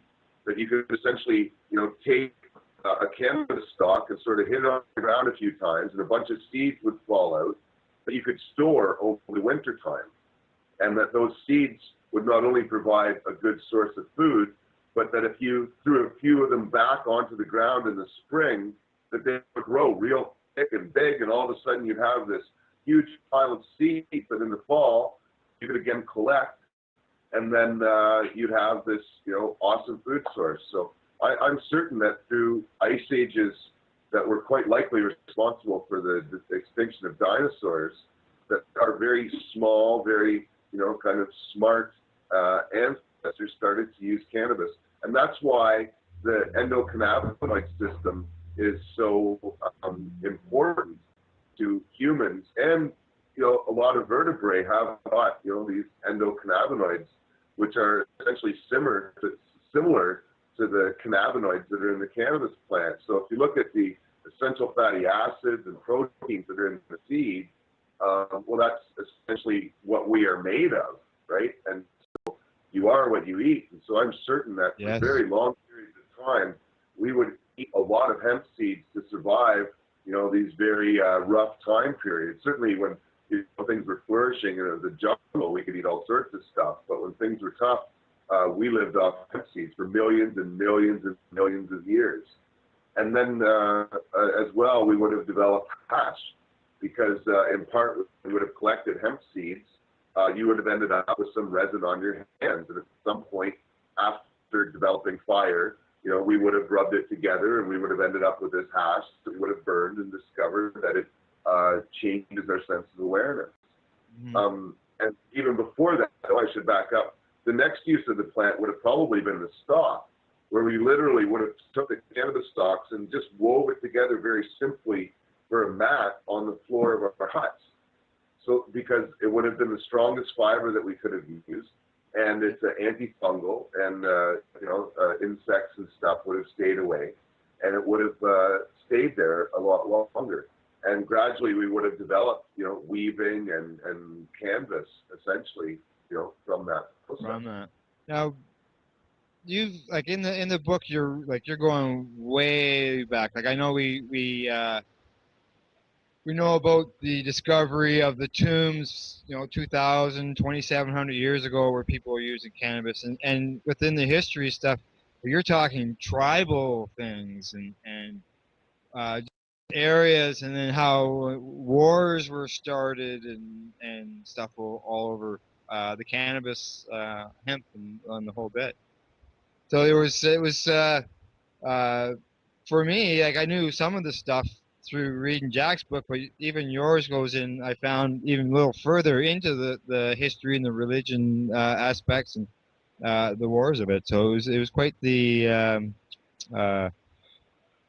knowledge in order to pick up. Where you don't hear people talking about that very Well, I often. owe a lot to my friend Chris Bennett. He's written 3 books now: Marijuana, Magic, and Religion. The Green Gold, The Tree of Life, Marijuana, and Magic, and Religion. Yes, I saw those. Bible, and Cannabis the Soma Solution. His last book, I really didn't quote it in there.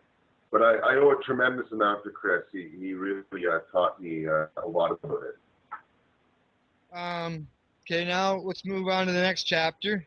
It was about hemp. You write about the many uses and where it was grown. While it's is grown here in Canada today under strict conditions, is there other places around the world where it's grown where maybe it's not as strict, where it's a little bit more open up? Oh, certainly. There's some places in the world where prohibition never stopped them from growing hemp. China, for example, has been producing hemp products for thousands of years. That's where hemp paper was first made, a couple thousand years ago. And so they've also been. We got this hemp board. I don't have it here, but they make plywood out of the herds. Like the hemp, the stalk has got fiber on the outside and like a cork in the middle. Yeah. And so the cork can be turned into a press board and paper and stuff.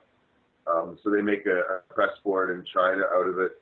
And that's like the clothing I'm wearing is actually hemp, but it's made in China.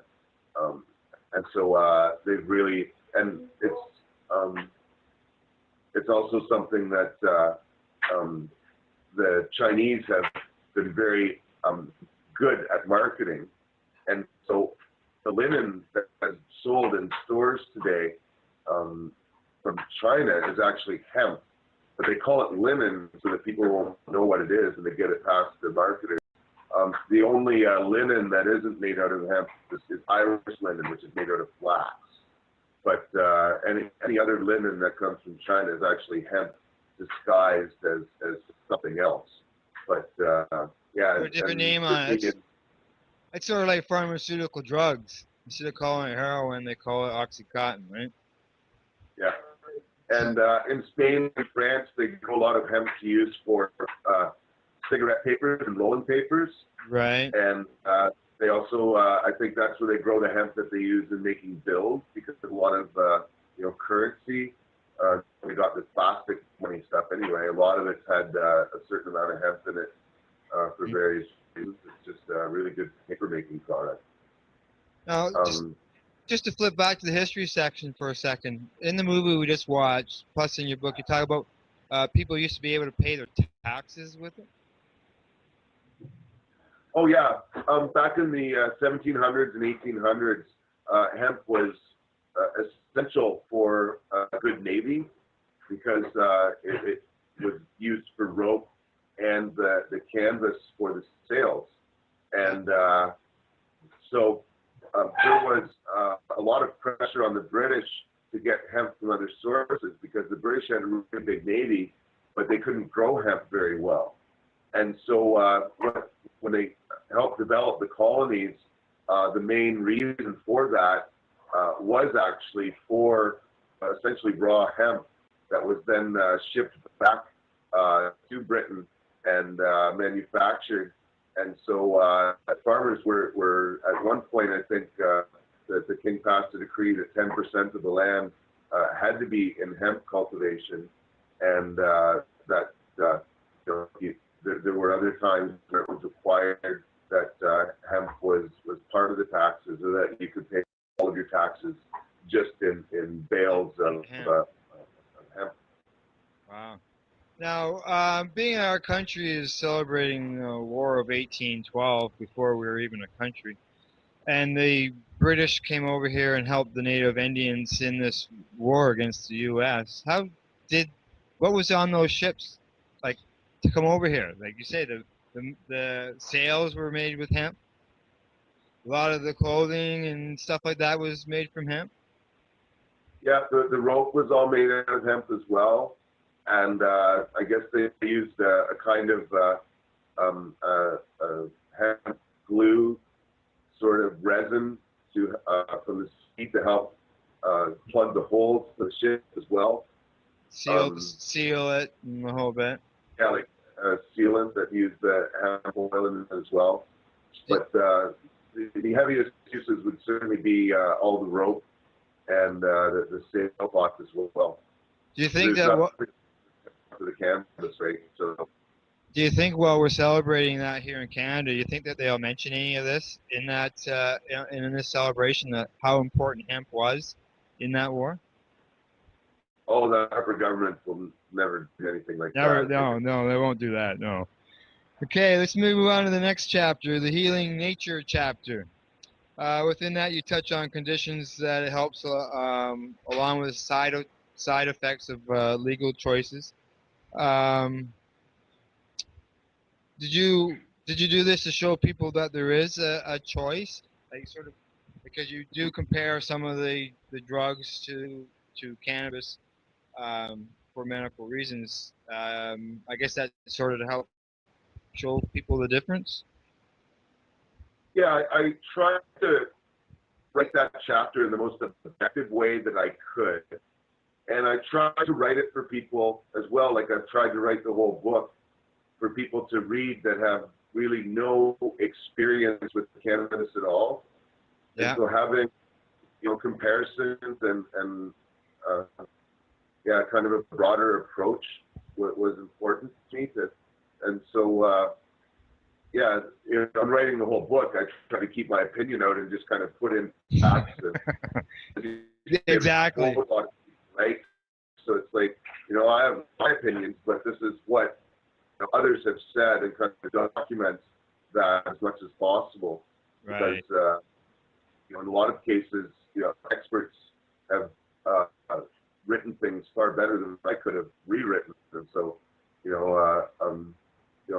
like in particular, like, that chapter also talks about some of the potential consequences of using this.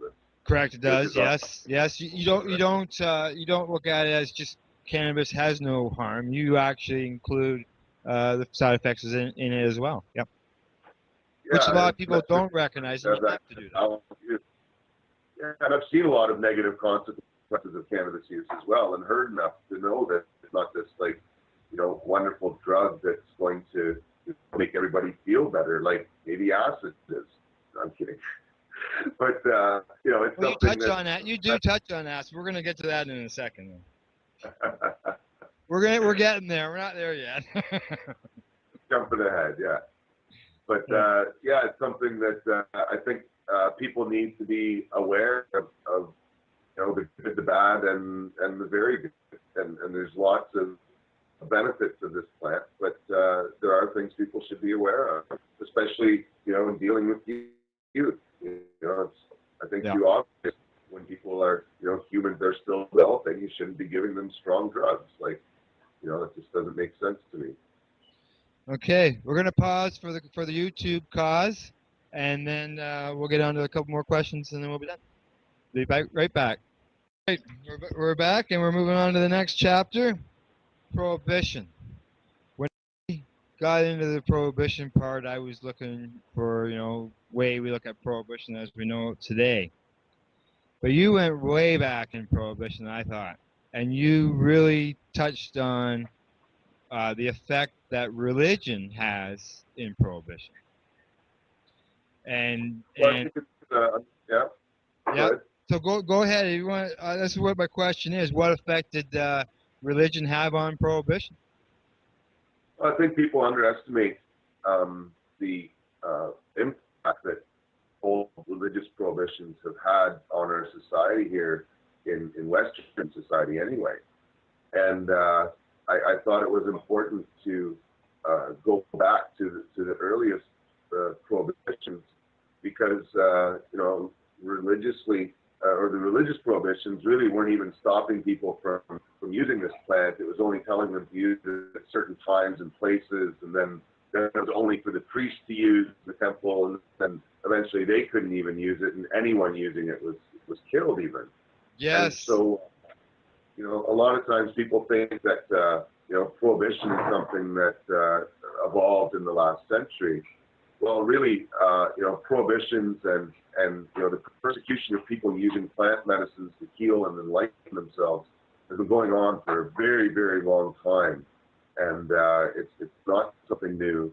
And if you understand the history of prohibition, you see the very same tactics coming up that started with the Book of Law at 600 BC, when a path of lies was just put out into the public and people sucked it up. And ever since then, these prohibitionists have used the media to create a frenzy about drugs in a way that has been very, very harmful to not just the drug users, but society as a whole, I would suggest. Mm-hmm. And so, prohibition is nothing new. And I think also when you gain a sense of how long this battle has been between, plant users and the military complex, if you call it that, you get a sense of, what we're really up against on one hand, but then I think also get a sense that, this kind of cultural umbrella is starting to fade, that we're actually just now getting out of the dark ages, as they were called. And so I really have a great sense of hope for humanity, because these ancient prohibitions are being seen for what they are, which is really a charade for control.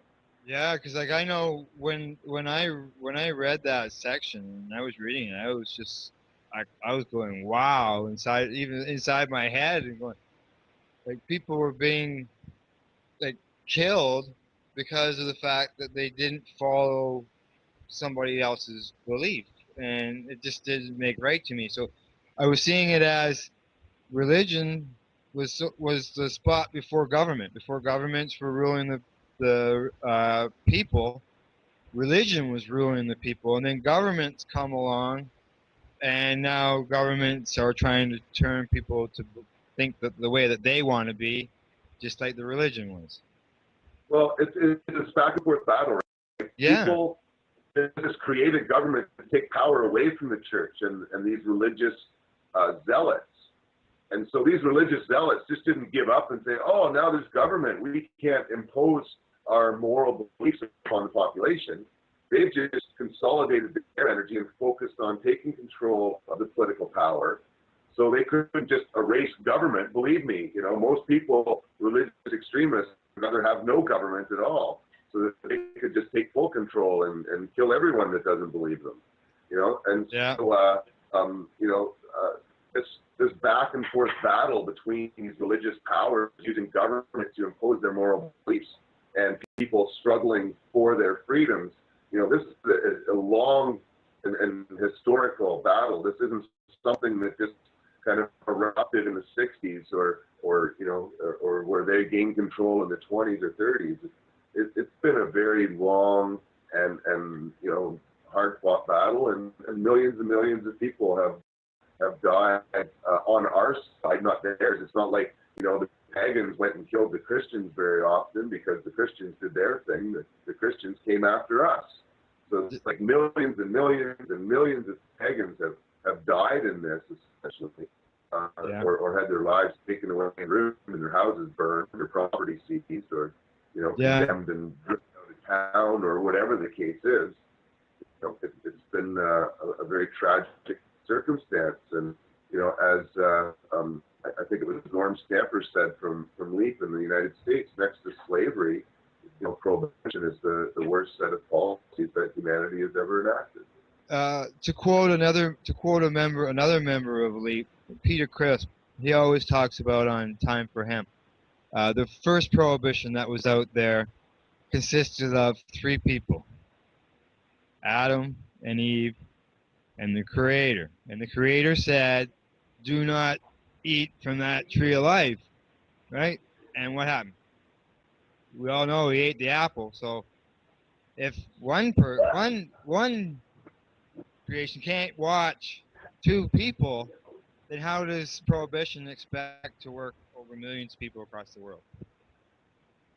That's a funny way of putting it. I haven't heard that. Oh yeah. He says our creator, he couldn't watch over two people. So how do they expect everything else to work together? Okay, let's jump to the next. Let's jump to the next one, the counterculture one. In there, you talk about for a while there, cannabis had lost some appeal during the because of the psychedelic drugs, which brings us to the LSD. What was the effect of the psychedelic era on the cannabis movement? Well, certainly cannabis was around in the 1950s and early 60s. It hadn't been completely erased among the jazz musicians and sailors as well. People that traveled to other parts of the world where hash in particular was available. Yeah. And there's been good hash available for thousands of years. So people were still smoking that through the 20s and 30s and 40s and 50s. And so it was around. But really what made the use of cannabis explode towards the end of the 1960s was the psychedelic community that just in a way it came out of nowhere in the American scene. Ironically, through the U.S. military and their attempts to control people in the way they think. And so it was really this, like I say, sort of explosion in creativity and freedom and a sense of awakening, and that really brought cannabis use more to the more common people. And ironically, the Vietnam War as well was a big factor in that, because cannabis was being grown and used in Vietnam, and the soldiers went over there, and all of a sudden it was very common to not only smoke grass, but even to smoke opium, and to really question the motivations of the American government in general. And so a lot of Vietnam vets came back, needing to supply their heroin addiction by selling pot and having a real hate on to the American government. And so the return of the vets from Vietnam was also instrumental in the revival of cannabis, because a lot of them even brought the tea back to Vietnam. And as the song Steve Earle song, Copperhead Road, people started to make an economy out of it here in North America. Yeah, yes, that chapter I found very interesting, because you got right into the Timothy O'Leary. You were talking about the way that they traveled around the country, and then, like you say, you went right into the Vietnam War. The movie that we just watched, it touched on the Vietnam War and the effect that it had on the cannabis culture as well. Into the next chapter, we got two more chapters here. Cannabis Today chapter. You're talking about the politics, some of the politics in there. Does it seem that there are many politicians who believe that the prohibition of cannabis is wrong, but they refuse to speak out for one reason or another, whether their party may be against it, or that they fear that if they talk about cannabis, it just won't people won't vote for it? Yeah, they're afraid of their religious right, and some of them should be, given where they live, because the religious right can be very vocal and very focused. If you say something that pisses them off, then you're a target to them, and so that fear, is quite a dominant factor. I've heard it even locally in Victoria, right, where we live in a relatively aware society, but there's a lot of pockets within Victoria, the old guard, where there's lots of money and power, and they're not at all wanting to legalize pot. They're that 1%, right? Right. And so, that 1% is not on board. And so, the politicians, pay a lot of attention to that. And so, the combination of those two factors makes it so that very few politicians are really willing to speak out. Unless there is a clear majority, or they have some other personal life experience that makes them aware of the follies of prohibition. And so in that case, it depends on their political stripes. But there are, members of the Conservative Party that criticize the Canadian government for what they do as well. But and there's members of the Liberal Party and the NDP that are not at all supportive of legalization.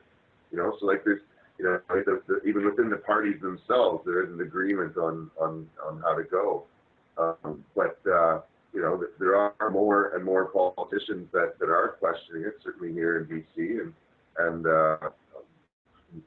more outside of Canada, I think, than even in this country at this point, because you don't want to stop it. Yeah. As of today, the way I know it, when it comes to the political parties, it's really just the Conservatives that are out against it as far as cannabis, because you know, the Green Party, taxation and regulation.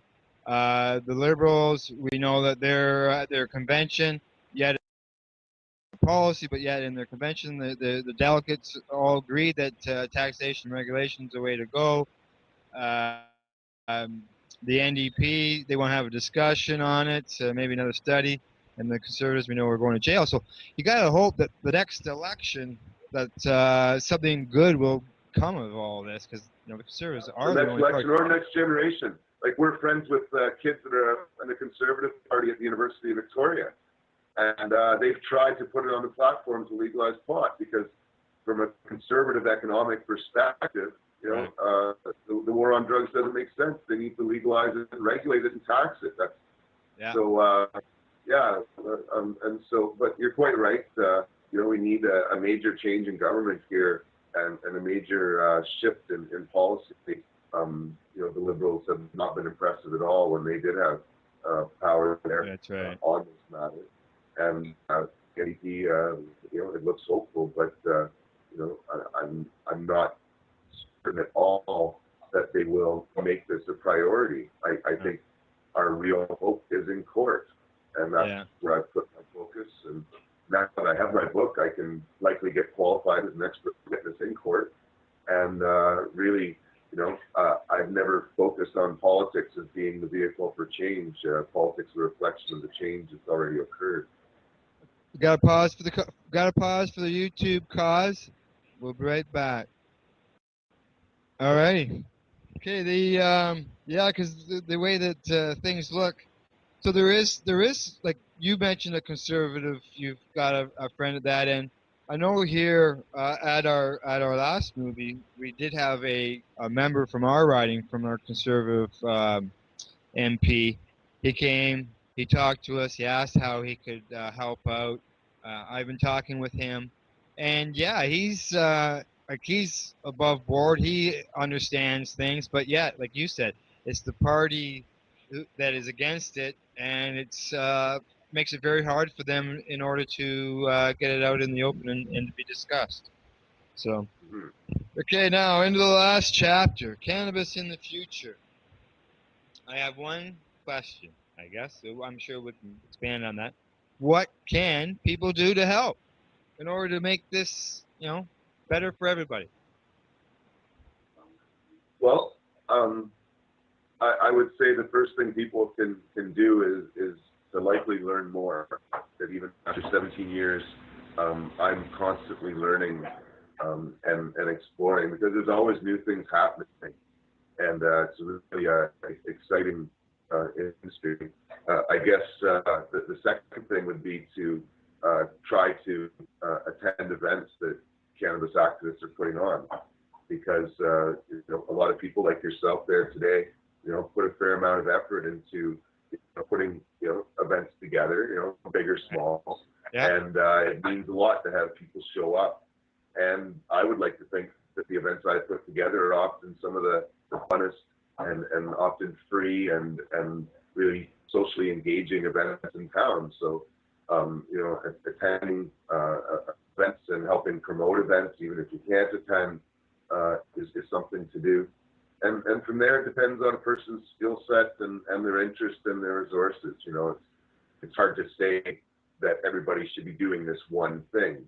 Aside from learning and sharing what they know, right? Like, that comes with it. Obviously, you're obliged to share when you have knowledge.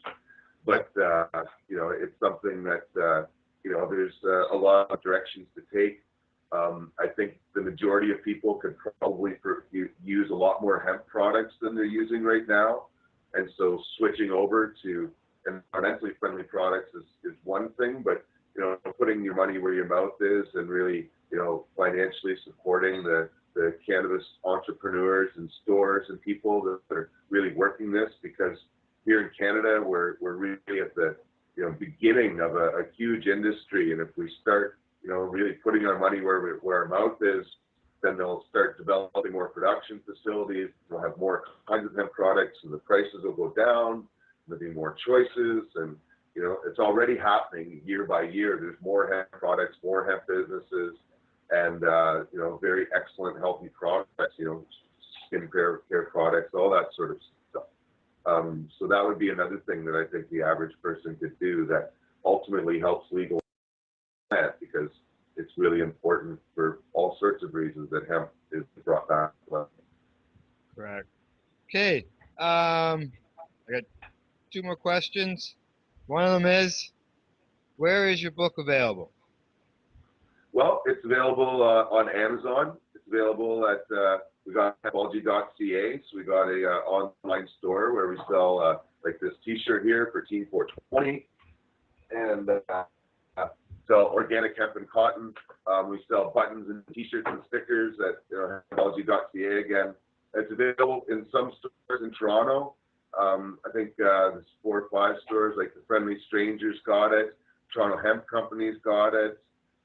I'm going to get in trouble for forgetting places now. What about any of the vapor lounges? I know you were doing the tour of the vapor lounges. Any of them carrying it? Yeah, I think that they're, yeah, you're right. Sorry, Vapor Central should have it. Vapor Village, I think, is another one that has it. I have the complete list. It's I don't think so, sorry. Yeah, I think the complete list of the stores is either at hempology.ca, if you go into the hempology, go into the forums, I guess, in the hempology activities. Okay. Yeah, so like you said, it's available at hempology.ca as well, right? Yeah. You got a Facebook page for it as well? Yeah, I got a Facebook page. You can go there and find the list of the stores it's available in. Yeah. Last question to you. Is there anything else that you'd like to add? Well, I would. In November, we're going on the next kind of big phase of our book tour, which is taking us all the way to Halifax. And I've mentioned the club a little bit, but I teach a free lecture series at the University of Victoria. Hempology 101 is the largest student club on campus there. So you're in a Canadian university teaching a hemp class? It's a free non-credit lecture, so you don't sign up and pay for it. There's no tests or anything. We actually broadcast live and put it up on YouTube as well. And they're hour-long lectures this year. And so next week I'm doing a lecture on the Marijuana Tax Act, so like a full hour on that. But we're starting to expand hempology to other universities. We started a few years ago. We have clubs now at UBC, VIU in Nanaimo on the island, and now I have one at Mount Allison University in New Brunswick. And now that I have the textbook, we're really expanding into other universities very, very fast right now. And the main, project we're starting off with is a cannabis convention. I've held 13 at UVic, where it's pretty simple. We just book a room, get a bunch of speakers, make a poster, and invite people to come listen for the afternoon. And usually it's from like 1 to 4, and then we have a 4:20 after. And so we're going to have a cannabis convention in November at Dalhousie. Dalhousie? In New Brunswick. Nova Scotia. Yeah. And then we're going to have Mount Allison in New Brunswick. And then we're going to have one at Carleton University in Ottawa. And then we're going to come and have one at the University of Toronto. Fantastic. And just lining up the speakers for these events. But we hope to leave behind hempology clubs that will have a number of events where they can have movie nights and speaking events and do other fun things. We're here. One of the things we're starting to do is arrange kind of meet and greet nights where, like in Vancouver, we're going to have all the UBC students coming down to the Vapor Lounge, and we're going to have an evening in the Vapor Lounge where the students can hang out with Jody Emery and Gaynell Larson and people working in the cannabis industry in Vancouver, and give Randy Kane, give kind of the activists and students a chance to get to know each other and hang out. And so we're going to be doing that at we won't be doing that on our tour very much. We're just going to be getting the conventions going. But we created a really good model for a student club. We're the largest and most popular club at the University of Victoria. And we think we should be on every campus in North America and the world. And, getting the students engaged in this and connecting, researchers, professors, students, activists, and everybody together on the more academic sort of front. So we're really excited to be getting professors and teachers on board is a good thing. Very good thing. Does anybody have any questions on Ted's book? No. You're commenting. Good book. While we were talking, they were passing it around and taking a look at it, so that everybody could see for themselves what was all in your book there. Well, Ted, at this moment, I'd like to say thank you for taking your time to educate everybody on the theme of history of cannabis. And thank you. And I'd also like to thank Gerhard and the staff here at the Grindhouse in Campbellford for being present, and everybody being present today. And for the people on YouTube, thank you for being people advocating cannabis education. So until next time, thank you, and we'll see you later. Bye-bye. Thanks so much, Al.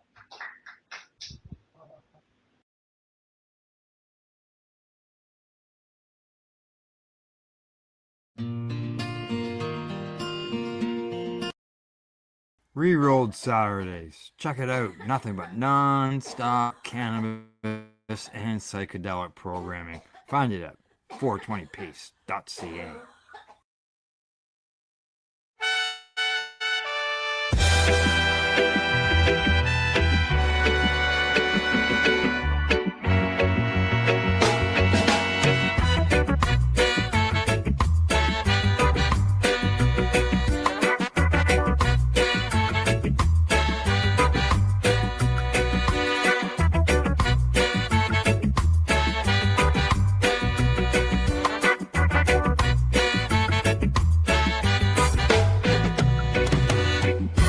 Come and feel those green vibes, frosty buds, nature's embrace, classic roots in the sunshine, medicine flowing, we find our place. High on love, we elevate now. Nature's gift that celebrate. In the garden, watch them grow. Nurture dreams in the warm sunlight's glow. From the sun, rise up and thrive. In this rhythm, we feel so alive. High on love, let's elevate. Feel the peace that we create. When the evening falls, we'll gather around, share the stories of the healing found. With every puff we sow the seeds. In this fight, we fulfill our needs. High on love, we elevate on. Feel the joy that can't wait. In the garden, watch them grow. Nurture drinks that last afloat.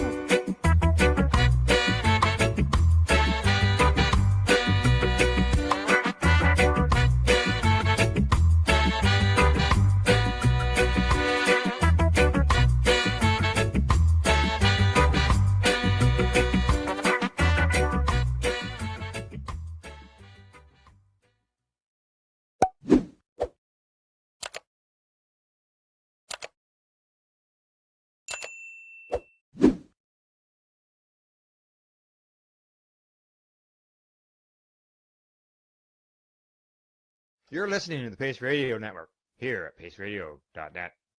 The views expressed by the individuals during this broadcast are their own opinions, and they may not be the same as those of their group or other organizations they may be involved with.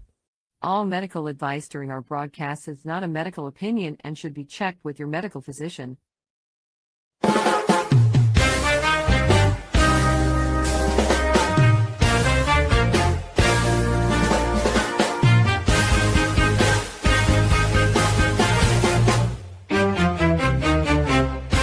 Look at all that money, yeah, the money that they've spent. Take another look and take some time for hemp. Don't cut trees for paper, cause it hurts the environment. Stop deforestation, yeah, it's time for hemp. For hemp, I'm your host, Casper Leach. On the program today, my two joint hosts and I are being joined by two amazing guests, and I'll let my joint host, Al Byrne, introduce them. Yeah, thanks, Casper. Our couple today is from mid-central Maine, so kind of up close to the Canadian friends. They got my attention. If you paid attention to our show, you remember Dr. Uma Dhanabalan being a guest, and these folks are they are cohorts with Dr. Uma. And what we're going to talk about today with them, and they come in real quick, it's Hillary and Brett, and they're going to talk about pediatric use of cannabis, pediatric, infants, little kids. So let's welcome, please, Brett and Hillary. Let's get right to it. You have a farm, and what do you do on your farm? It's like you deal with children, and why, how'd you get into it? Well, basically what happened was we have been growing cannabis together for many years. We're legacy farmers from Prop 215. I was an activist to get medical cannabis, and it passed in 1996. And Brett had, from being in the Navy, he had cancer and he had chemotherapy and he had surgery at the age of 35. So we've been making this medicine, and he's now 20 years cancer free. All right. And it's just for our friends and family. It's never been a business. We just grow cannabis. We had a business in California, Santa Cruz Mountain Organic Growers Services.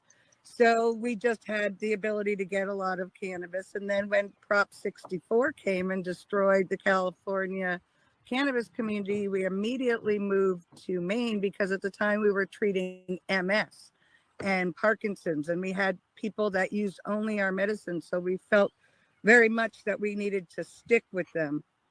And then what happened was, one day I got tagged in a Facebook post, and it was a mother named Kimmy Dawn Scott.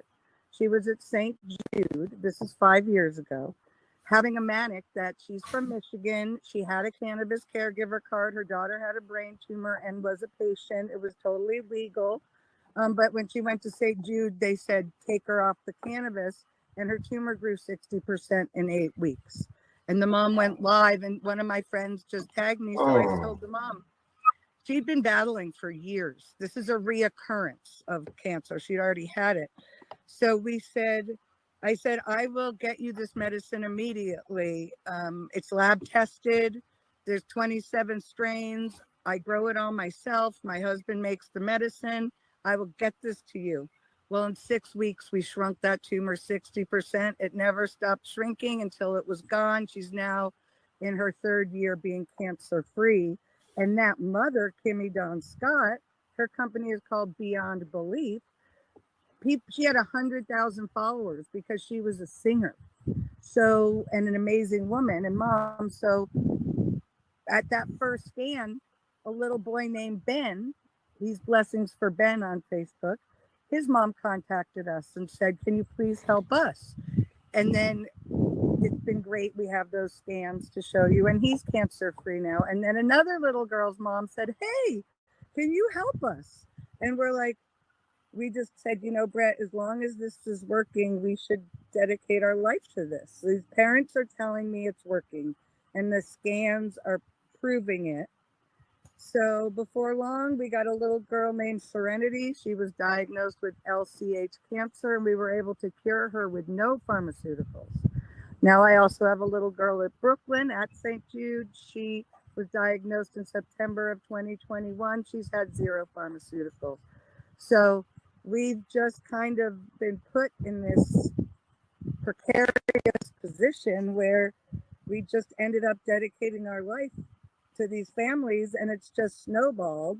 And now we have families that we teach them how, the ones that live in legal states like Ohio, we teach them how to grow the cannabis. I get them the seeds, they grow it themselves. They come here, we teach them how to make the medicine, and then they give it to me and I have it lab tested for them. So they're pharmaceutical doctors, they're trained in pharmaceuticals, just like we're cannabis. Dr. Uma's a cannabis doctor. We are trained in cannabis. So what I just tell myself, because I have to, because I love all these kids, is that if you go to an oncologist, they're going to offer you chemo. If you go to a radiologist, they're going to offer you radiation. If you go to a cannabis doctor, cannabis nutritionist, they're going to offer you cannabis medicine and scientific nutrition. Now, if we could just get people to go with the one that doesn't harm them first, the tools in the toolbox, but you should always use the one that doesn't harm first. And that the great thing about cannabis is we get results very quickly. It's not wait 6 months. We see if we can tell if it's working. Blood work and scans, that's all we go by. And so if we can just convince people to use cannabis medicine first, that's our goal right now. What doctors do you have overseeing your work? And how do you get scans from your patients? I mean, if you're not a doctor, you can't order a scan of the patient. And so do you have doctors overseeing what you're doing? Do you have doctors working with you on this? Absolutely. First of all, we don't take any children that are not under the care of a doctor. Let me ask the tough question, Brett. What's your failure rate? Well, that's hard to say. We have great success shrinking tumors, but we also end up dealing with the side effects due to the treatments of the pharmaceutical doctors. Usually we get most of our patients at the end. We're like Hail Mary. Right. They've done everything else. They've gone on trials. They've done chemotherapy. They've done radiation. So by the time we get them, oftentimes they're on hospice. What are the, just for the people who know, give me the law in cannabis or in Maine. So in Maine, what are we allowed to have? 6 plants per person? Everyone over 21 can have 6 plants and then 6 plants for medical. So I, as a medical patient, could have 12. He can have 12. We grow for 2 of our neighbors and a friend. So we Right, because they don't have property, they don't have the time or the space, so we do it for them. So cannabis is legal for people over 21 to use? correct, recreational and medical. We have And both. medical. And you don't lose the recreational if you got a medical. Correct. You still maintain the recreational plants and grow your medical ones. Okay. We do. Yes. Yeah. Brett and Hillary, my question to you is that if I, as a parent, am having a conversation with a doctor who's telling me my child needs chemotherapy or my child needs radiation, and then I'm having a conversation with you and you're telling me, oh no, just rub a little oil on their belly button and let them drink a little bit of oil and don't go to chemo, don't go to radiation. Trust us, this holistic approach is going to be just fine. I'm playing with my child's life. How do I make a decision like that and feel comfortable with it? Well, as we said before, the cannabis reacts quickly. So typically from time of diagnosis till treatment begins is anywhere from 5 to 8 weeks. So we tell them, hey, give us 5 weeks, see what can happen. and have another scan before you go and do those radical surgeries and chemos and radiations that damage your child for life. Because we will see shrinkage within 5 to 8 weeks if it's going to work. If it's not going to work, go do whatever you want. Just give us a chance. We don't want to be the last Hail Mary chance of saving your child. We want to be the first. See if we can do something before you do that. That's what we tell Well, them. I understand that too, but I mean, it's kind of like telling somebody to go have a salad. You got cancer? Oh, well, here, have a salad and it'll cure you. I mean, it's kind of hard to put your mind around just rubbing some little oil on my child's skin and letting my child drink some oil. I mean, I feel like, well, you know what I'm saying? It's kind of like, Yeah. what? Oh, no doubt. Let me explain though. Does it make a lot more sense to give your child over and let people harm them and make millions of dollars and inject poison into their veins, destroy their blood and organs for life, give them necrosis, bleeding on the brain, causing shunts, causing bleeding to the stomach, causing seizures and death? I think that's the real question, is how have we all been brainwashed that we let other people harm our children? That's my question. How can any parent hand their child over when there's a medicine that works that doesn't harm the child? We fill the endocannabinoid system. We use scientific nutrition. There are tens of thousands of Harvard, Israeli studies all over. There are trials going on in Colorado right now. There are a ton of proof. So my question is, how can a parent harm their child if they don't have to and make millions of money for the pharmaceutical companies? Right. But it does, we're not saying don't do it. We're saying give us a chance. It's going to be 5 to 8 weeks unless they rush you in right away and start chopping, which they do, because they want their millions of dollars. Every brain cancer diagnosis is millions and millions of dollars for their And once doctors, they start for the their treatment, they can't go somewhere else. It's like, it's very political. When you get a cancer diagnosis for your child, your brain frontal lobe closes. You can't even think. Right. And you actually need to learn more then than you've ever learned in your life. And it's very hard. And they put incredible pressures on it. Believe me, I've been through it. I ended up opting for chemotherapy that I didn't need because they scared him. They scared me. They use this, oh, I'm a doctor. I've gone to college for years. I'm an expert in this. And frankly, they don't know shit. They really don't. We just know that we want families to have the legal option to try a medicine that doesn't harm before they harm. We are really against putting anything in a child's veins, in the blood. No. Perfect blood work, scientific nutrition. If you don't have a healthy gut flora and a healthy blood, you're not going to win. Right. Okay? You don't win. And if you don't do the research, the doctors don't tell you, oh, your kid's going to be dim.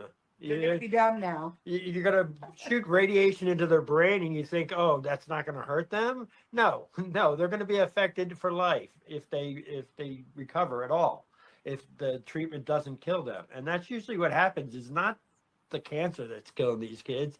It's the treatments that's killing these kids. They die from necrosis, bleeding on the brain a lot. From the radiation. Wow. So we also pair our medicine with scientific nutrition, as Hillary has said many times. So we believe in a, whole food diet, non-GMO, organic, whatever possible. We include juicing of savory juices, not a bunch of apples and beets and oranges, but ginger, lemon, celery, greens, kale, carrots. How about juicing cannabis leaves? You ever tried that? Absolutely. Yes, I make sure that my kids have cannabis leaves for their smoothies. We just put it directly in the smoothies. That way they get the whole thing. It's also non-psychoactive, so that's something they can start doing immediately to be building their endocannabinoid system. We open it slowly, hello, hello, hello, and the kids do great with juicing. And we sprout hemp seeds. Anybody can just order organic hemp seeds, get them wherever you get your hemp seeds, sprout them, and juice them. Eat them. Hemp, it's great for kids and for everybody. Cancer destroys families. It's like one day you have a beautiful life, and the next day both parents can't work. And I'll tell you, most of these families have 5, 6, 7 children. I have a little DIPG child right now, the little of 7. Now, because 1 in every 250 children in the United States gets cancer now. So if you have that many kids, you're looking at 1 in 30, 1 in 40, 1 in 50. So we So if I'm from Indiana and I need to get some of this from you, do you just send me like a bottle of it and suggest that I do a syringe or two, or what? We have the families put something together where they come and meet us. What I found is that people kind of want to know where they're to give something to a child. So we've had families come from pretty far away to meet us. Right. We grow this cannabis outdoors. We only have one harvest a year. I grow 35 strains. There's 27 strains in the medicine. Every batch has a different combination of the 35 strains at 27 strains. So it's always a tiny bit different. Like our lab testing is always a little bit different. Which is one of the things that we think gives us a lot of success, because as we all know, in everything we build a tolerance, whether it's a natural remedy, a pharmaceutical. So by having the medicine be a little different every time, that really seems to help. But in general, and that's part of the reason why we seem to have a lot of success, is most FICO that's available in a dispensary is a single strain. And then you just have that one strain. You have just those one terpenes, and it never changes. So you get used to it, your body gets used to it. And it seems like varying it up, having multi-strains, it is constantly attacking the tumors at a different angle, a different terp, a different whatever. We don't really know what's going on, but it's it not seems building like a tolerance, it's helping. The multi-strain and the variation is what really keeps it off balance and allows us to. The different strains have different cannabinoids, different terpenes, all that. So when you add all those different strains, you're getting a whole variety of different medicine combined. And I personally I found great places, a place called The Source in Arkansas. There is good medicine in California, Oregon, Washington, Michigan, Ohio, Maine, Massachusetts, New Hampshire. I mean, I advise a ton of people that do not get my medicine. I only have what I grow in my yard. Right. And that's another thing that we do, is we are educators. So we actually have some of our patients come to us and learn how to grow, learn how to make the medicine. And then I have it lab tested for them. That's another service I offer. We continue to spread. Now we have people in Ohio who are growing it themselves, making their own medicine and having extras so that they can then spread it to the next person and they can teach them. And that's the whole idea, is grassroots and spreading it. Being in charge of your own health. And being a blessing, not a business. Just a technical question, Brett, but how do you do your extraction? What do you... Okay, well, it's simple. We just soak the cannabis in alcohol. We use extractahol, certified organic, 190 proof, organic, and after about 12 to 24 hours, I strain out the alcohol, the material. We throw that away because now it's useless. And then I put that into a green oil machine, and you can buy online around $350. And it distills out the alcohol, and what's left is the medicine. And, it's a process. It's not easy. It takes a couple, 4 hours sometimes to complete the whole thing. and get the consistency right. And so it's an art and a science to get the consistency properly, that you can get it into the syringe and you can get it out of the syringe. If I take Well, out you too use, much, I guess one of my points here for the customers out there or the people listening, you use alcohol, which is great.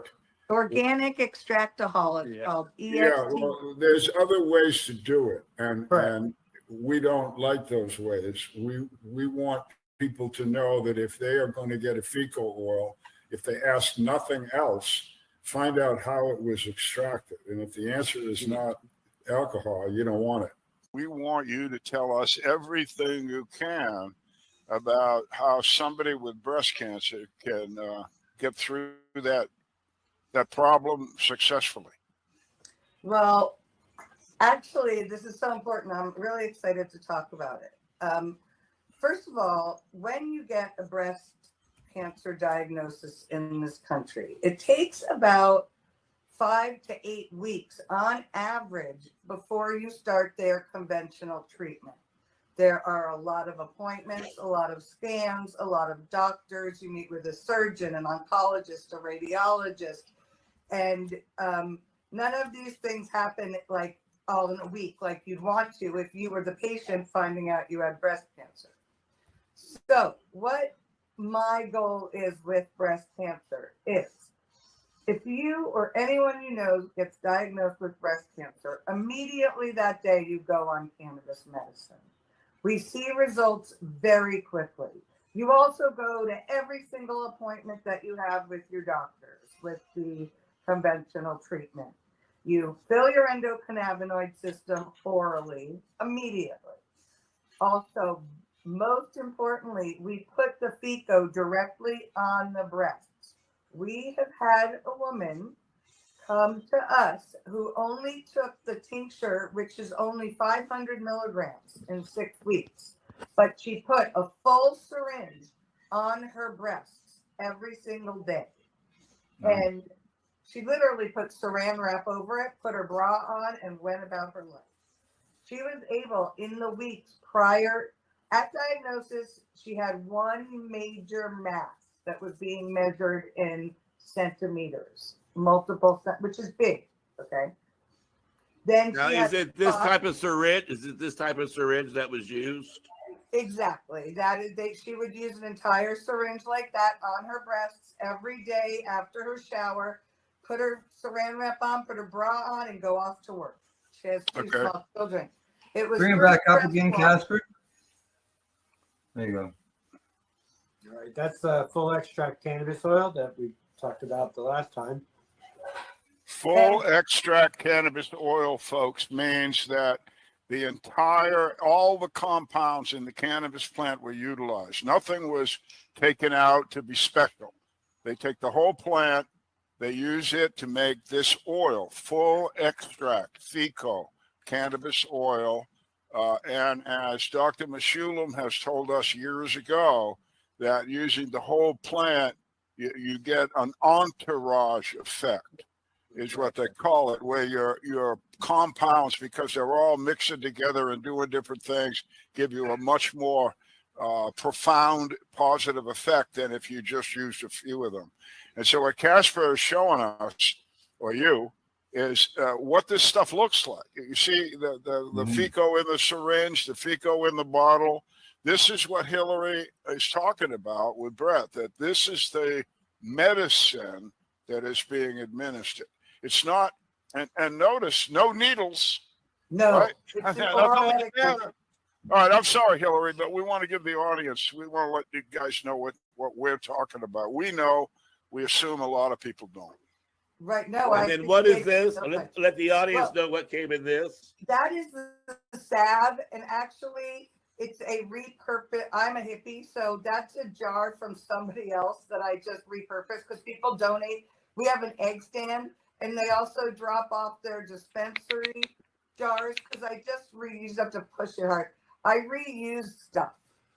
So wait a minute, solve. So this is a topical. We want people, because you were talking about ingesting. Now we're talking about putting this on your skin or skin. Right. That is the topical. At 77 degrees, it becomes liquid. Really, It's all the same medicine. One is in organic liquid MCT oil, the tincture, and one is in coconut oil. And they just, after 77 degrees, it becomes liquid anyway. But we see unbelievable results with breast cancer. The one that I've never seen, there's only one kind of breast cancer that I have not ever seen cannabis cure. Now, do I think people with triple negative breast cancer can benefit from using cannabis? Absolutely, I do. Personally, I've never seen it cure anyone, and I've seen people really try. I just think it's important that I communicate so that people know the truth, right? Triple negative is the worst kind of breast cancer you can get. If that's your diagnosis, definitely use cannabis, but continue your research. Casper's going to say goodnight for us all here, but folks, we're going to have these guys back, so you keep watching what we're doing. Yes, Brett and Hillary, it has been charming to have both of you on as a guest today. And Al Graham and Al Byrne, as always, it's fun to have you as my joint host here on Time for Hemp. And I want to thank you for tuning in to watch the show. Please tell your friends about us. And remember, the next time you see me, you'll know that it's Time for Hemp. Go Team Awesome. 'Cause it hurts the environment. Stop deforestation. Yeah, it's time for hemp.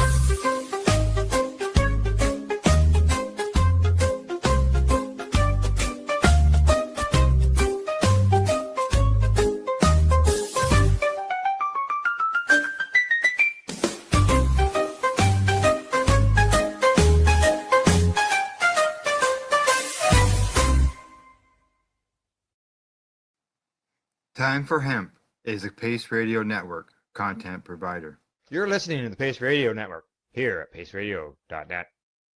The opinions of the individuals during this broadcast are their own and may not be the opinions of their group or other organizations they may be involved with. All medical advice during our broadcast is not a medical opinion and should be checked with your medical physician.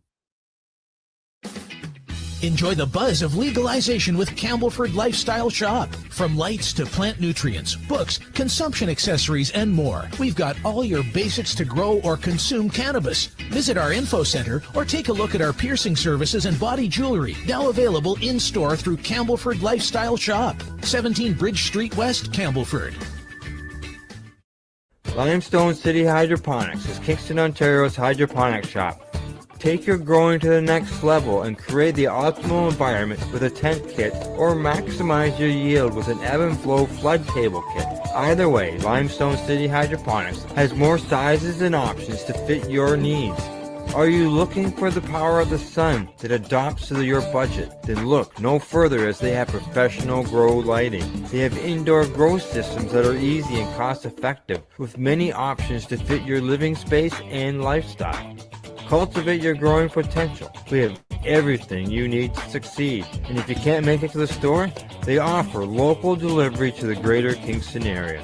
Remember, when you're looking for experts to help you grow, then look no further than the locally owned Limestone City Hydroponics, 105 Sunderland Drive in Kingston, Ontario. Call them at 613-548-0420. We are people advocating cannabis education here at Pace Radio. Trump could reschedule cannabis this month, sources say. The cannabis community has been on the edge of its seat as the federal government considers moving the plant to a less restrictive status. President Trump hinted in August that a decision on rescheduling will be coming within a few weeks. But 2 months later, the administration is still mum. The posting of a pro-CBD video to Trump's social media sent the industry into a frenzy, and many believing it would be a clue for what's to come. Now the president's staff is hinting that those suspicions may have been correct. An unnamed White House spokesman told the Free Press a decision on rescheduling is likely by the end of the year, but could come as soon as this month. Another anonymous White House official admitted rescheduling is good politics, given that the majority of Republicans favor legalization. When it comes to rescheduling, many within the president's orbit indicate signs pointing to yes. Alex Briswitz, a Trump advisor, told the Free Press moving cannabis to Schedule 3 is a politically savvy move.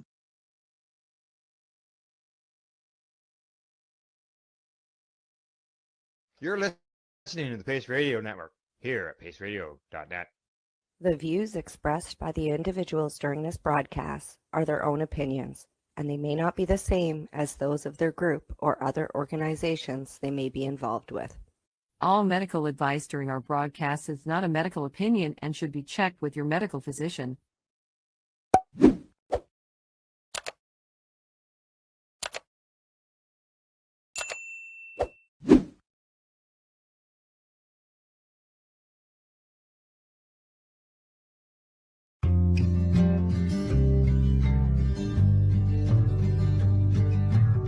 I want to talk about news, don't want the drama.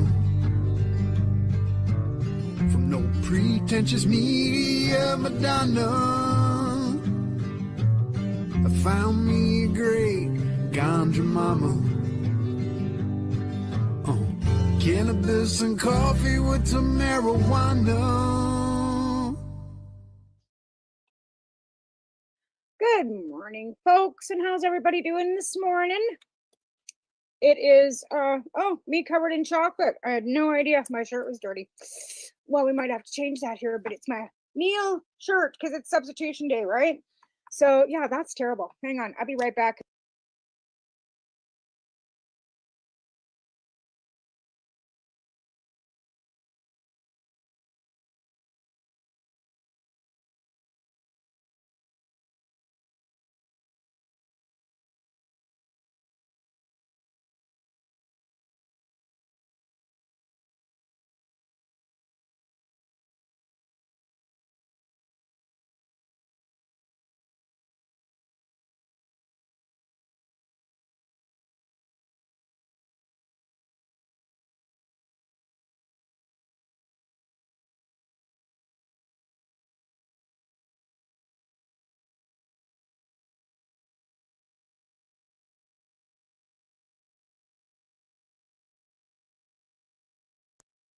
I honestly don't even know how that happened because I haven't eaten anything this morning. I was trying to get my caramels cut up and oh man, they just look like crap. So guess after my show I'll be making another batch and taking it out and see if I can, figure that out. But I am now officially on medical leave from work. I have decided that I need to take some time to get my health back in order. I've been living with, stage 9 pain every day. The only thing that kind of helps deter that pain is, cannabis, and I can't be smoking it every day all day at work. So as much as I loved my job, well, I loved it to a point. And then, yeah. So anyways, I'll be around a little more, I guess. Able to do a little more research, spend a little more time doing the things I love, rather than working 6 days a week. Standing on my feet, in pain, fucking struggling to even hold the fucking, use the till to lift my arm. I'm just done. I'm done trying to fucking work in pain. Seriously, some days I can't even open my hands or bend my fingers, but I'm there. And the unfortunate thing is I have to take opioids to get there. And I don't want to keep doing that. I shouldn't have to live in fucking pain and then try and fucking maintain a job. Because the BC government figures that it's okay to fucking leave women financially fucking fucked because they figure that because you're married, your spouse should take care of you. I don't know when the 1950s fucking didn't catch up with 2025. But I'm fucking here to tell you, I don't want no man fucking having to pay for me. But I shouldn't have to fucking work my ass off for lousy $3,000 fucking less than $3,000 a month to fucking feel like I'm fucking human. It's bullshit. And that's exactly how they make you feel. The BC government literally leaves you as a woman financially fucked if your husband makes more than $25,000 a year. Who in their fucking right mind can live on $25,000 a fucking year with 2 people? I can't understand how this government makes everybody feel like they have to be crapping and stretching and fucking struggling all the time. I know we've got a new government, but this is provincial shit, okay? The benefits in your social services and your healthcare and stuff is provincial. So again, we're looking at the same BC NDP that has been here for the last how many ever fucking years, and they're still fucking leaving financial fucking stress for people, for women especially. How you doing, Game Pro? Thanks for joining me. Appreciate you coming on in. But again, like I said, this does relate to cannabis in a way, because if a woman is on benefits, she's a cannabis patient, but she's married, she can't even get it. But they leave you so limited. I think they give you like fucking $800 to live on. Your rent's $2,000. Like, how in the fuck is anybody fucking managing? So if you're a cannabis patient, you're minimally paying usually about 5 to 10 grams, even if you're having to use the retail spaces, right? It's not fucking free. I mean, 3.5 grams is like $19.99 plus taxes sometimes. But is that fair? Is it fair that cannabis patients should be paying fucking taxes on their medicine? I don't know. I mean, I don't pay taxes on my fucking morphine. I don't pay taxes on my methotrexate or my fucking any of the rest of them. But I sure have to pay taxes on my fucking cannabis. But yet it's medicine for me. And even if you buy from the licensed producers directly with your MMAR or your ACMPR, you're still paying fucking GST and PST. Like, what? Well, I'm glad you're doing well. Whereabouts are you from, Game Pro? You're on the YouTube channel. So thanks for subscribing, and any of the rest of you tap your screens and make us famous. We've been doing this for so long, we've given up on being famous. To be fair, we don't care. That's not why we do this. This is education. We do it to actually tell our stories and try and bring patients together. Other people that use cannabis as medicine share their stories so that they can actually like maybe learn something from somebody, or share what they're. Anyways, here's another funny story. So I use one of the legal stores on a regular, and their boss, brought in a bunch of stuff to just give away. It's been passed, whatever. So I was gifted this beautiful CBD tea. I won't say what provider it's from, and the packaging date on it is April 27th, 2020. I don't know about you, but anything packaged 5 years ago, I don't care whether it's got no expiry date on it, I ain't fucking touching it.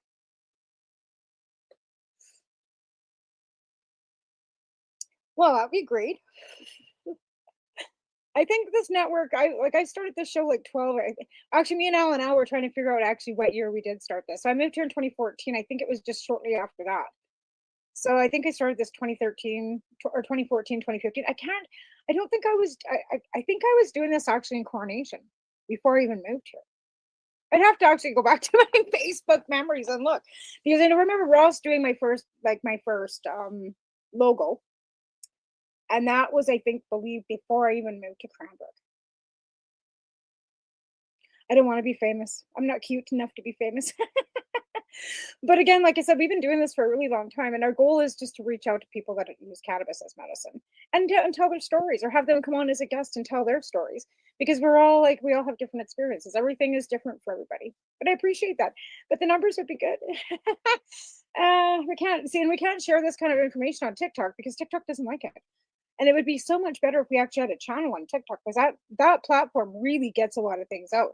But again, YouTube does too. So that's also a good thing.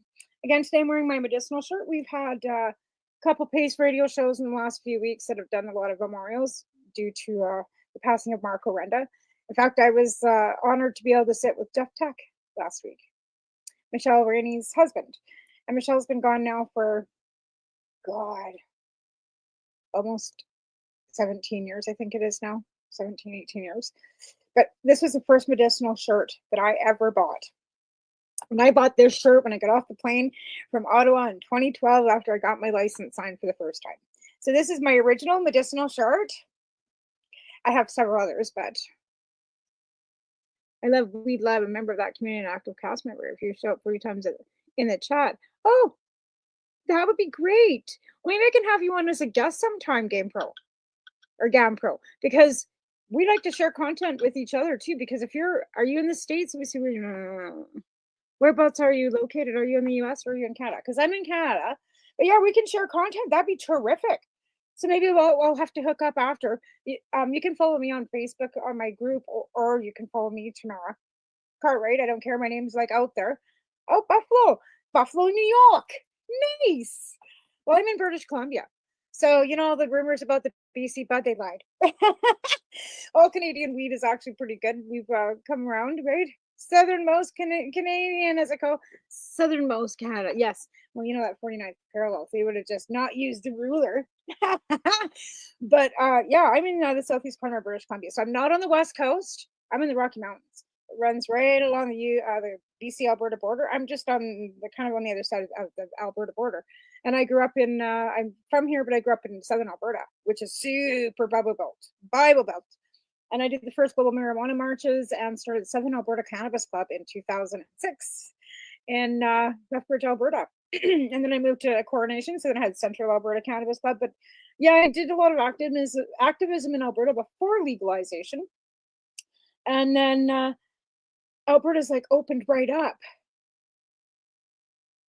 And Alberta's got like Nelson, BC actually tried to get an open air cannabis lounge, like a patio where you could actually consume cannabis outside and Nelson, BC City Council refused it. They said no. Nelson, BC, but Edmonton, Alberta, and Calgary, Alberta have vape lounges. Alberta has more cannabis stores per capita than any province in the fucking country. And back when I was the one that did 6 months house arrest for 4 grams of cannabis in the mail in Alberta. Ask me if that pisses me off.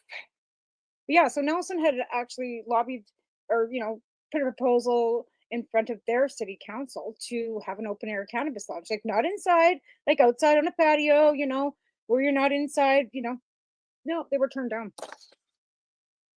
And I was kind of hoping that they'd actually get it because Nelson is the kind of, area out here where a lot of people were, involved in the legacy market and such. So Nelson would be the place that would be forefronting like these lounges and open air things. We figured that would be great. And then it would be precedent setting for the other communities in the Kootenays and all across British Columbia for that matter. And they said no. I was kind of flabbergasted when Paul, because my friend Paul and Alan opened the first basically cannabis bong store in Nelson. It was called the Holy Smoke. And if you go back and you Google the Holy Smoke, they were actually in a court case and they actually tried challenging and they actually eventually got shut down. I believe Alan went to jail for a bit. I'd have to go back and it's been a few years. Yeah. Okay, so on every 15 minutes, I do something called Rip and Dip, where people hop up on a panel and smoke and chat when they rip and dip. That's what I'd kind of like to do on this too. We do that on TikTok, where we have a panel that comes up. And like I said, if I had your Facebook handle, I could send you a link to this, and then you could pop in here. And that ultimately would be like what I'm doing. I appreciate that, but like eventually. If I could get like people to come on a panel here, we reach out to guests. Legalization has really slowed things down up here for people that want to come on as guests. Because if you're working in the legal market, you're technically not really allowed to tell anybody what you're doing. They're not allowed to advertise. Packaging is all blah blah, secret, regulated, right? If you're in the legacy market, you don't really want to tell anybody what you're doing either, because you don't want to draw attention to yourself.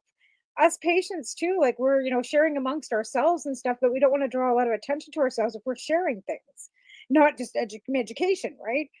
I don't think the RCMP up here are actively looking, but I don't know.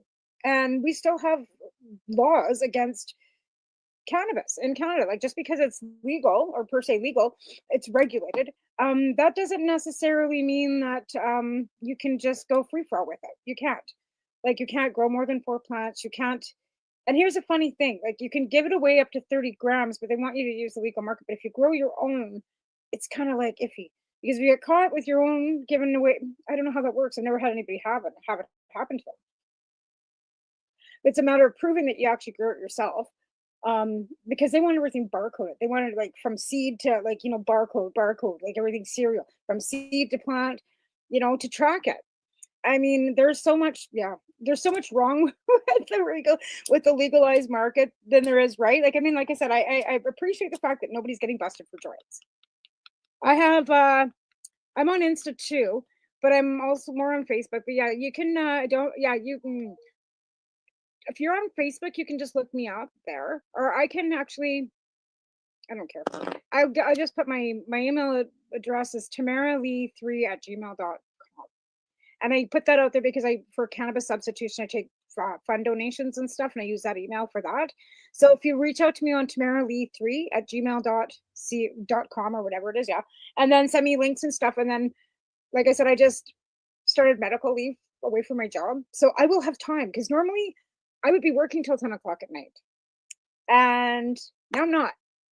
So that gives me time to actually get back involved in things that I want to do, because this working during the day would be great, but they won't provide that for me. And my health needs me to be home and in bed and eating properly before, and 10 o'clock's too, like, and I know it sounds booby and, but I'm 55, right? I've got rheumatoid arthritis. I've got attention deficit. I'm going through some brutal menopause shit. I started a bunch of more medication, bunch more tests. My scoliosis that I wasn't fixed when I was a kid is causing me grief. And they're expecting me to stand on my feet for 7 hours a fucking day, sweep, mop, and fucking stock shelves. And then nobody else to help me. And I'm just tired. I'm tired of being taken advantage of, living with chronic pain and not being able to even get benefits. My husband has benefits for his job, but it doesn't cover me for short term. This job has no benefits. I don't get covered. I'm married, so in British Columbia, I'm not allowed benefits. Like, is that not financial fucking abuse? I find that it is. Oh my God, my lighters. You know when you need a lighter and you can't find a lighter that works? Give me 1 sec. I'm going to get my lighter. But yeah, like I said, I went back to work after my son was able to take care of himself kind of after school, and worked at a bakery, which was great. And then I went and got my dream job, which was supposed to be the cannabis expert at the local garden center. Well, that ended up being a fucking joke because I wasn't cannabis expert of anything. I brought in Remo's nutrients to the store. I was giving advice, but then I was, basically shoved off, told to pack garbage, told to pack fucking dog food, told to pack soil, and run behind a till. It's not what I was hired for. Anyways, so I left that place for medical too because I was in a flare for my RA. I just couldn't pack 50 fucking pound bags of dog food. Like, there's no fucking way. So I was supposed to stay off work then. That was 2 years ago, almost 2 years ago. And I went and found this little job at a local little Korean grocery store thinking it would be, less harsh on my body and whatever. And it was fine for a while, but I was overworking myself. I worked 6 days a week. I pushed myself. And now I push myself to the point that I can't work anymore. So I'm not. I've neglected my life, my house, my dogs, my kid, like, all in the name of fucking a lousy fucking little bit of money a month. Fuck it. I just can't anymore. So I'm not. I'm gonna educate and fucking bake and, help patients and continue on with my cannabis substitution program, which I do.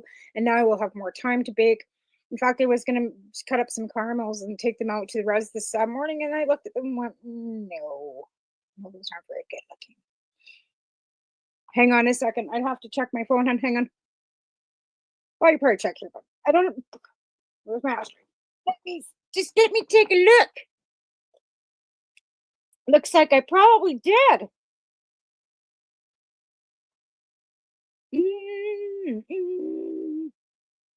I did.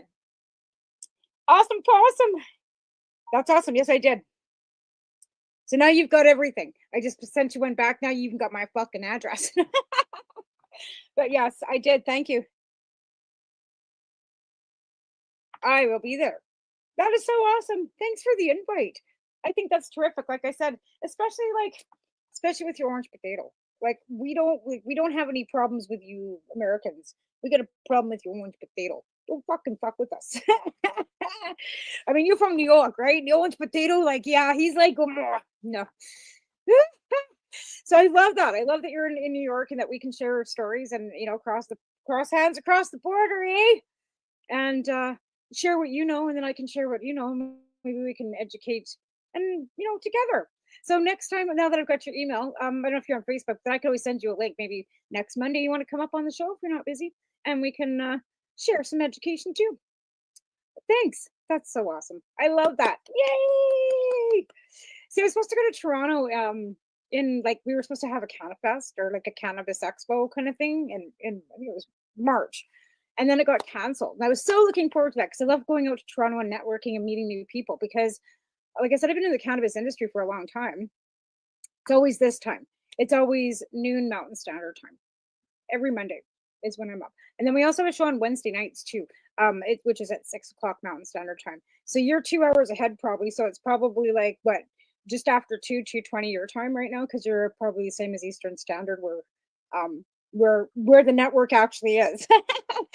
Like we're kind of coast to coast. Like we've got some content makers that are in the eastern part of Canada, Halifax area, like Nova Scotia, and then the producers are both in Ontario, but very like one's in northern Ontario, one's in southern Ontario, and then I'm over here in British Columbia. We don't have any content coming out of Alberta anymore. I used to be the Alberta content too, before I moved to BC.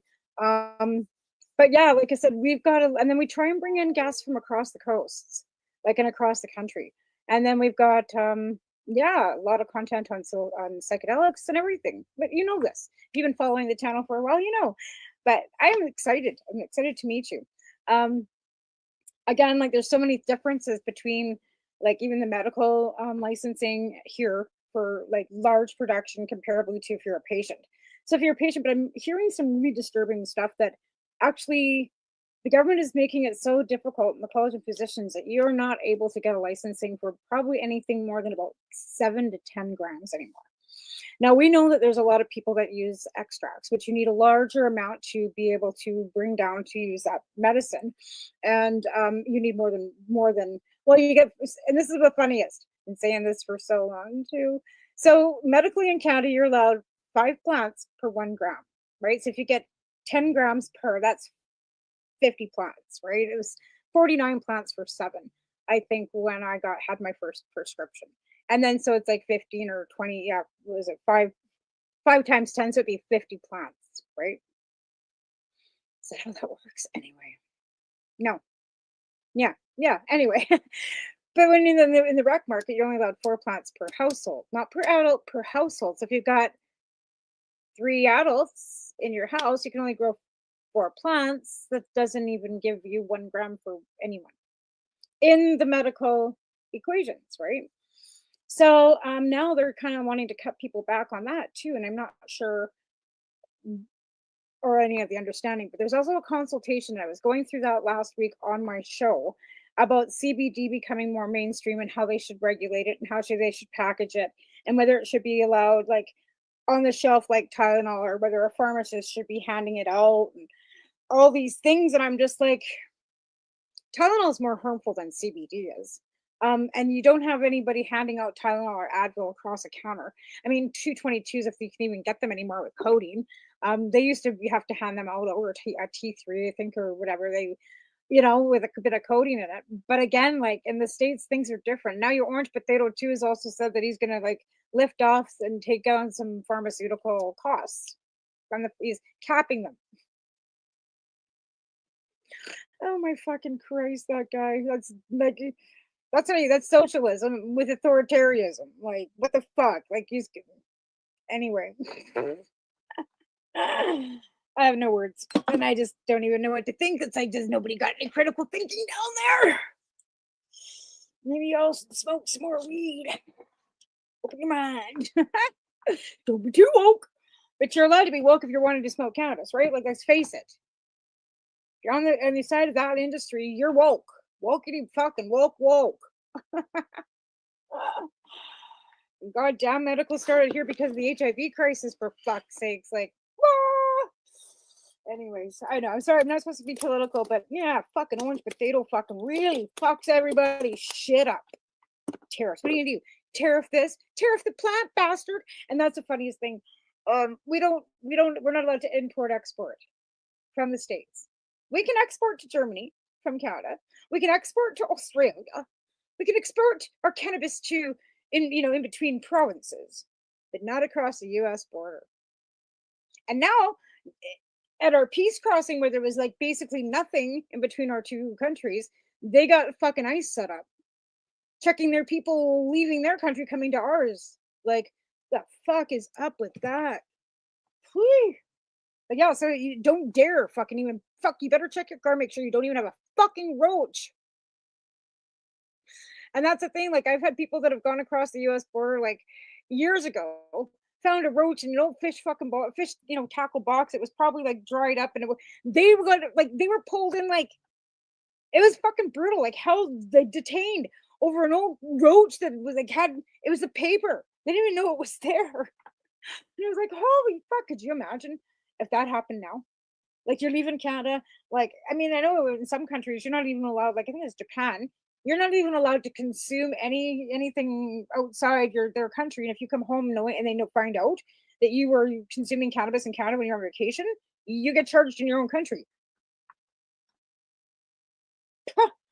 Like that's fucking over fucking reach regulation. That's like your international law doesn't apply here. Your laws in Japan don't apply in Canada. No more than our laws in Canada apply over in Japan. Get bent, bud. Like fuck off. Like seriously, how do these countries actually? So, but anyways, so if you're like come to Canada for the weekend, hanging out, make fucking sure, because you're gonna get checked at the fucking. Like Canada's not setting up check stops to check you twice as you're going.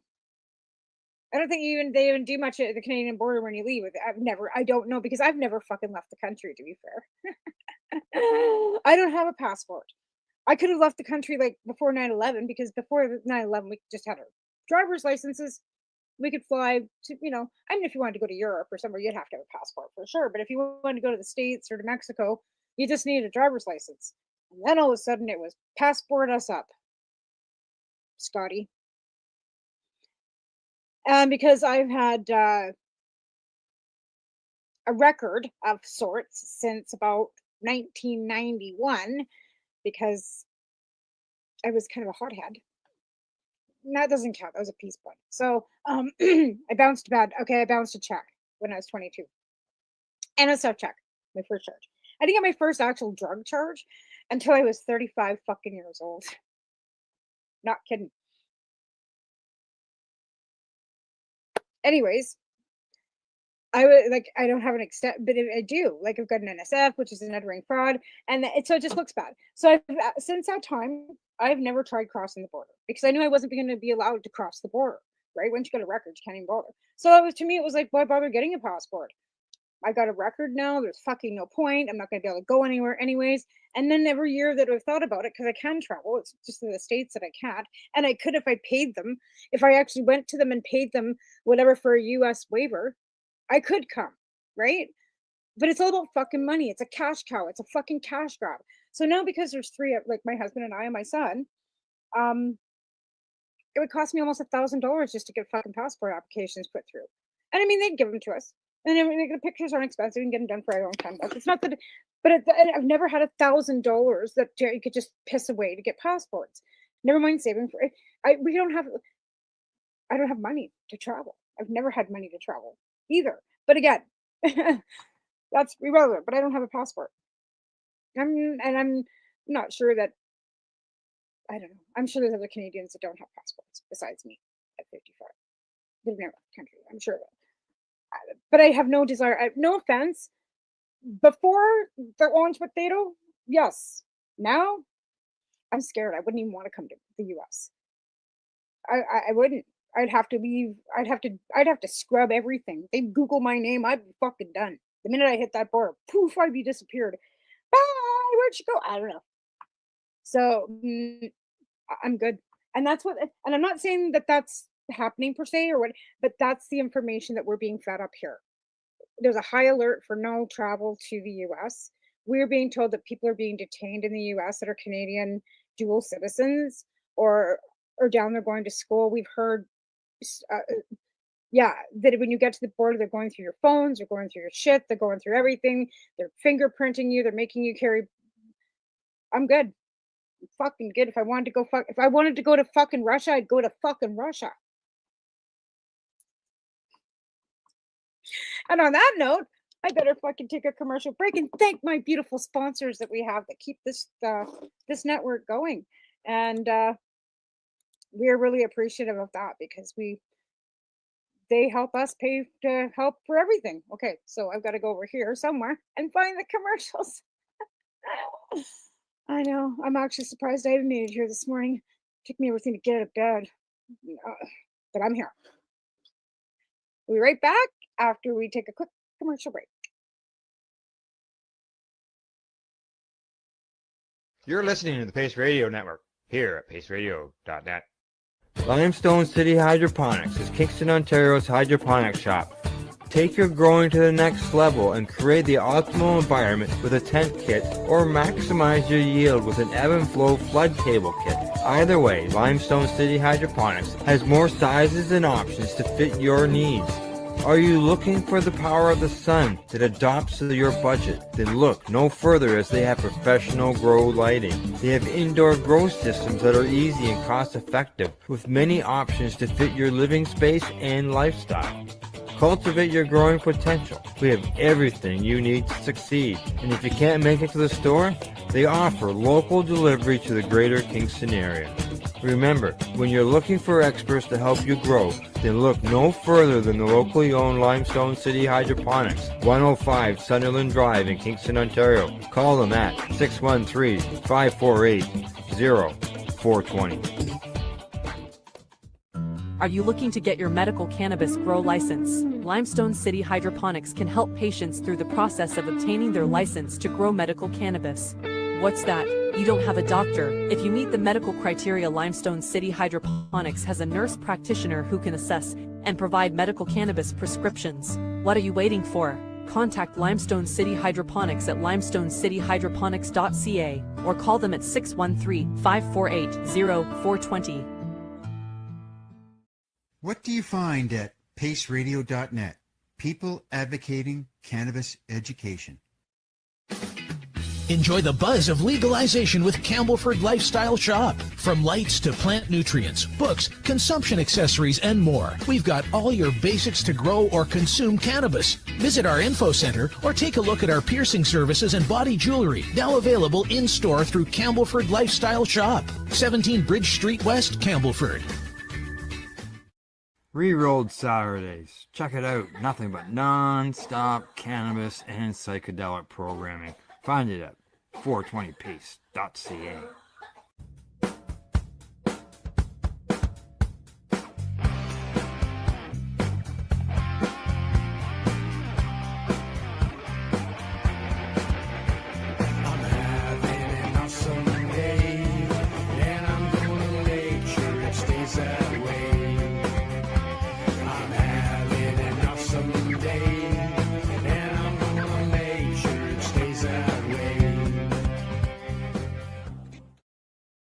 You're listening to the Pace Radio Network here at paceradio.net. All right, and I am back, and I am sending you that. So it's nice to be back. It's a bit chilly here. I don't know what it's like for your weather out there, but I called it a yard fail on the weekend, and that's why I'm in so much pain today. I think it's because of humidity, right? Like the humidity really fucking sucks. Like, and I don't know, it wasn't so humid here. To be honest, I was gonna get my heating blanket, but look at that. That's what's rolled up in my heating blanket. A moosey. So if I move him, my heating blanket's on. That's why he's laying on it. Poor Mootie. He's laying there. I'm on your heating blanket, Mom. So we'll just leave that there. And maybe I'll I know it's chilly though. But yeah, it's been crappy and cloudy in the last couple of days, but it's probably why my body's so inflamed. And I'm not, like I said, I'm not working. I've got a doctor's appointment. I've got blood work tomorrow. I've got a bunch of shit to do. So I've taken some time off away from the store for a few minutes. I don't know what's going on. We'll see what the doctor says on 14th. But like I said, some days are better than others. Some days I can move just fine. Other days I can barely move at all. And today's one of those days where it's hit and miss. Like 1 minute everything's good, and then my knee buckles out from underneath me, and it's just kind of dealing with chronic pain, right? And then we were at the hospital on Thursday for my son, having a procedure done to see if his issues are pretty much, and they are. He's got colitis too, probably lymphatic like I do. And the poor kid, and I was diagnosed at that early age. And the funny thing is with lymphatic colitis is it's an old people's disease. It's not something that normally, you get it as a teenager. It's something that you normally get when you're an adult, like in your 60s. And I've had it since I was 16. So it's kind of leaning towards that for him because they said everything looked normal, but they took biopsies, which is what they told me too.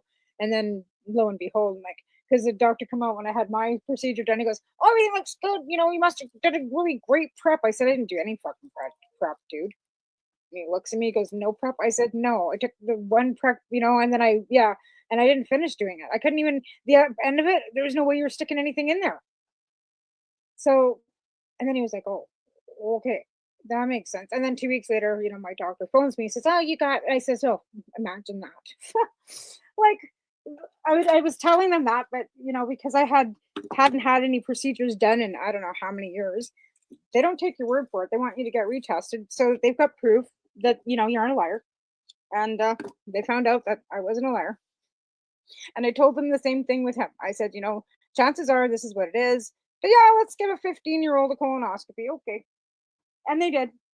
And yeah, and that was the end result. So here we are waiting on testing, which I'm pretty sure is going to come up the same, or IBS, because they can't really pinpoint it, which is what they do to people that, you know, they can't actually pinpoint. I can't find my papers. I hate it when that happens. And I've put everything away in different drawers and stuff. And it's not, oh, they're there. Not always necessarily where I put things, right? So again, we are back to full-time regular CSP now because it's been, well, we lost one of our members. I still don't know any details on that. But our town actually came out with some stats last week, and apparently the fire department is saying that the overdoses are down. And I'm not saying that has anything to do with the substitution program. I'd like to think that it's been essential and helpful, but I don't know. But that was one thing that made me kind of feel a little better, because I said we're out there doing outreach as much as we can. Like I said, it's hard to get volunteers to come with you that actually want to stick with you. Like, you know, you need some really good dedication there. And I understand it's a tough thing to do, have to go out and you know, and I can't go by myself. Unfortunately, I'm not big enough. And I just don't go out there by myself. So I do a lot of offsite. So that's why the mandate was open to low income seniors, anybody using with any medical need, because there's also a need not just for unhoused addiction. There are a lot of people that can't afford to obtain their level of what they need for medication. And I can't maintain a lot of that either. But at least if I can give them a little bit that helps alleviate some pressure, that's more helpful, I think, than anything. Same with my caramels and candies. Like, I made a great big pan of caramel. And honestly, I haven't sold one of them. I've given them all away. Even my bacon jam. Like, I made medicated bacon jam. I've sold one jar and gave the rest away. And I'm the one that's broke. I'm the one that doesn't have fucking like $2. I got a pile of fucking change so I can go get some parchment paper. Like, that's how bad things are for me right now. And yeah, but again, like, whatever. I will make things work. I will, you know, I don't even know if I have enough fucking gas to get out to dirty yards. I'll have to check. But anyways, like, that's a thing, right? Like, you have to do what you have to do, and helping people is what I do. So I will manage and maintain whatever I can to make sure that the substitution program keeps on rolling. Like I said before, if I have to pick bottles out of the fucking ditch, I will. And I haven't had to do that yet, but I will. And because it's helping probably 100 people now, if not more. Just saying. Which I think is absolutely atrocious that we have that many people in a town of the population that I live in, that are that in need. That we've got so many cracks in our system, in our society, that there are that many people that can't meet their bills, that they can't meet all their medical needs, that they can't afford a roof over their head. And, you know, all these little, you know, modular homes and stuff that the government says that they're going to, you know, set up for housing. Well, that's terrific. But if you're houseless and don't have a job and don't have a down payment, it's still unattainable. Unless you're going to rent them. And then if you don't have a credit rating, then you're still fucked. So I don't know what their fucking plan is here to fucking get all these people in houses, especially when they can't house them because they've got no credit rating, no jobs, and no money. Including the rest of us Like, I'm fucked. I don't have a down payment for another house. After I paid for this one and paid my parents out, I wouldn't have any money left over to fucking put a substantial down payment on anything either. Especially because houses are $500,000 now. You need like $60,000 just to even make a fucking dent and not have a fucking mortgage payment that's not $5,000 a month. And then you have to have a job that's paying. My job doesn't pay me $5,000 a month.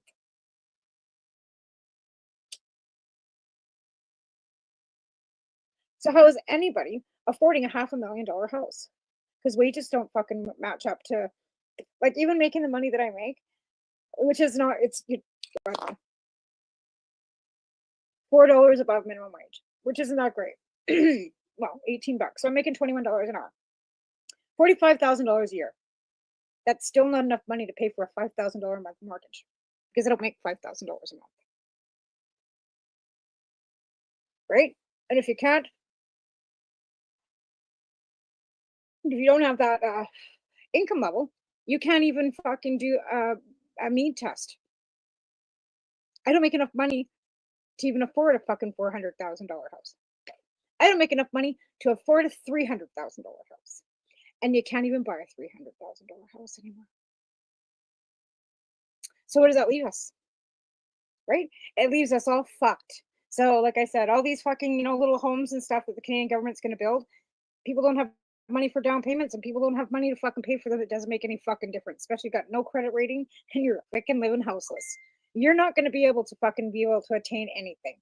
So it ain't going to fix fuck all. Just saying. It's a great idea. It's a wonderful idea. But for all these whiner criers that fucking, can't afford fucking anything anyway, how is that going to help? Can't grow weed anymore fucking to make fucking living. I don't see anybody growing massive amounts of fucking coca leaf. What are you going to do? Before we could actually grow weed and fucking, now you can't do that. Yeah, well,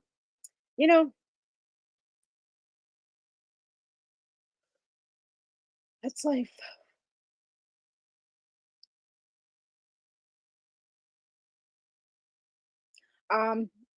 Again, this week on Wednesday night, Al and I will be live on the networks for Pace Radio.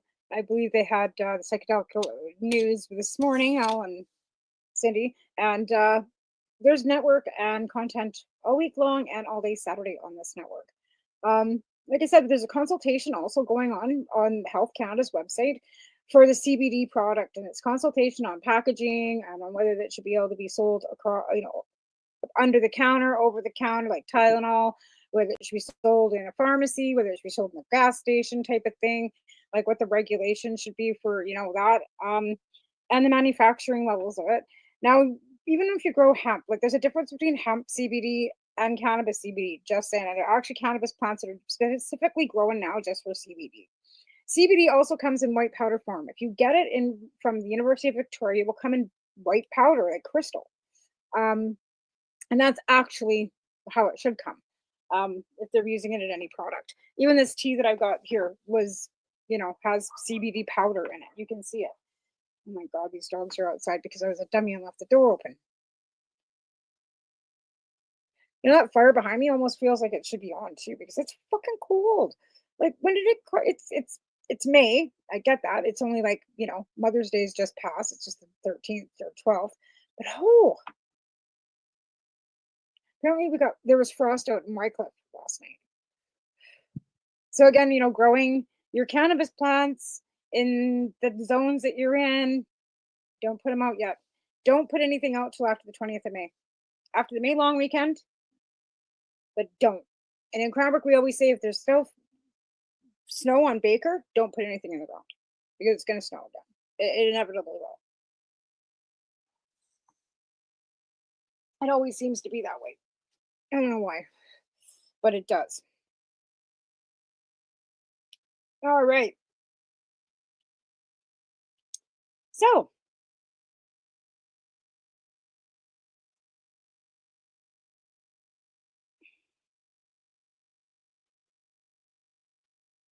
we're going to go I Love Weed Live. I'm going to promote them too. So it's a YouTube channel called I Love Weed Live. And let's go take a peek at it. I can look maybe on my phone. Oh, cool. So this is it. I love Weed Live. We're going to subscribe. And it's around 6. Oh, live nightly around 6 Pacific Standard Time. So that's an hour behind me. So 7 my time. Awesome. Awesome, awesome, awesome. This looks great. Well, I'm really glad to be, learning about this.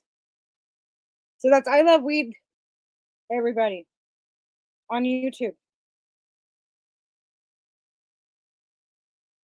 Perfect. That was so cool. Okay, so now we've made that connection. Okay, we can't open this because they don't like me. Well, they do. They like me. They just don't like the cannabis.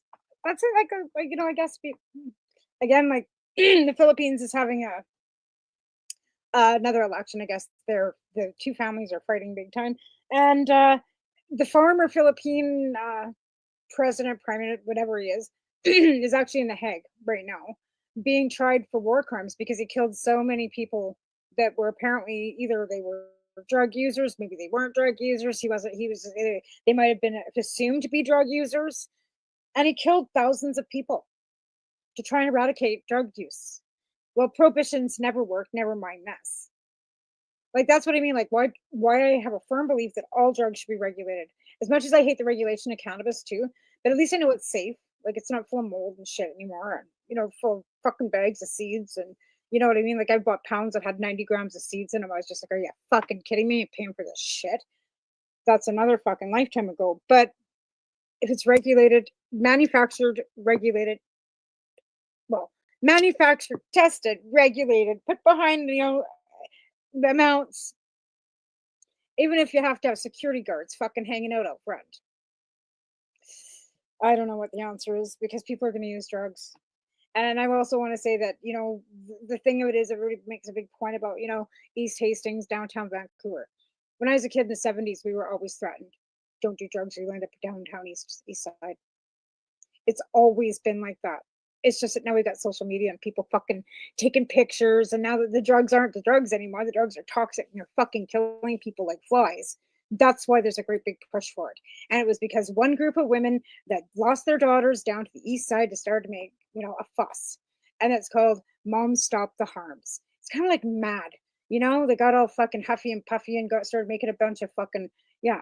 So be very careful about, the groups that you follow too, because some of them are really great. Like I'm not knocking Mom Stop the Harms at all. But some of I don't agree with all their policies. I agree with some of them. But again, at the end of the day, these groups are always out looking for money. Just like MAD was. MAD makes a very big fucking fuss. The government funds them. And then they make them ridiculous fucking commercials that show, a joint. Hey, man, hey, dude. Joint and a beer on one side. The government actually fucking funds that. They give these non-for-profits fucking money, grants and funding to make these ridiculous fucking propagandist commercials that are fucking bullshit. So it's the same thing. Any like MAD? Like, are you fucking kidding me? Some of those commercials just infuriate me. They have a rollover on the guy, and then lying right beside the guy's a pipe that looks like a fucking crack pipe to begin with. Doesn't even look like something that anybody that smokes cannabis would use. And that's their fucking commercial. Don't smoke and drive. Fuck off. Like seriously, fuck right off. Anyway, that's how I feel. And yes, I'm vile about it. I don't care. I'm sick of the propaganda that makes people that use cannabis into something that they're not. And that's been happening for so many years and the stigma that goes along with it. Like I'm not calm and I'm not nice and I smoke cannabis on a regular. So does it really calm people down and make them nice? No, it doesn't. Well, it might. Sometimes, but not always. Especially when, you got so much boiling against you, right? And that's how you feel when you've been fighting for so long. You're in fight or flight, right? And as patients, we're always in fight or flight, right? So we got about 10 minutes left of the show, and I guess we'll do a shout out to a few people like I Love Weed on YouTube. Daryl with his product nohigh.ca or zerohigh.ca. He's a sponsor of the CSP. I'd like to also shout out to all my CSP sponsors because we need you and we appreciate you. All the back work gets done as well as the front work. Just to everybody that puts, a foot out of bed every day just to get up and keep working and moving with their chronic levels of pain, chronic ailments, illnesses, because that's what we're here for. We're here to educate. And on that note, I'm gonna bop out of here about 10 minutes early because I know there's another show coming on Back to Me, and I'm freezing to death here. And shout out to Michelle with her big booby hugs, which I don't have any anymore, and Al and Al, who are my producers that help me have a voice. And like I said, I don't know how long I've been doing this. Well, it'll be 20 years in 2006 because I met my husband in October 2005. It's 2025, so it's 20 years this year for our anniversary, and then 2006, and because I started this year after I met him. So 20 years coming up, folks. 20 fucking years, 2 decades. That's incredible. And it took us almost a full decade to get us to legalization. So maybe if we keep pushing, we can get psilocybin. Right? Come on. Because there's always a fight, right? There's always something to change. Anyways, you be the change. Quit gouging each other, because that's where we stop it. It's not anybody but you. So be the change you want to see. You have a great day. Oh, potential fraud. Bye. Take care. You're listening to the Pace Radio Network here at paceradio.net. The opinions of the individuals during this broadcast are their own, and may not be the opinions of their group or other organizations they may be involved with. All medical advice during our broadcast is not a medical opinion and should be checked with your medical physician. Enjoy the buzz of legalization with Campbellford Lifestyle Shop. From lights to plant nutrients, books, consumption accessories, and more. We've got all your basics to grow or consume cannabis. Visit our info center or take a look at our piercing services and body jewelry, now available in-store through Campbellford Lifestyle Shop, 17 Bridge Street West, Campbellford. Limestone City Hydroponics is Kingston, Ontario's hydroponic shop. Take your growing to the next level and create the optimal environment with a tent kit, or maximize your yield with an ebb and flow flood table kit. Either way, Limestone City Hydroponics has more sizes and options to fit your needs. Are you looking for the power of the sun that adapts to your budget? Then look no further, as they have professional grow lighting. They have indoor grow systems that are easy and cost effective, with many options to fit your living space and lifestyle. Cultivate your growing potential. We have everything you need to succeed. And if you can't make it to the store, they offer local delivery to the greater Kingston area. Remember, when you're looking for experts to help you grow, then look no further than the locally owned Limestone City Hydroponics, 105 Sunderland Drive in Kingston, Ontario. Call them at 613-548-0420. We are people advocating cannabis education here at paceradio.net.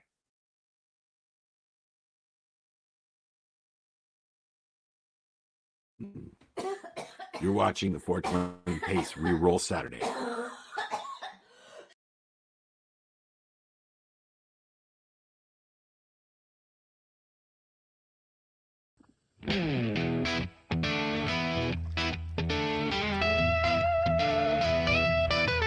Since ancient days in fields so wide, hemp grew strong, a gift with pride. Fed the hungry, clothed the poor, built the sails that reached new shores. Pages were pressed from its sturdy grain, light in the minds of kings and sages reign. Fuel for the fire, ropes for the sea, nature's gift to set us free. Take a toke in time, breathe it in real slow. Feel the wisdom rise, let the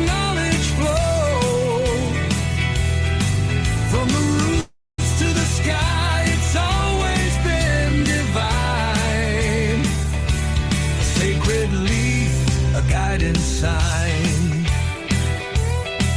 Ah, yeah. Seeds of life, rich and pure, healing hearts with a cure so sure. Omega strong, a perfect feast, feeding the body, man and beast. Pressed into oils, spun into thread, from crown to soul it kept us fed. Medicine, shelter, a peaceful way, a plant of light to end the gray. Take a toke in time, breathe it in real slow. Feel the wisdom rise, let the knowledge flow. From the roots to the sky, it's always been divine. A sacred leaf, a guiding sign, oh yeah.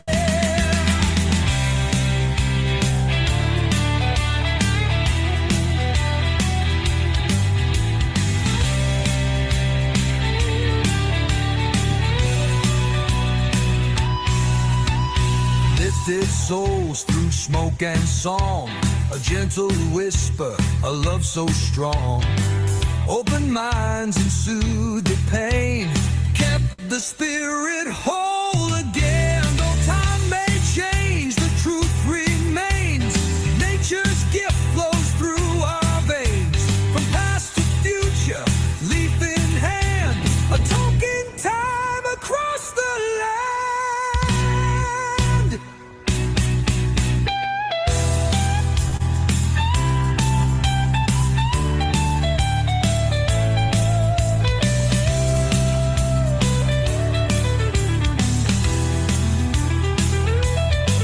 Take a toke in time, breathe it in real slow.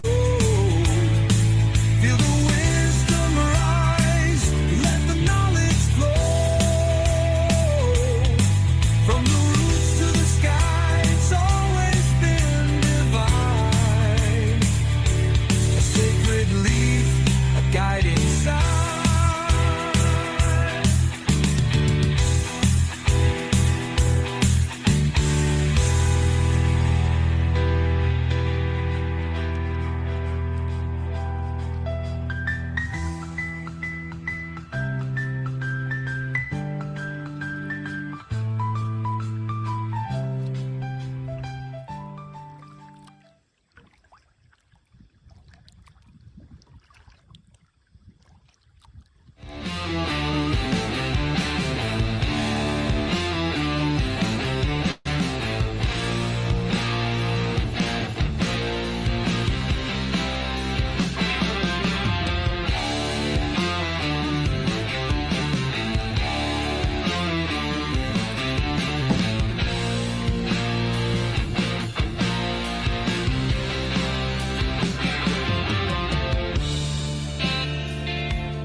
Built it slow, brick by brick. No flash, just sweat and money thick. Out past town where roads fade away, I found a place where my plants could play. Under LEDs and mountain sun, I grew what healed, hurt no one. A Dr. High hoodie stained with soil and sweat. A life not allowed but no regret. The world below could chase their fame. I just fed the roots without any shame. Under the lights, I made it grow, leaf and bud in a beautiful glow. I wanted cash, cars and women all around, and Dr. High knew how to clean the money I found.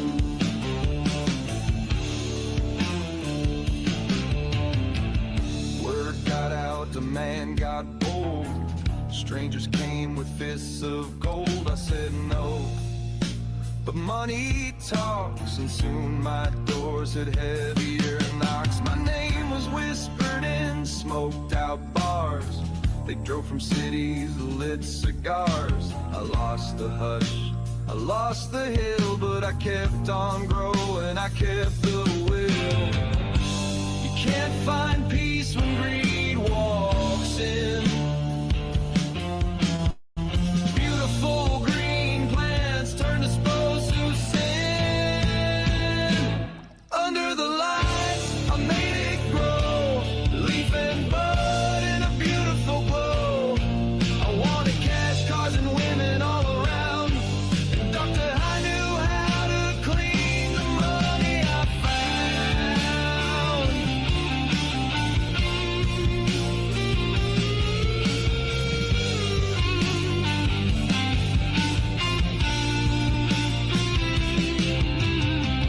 Woke to boots and blue flood beams.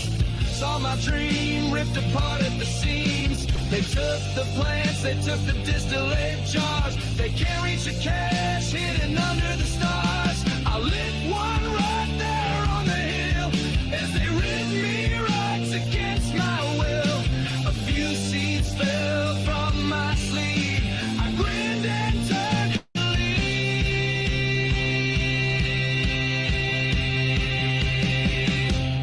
Under the lights, I made it grow. Now it's gone, but I still know you can crush the plant, rip out the ground, but Doctor, I can't be shut down. Yeah, I'll rise again where peace is found.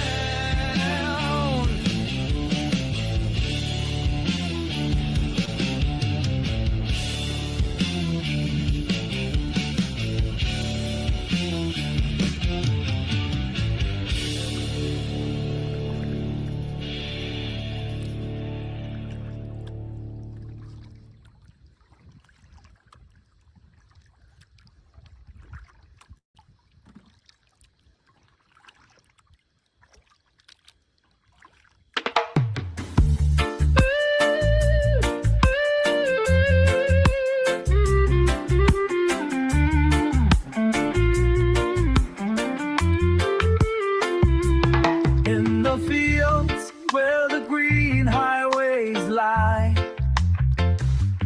hemp grows tall, a natural high. Cannabis for medicine, so pure and bright, filling hearts with joy day by day. From seeds to soil, a journey so grand. Nature's gifts, a world to expand. Food from the earth, health in our veins. Smoking makes us feel like we've gained. Green highways lead to freedom. Cannabis for medicine, no need to worry. Joyful smoke, a natural remedy. Liberation in every city. Through the clouds, we find our way. With every breath, we're okay. No more pain, just pure delight. In this world of endless light.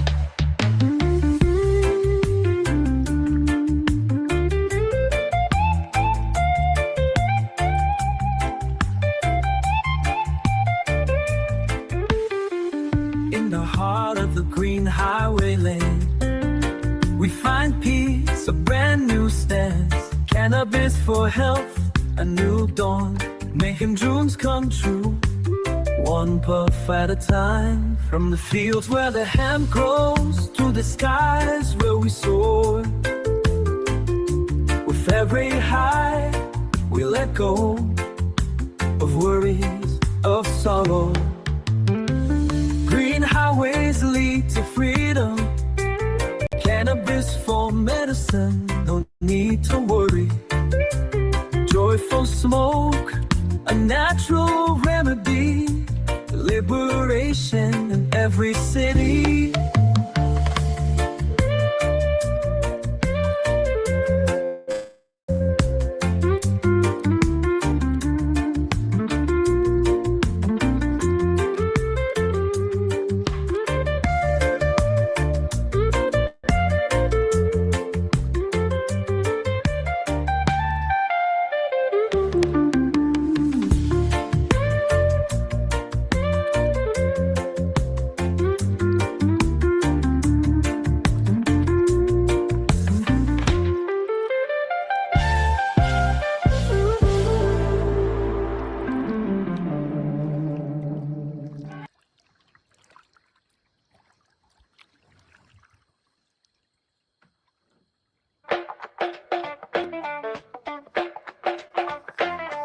Alright, listen, there's a blessing. Alright, class, listen up, today's lesson. The endocannabinoid system. CB1, CB2 getting live. That dopamine surging like a roller coaster ride. Hold my neurons dancing, feeling real nice. Bloodstream flooded with them terps and spice. The money lift me, my mood take flight. Bottom of the Mars scene, chilling, got me feeling right. TXC's the leader, he bring the fire. Got the CBD be chilling, trying to calm him like a choir. The CBG, the healer, fixing what's broke. CBN be creeping, make you snore like a joke. This is the THC Symphony. Symphony, roll it, light it, take that hit. Our brain waves jump and feel that shift. Well, THC, CBD, do the dance. Cannabis got your mind enhanced.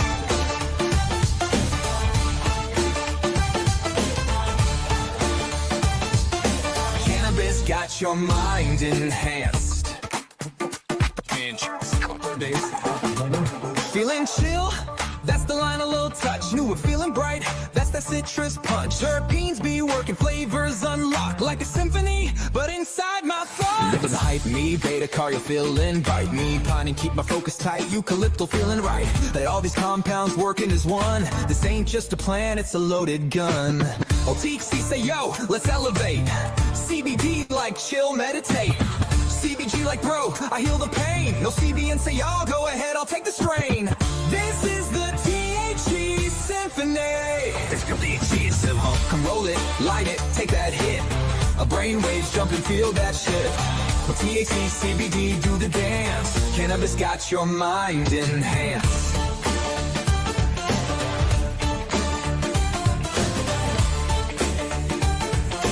Cannabis got your mind enhanced. Dr. High steps in, lab coat tight. Endocannabinoid system runs your life. Anandamide, that's your bliss. CB receptors can't be missed. Brain's got receptors ready to go. Cannabis plants, they fit like a coke. Synthetic pills got you feeling insane, but nature already programmed your brain. Roll it, light it, take that hit. Our brain waves jump and feel that shift. Cool THC, CBD, do the dance. Cannabis got your mind enhanced.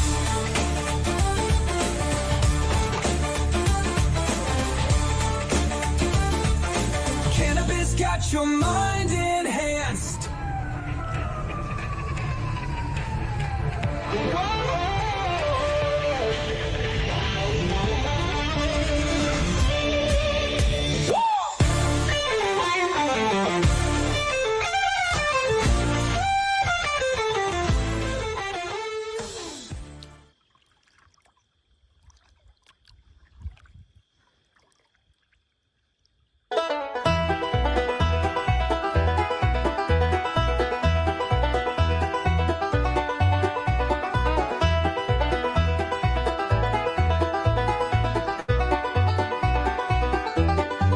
My grandpa worked these fields in 42 when Uncle Sam needed rope to win the war. Hemp grew tall on this Kentucky ground, just like his daddy did the years before. Time keeps turning like the seasons change. Some crops fade while others rearrange. What the past has taught us still rings true. What goes around grows around, yes it do. Plant the seeds of tomorrow, plant them deep. Watch the old ways grow new, watch them make. Then tobacco ruled these rolling hills. All said we had to change to stay alive. But the soil remembered what came before and kept those roots alive deep inside. Time keeps turning like the seasons change. Some crops fade while others rearrange. What the past has taught us still rings true. What goes around grows around, yes it do.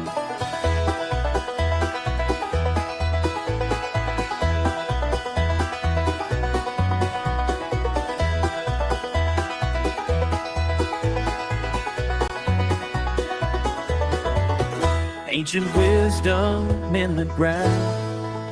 Family roots run deep and sound.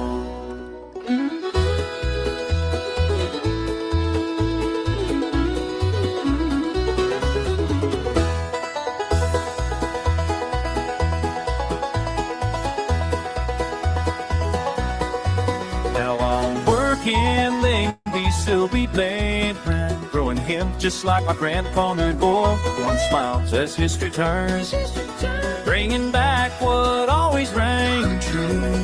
Time keeps turning like the seasons change. Some crops fade while others rearrange. What the past has taught us still rings true. What goes around, goes around. Yes, it do.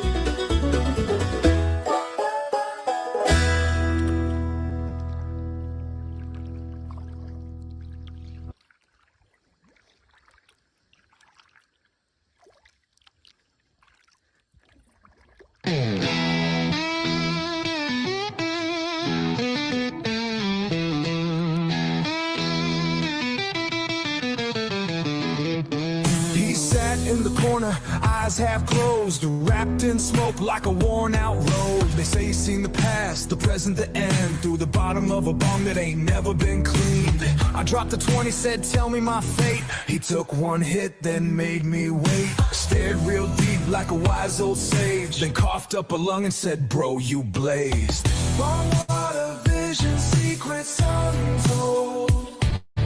Sip it if you dare, but the taste too cold. One puff, two puff, spirits arise. The answer's in the bubbles if you open your mind. If you open your mind. But don't ask too much or it might be too late. He sees the future but it's cloudy as hell. Take another rip and let the vision swell.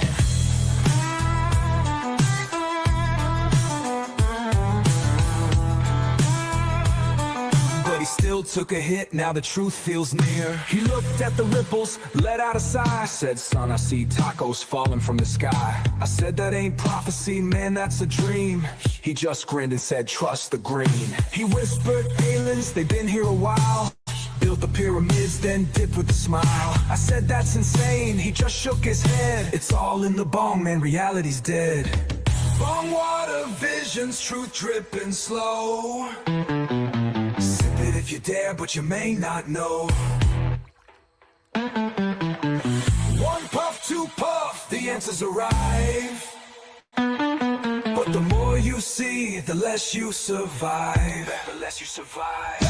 Don't ask too much, or it might be too late. He sees the future, but it's cloudy as hell. Take another rip and let the vision swell.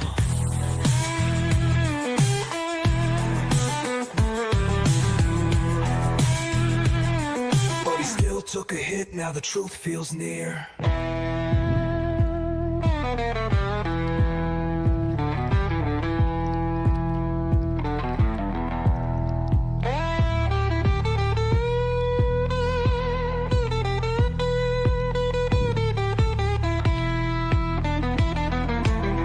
Maybe time ain't real, maybe fate's a game. Maybe the future's just a smoky haze. Maybe I should ask one last thing. But damn, this water got a funky sting.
are flickering, the night rolls in.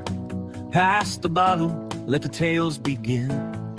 Old songs play on a beat-up radio, laughter rising with the embers glow. Memories light up like the stars so high, stories drifting in the midnight sky.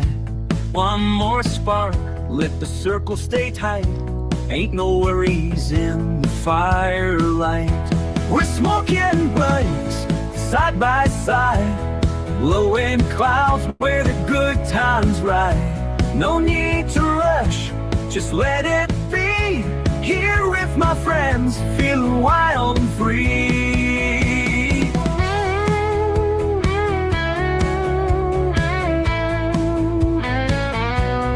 Feet in the dirt, got the sky up above. Sharing the green, sharing the love. Ain't about money, ain't about fame. Just a fire, some buds, and a world untamed. Tales of old days, lessons we've learned, passing the torch as the fire still burns. Wind in the trees, singing our song. We're here tonight, but the vibe lives on. We're sneaking buddies, side by side, blowing clouds where the good times ride. No need to rush, just let it be. Here with my friends, feeling wild and free.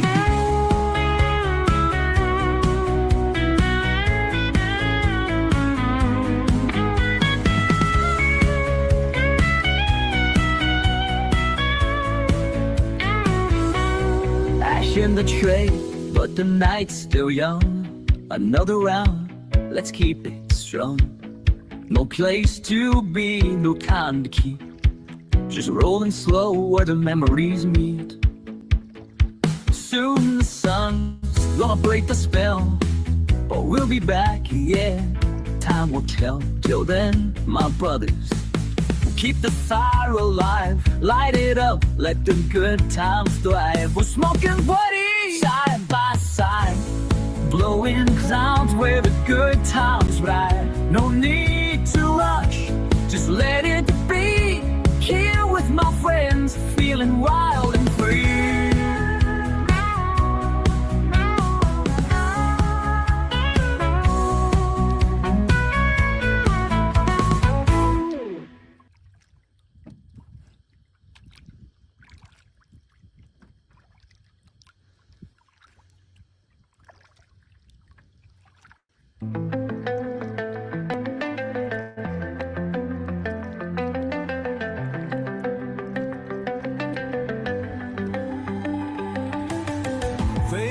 Us up, they took our names for rolling dreams. They gave us chains, families torn, lives erased. A war on truth, a war on race. The cells were filled, the streets ran cold. The laws were written in blood and gold. 1 billion lost, but no one paid, except the ones they locked away. Then the walls fell down, the smoke poured through. Suddenly they said it's safe for you. They taxed the pain, they sold the cure, but justice still feels so unsure. Legal at last, but the scars remain.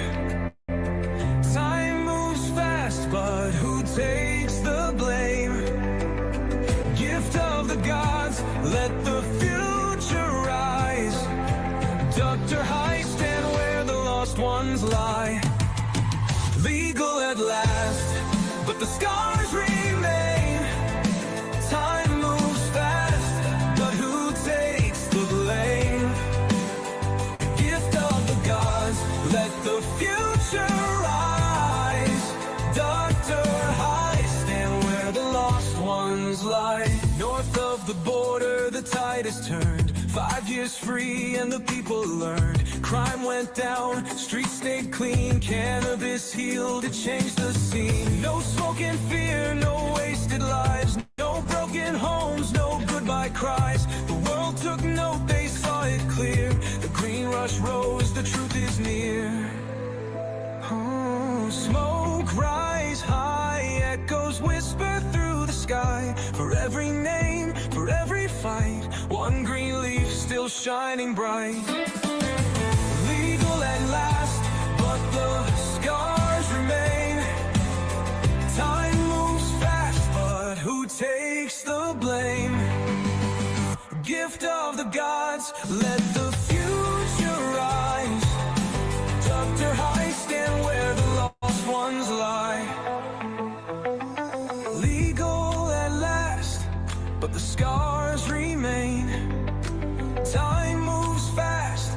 but who takes the blame? Gift of the gods, let the future rise. Dr. High still lights the way, legal at last, but the scars remain. Time moves fast, but who takes the blame? Gift of the gods, let the future rise. Dr. High, stand where the lost ones lie.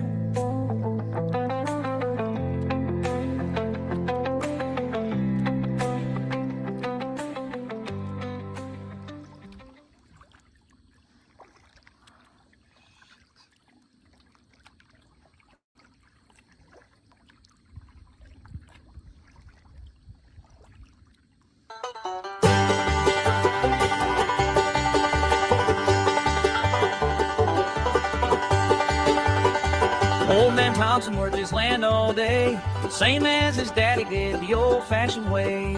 Cotton corn was all he'd known, till the government man came down that road. Said, we need your help to win this war, hemp for ropes and so much more. Thompson stood there, scratched his chin, said, when my country needs it, I'll begin. Hemp for the Navy, hemp for the ships. Every strand we grow helps our boys come home. Set by fighting men free.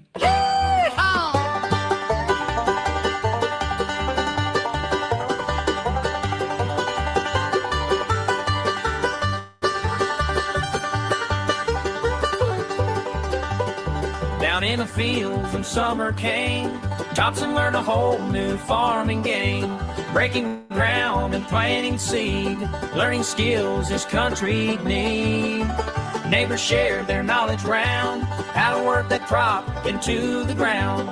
Every farm from here to town turned their fields all upside down. Hemp for the Navy, hemp for the ships. Every strand we grow helps the boys come home. Set our fighting men free.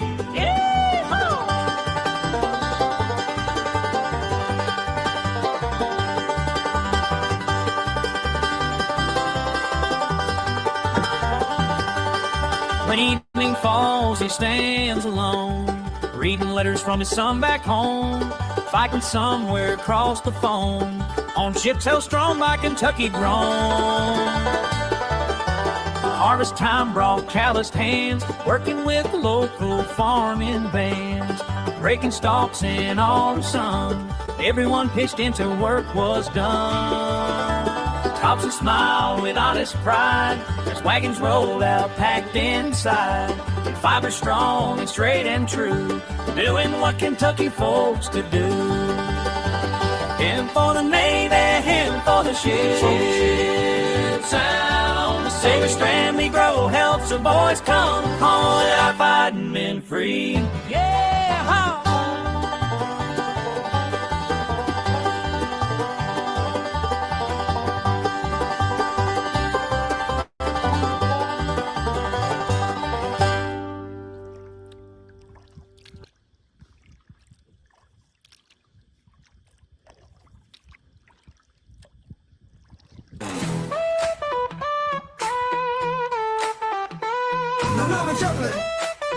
Good night, we sail the age-old fight.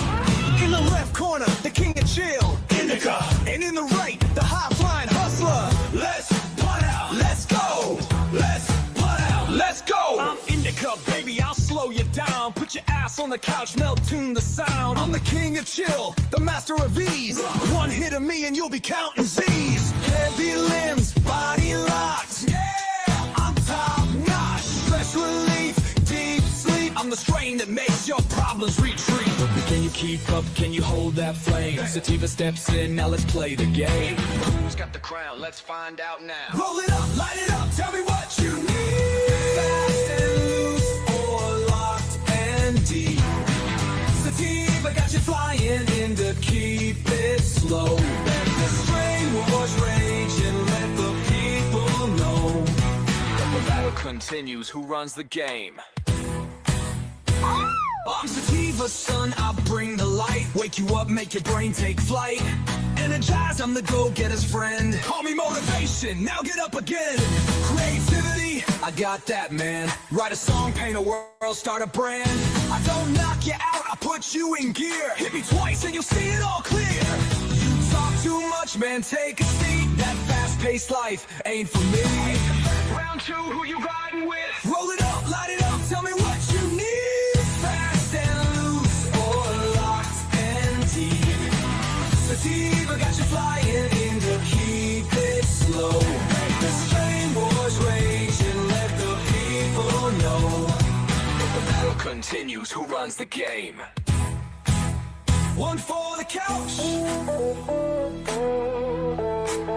One for the sky. Who's the king? Let's hear you cry.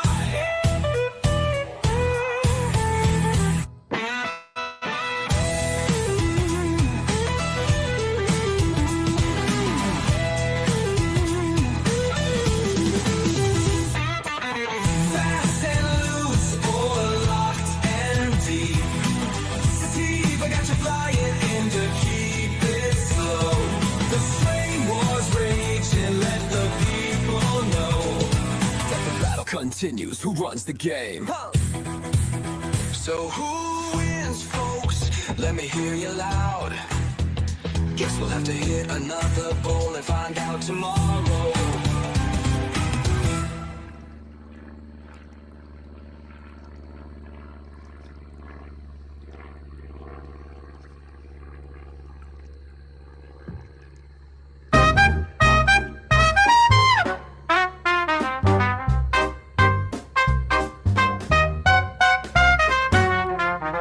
Goody, goody, it's time to smoke a J.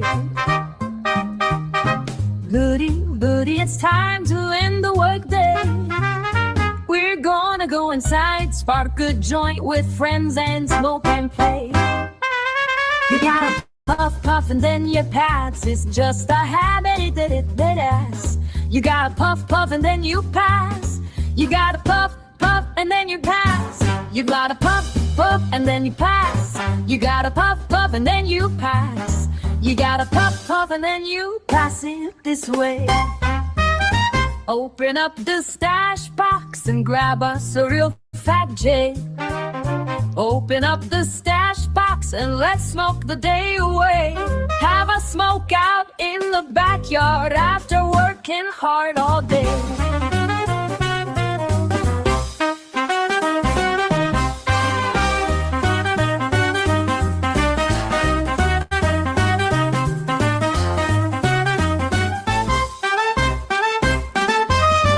You gotta puff, puff, and then you pass.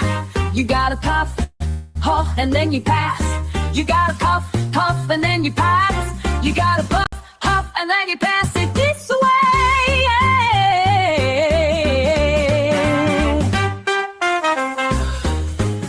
A good joint is for sharing, and all my friends do agree. A good joint is for smoking fire. One up and you will quickly see. They all come running when they know the smoke is free.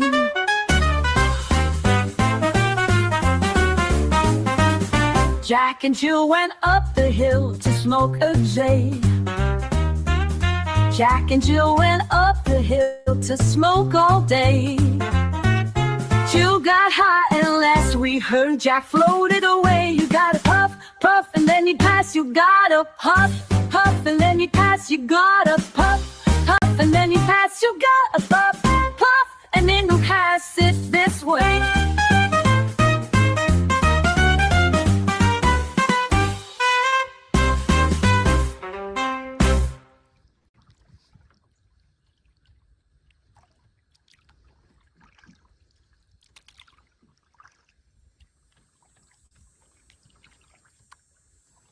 There's a love moonlight glow, a secret place where the hashish flows. Hidden hands, sun-seeking eyes, a warrior's breath before he flies. Under the stars where the sand runs deep, a fire burns while the sages speak. One last breath, one last taste, before the blade, before the chase. They move in shadows, silent and wise, eyes like falcons under blood-red skies. A vision granted, a mind set free.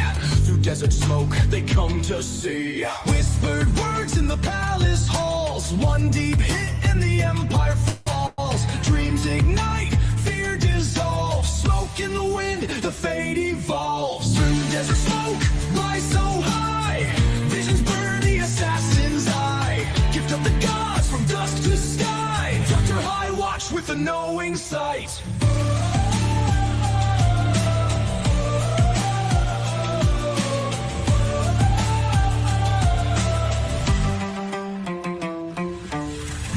Just blades, but minds so sharp. They spoke in riddles, they moved through dark. A brotherhood bound by fire and leaf, a secret war, a hidden belief. The empires feared what they couldn't tame, so they cursed the herb and they banned the flame. But truth don't burn and fire don't die. The desert smoke still fills the sky.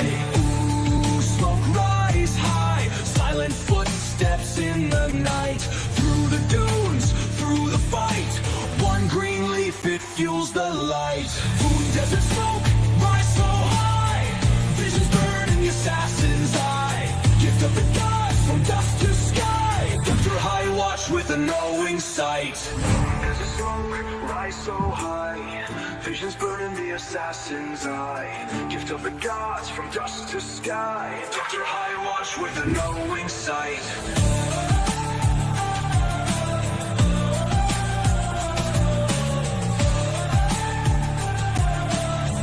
High watch with a knowing sight. The kingdoms change, the stories fade, but the fire lives, the truth remains. From Persia's sand to the modern age, Dr. High still turns the page.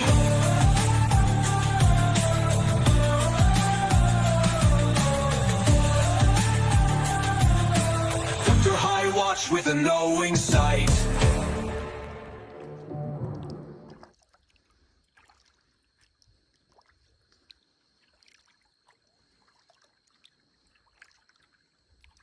Hemp is a gift to all mankind. It's good for both body and mind. No toxic waste, no poison ground. In hemp a true solution's found. A crop so kind, or pure so wise. A gift of nature legalized.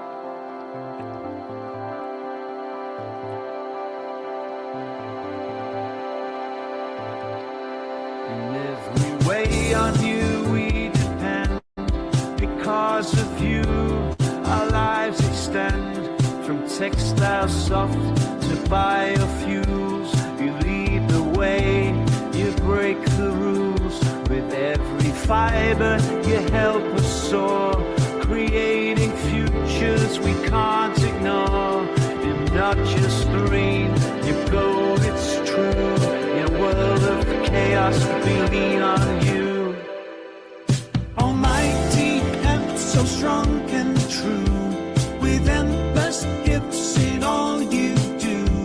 From sturdy rope to healing balm, you bring the world a gentle calm. Your stalks can build, your seeds can feed, a plant of peace, a vital seed. You cleanse the earth, you heal the earth, a green embrace beyond compare. For clothes and paper, fuel and more, you've served mankind since days of yore. Yet laws once bound your noble grace. Now freedom calls, reclaim your place. So rise again, stand tall and free. A future bright for all to see. With hemp we thrive, with hemp we grow. A greener world begins to show.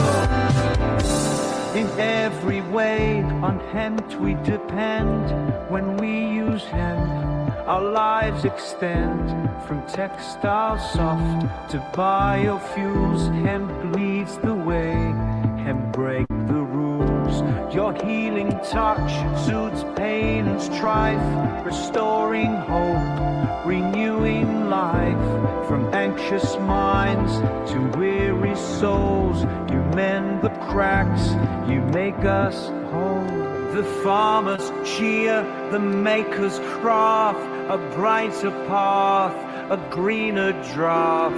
With every seed that finds the land, we break the chains with open hands.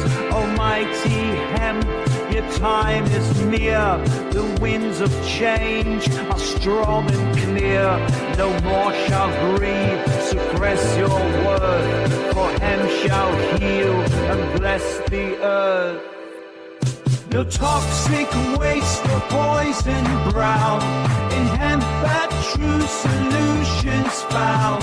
A crop so kind, so pure, so wise, a gift of nature legalized. Hemp is a gift to all mankind, it's good for both body and mind.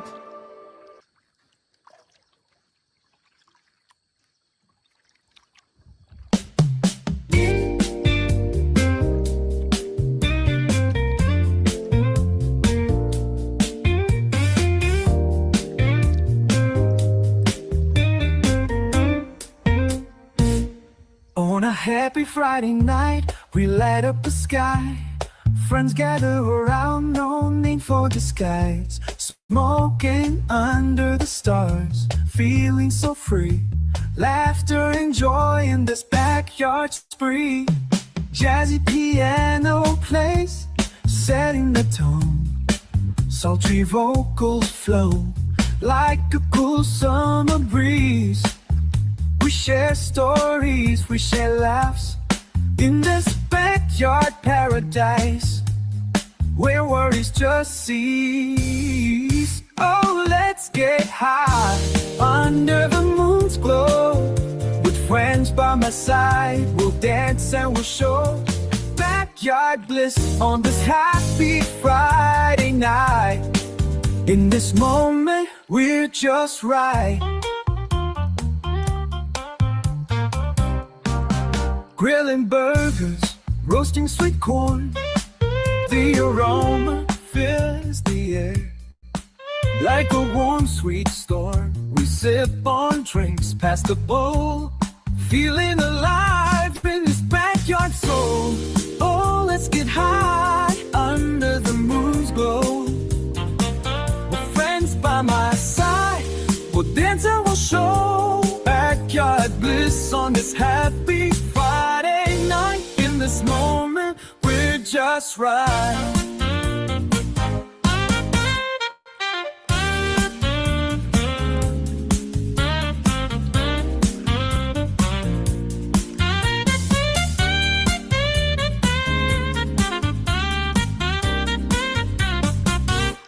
Oh, let's get high under the moon's glow. With friends by my side, we'll dance and we'll show backyard bliss on this happy Friday night. In this moment, we're just right.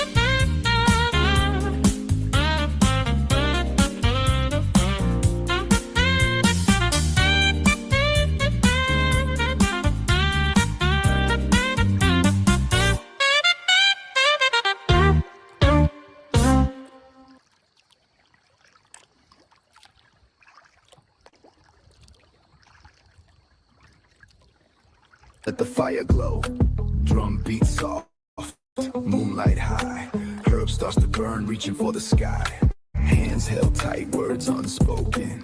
Breathe in deep, let the past be broken. Feel the rhythm, feel the flame. Let Jah spirit call your name. One puff, two puff, soul takes flight. Wisdom in the smoke, visions in the night. Ancient voices hum low and deep. The circle is strong, the fire won't sleep. Smoke rises in sacred circles. Messel are lost, but the flame still burns. Past and present, one and the same. Lift up the chalice and speak my name.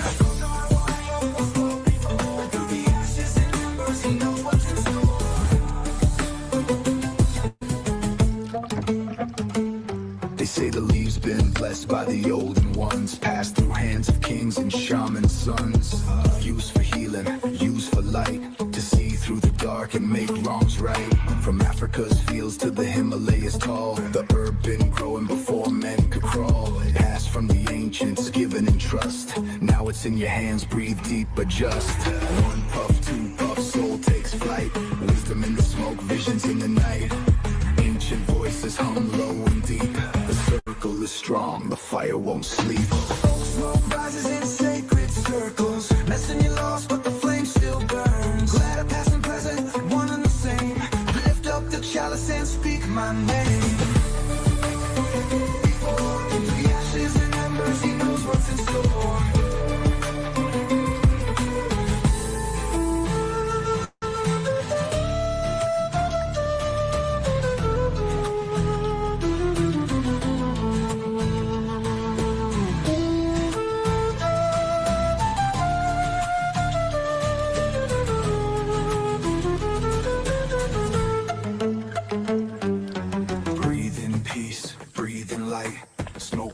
What hides in sight. Not just a plant, not just a flame, but the key to remembering what we became.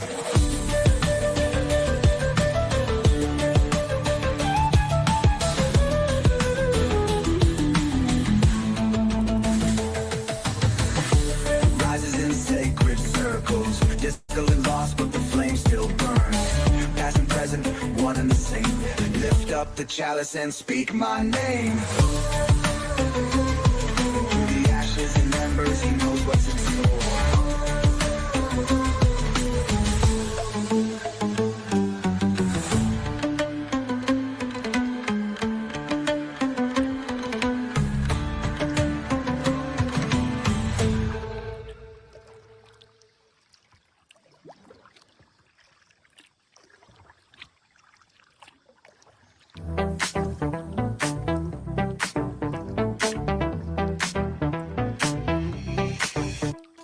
Friends are coming over tonight.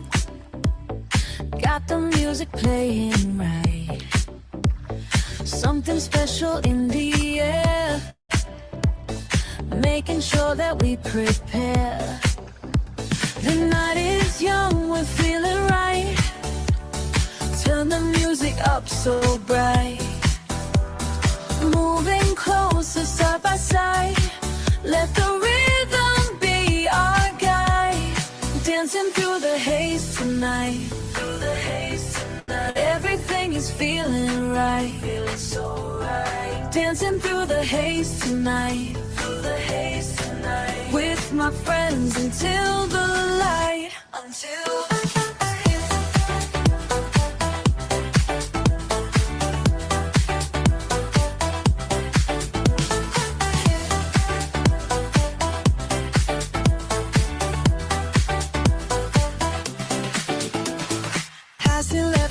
watch it flow. Everybody's in the flow. Getting loose and feeling high. Heat is rising to the sky. The bass is deep, we're in the zone. No one here is all alone. Moving closer, feeling free. Just the way it's meant to be. Dancing through the haze tonight. Through the haze tonight. Everything is feeling right. Feeling so right. Dancing through the haze tonight. Through the haze tonight. With my friends until the light. Until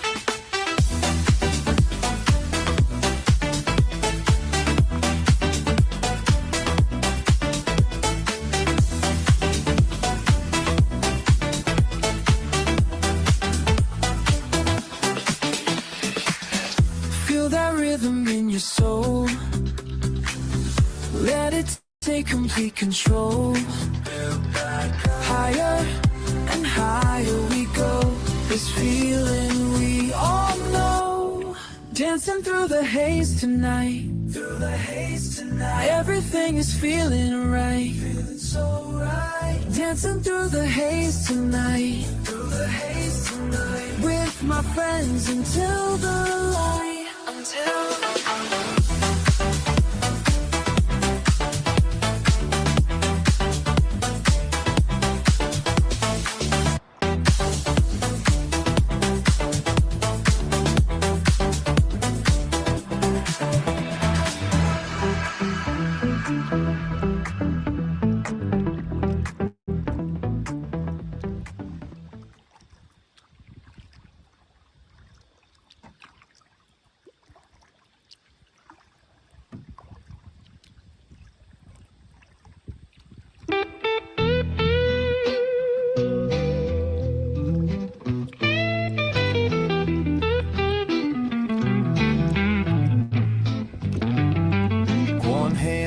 reminder, one hand on the past. Breaking down the years, man, it's gone too fast. Sticky on my fingers, resin in my soul. Ain't in no hurry, let the good times roll.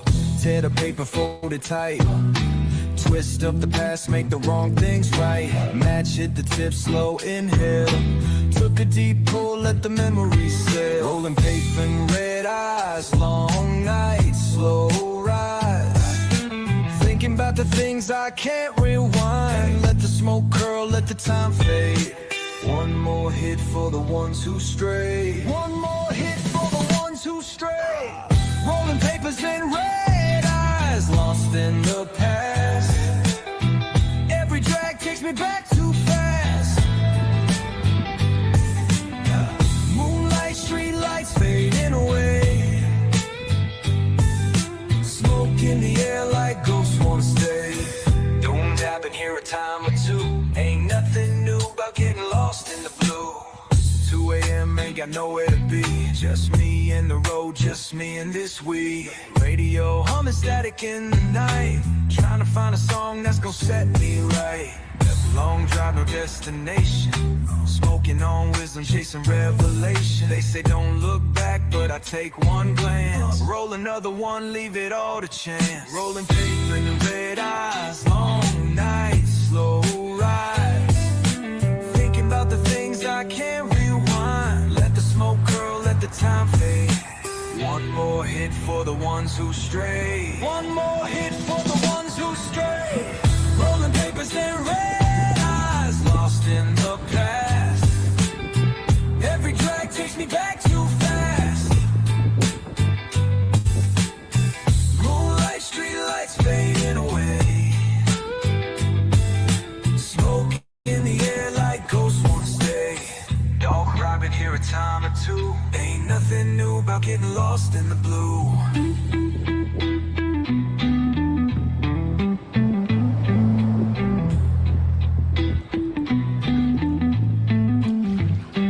What if every breath was a second chance? What if the past only lives in a glance? What if the road don't ever run straight? What if we just here learning to wait?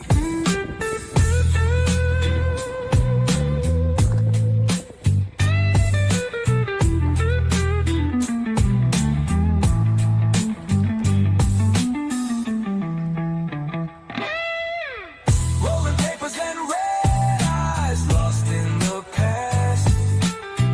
Every drag takes me back too fast. Moonlight, street lights fading away. Smoke in the air like ghosts wanna stay. You gon' drive in here a time or two. Ain't nothing new about getting lost in the blue.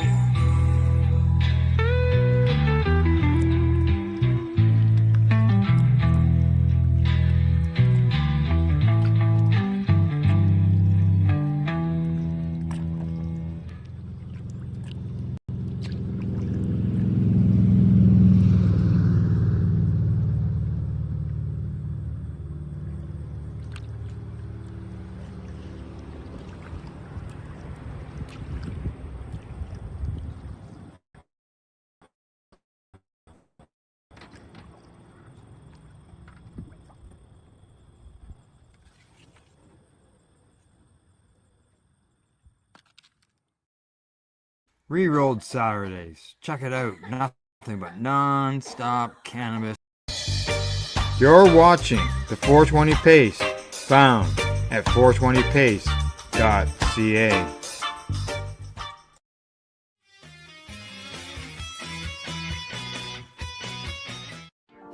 You've been watching Rerolled Saturdays. Thank you to our guests, our hosts, and our viewers. Up next, Rerolled Saturday Nighttime Edition. It gets started at 4 p.m. See you then.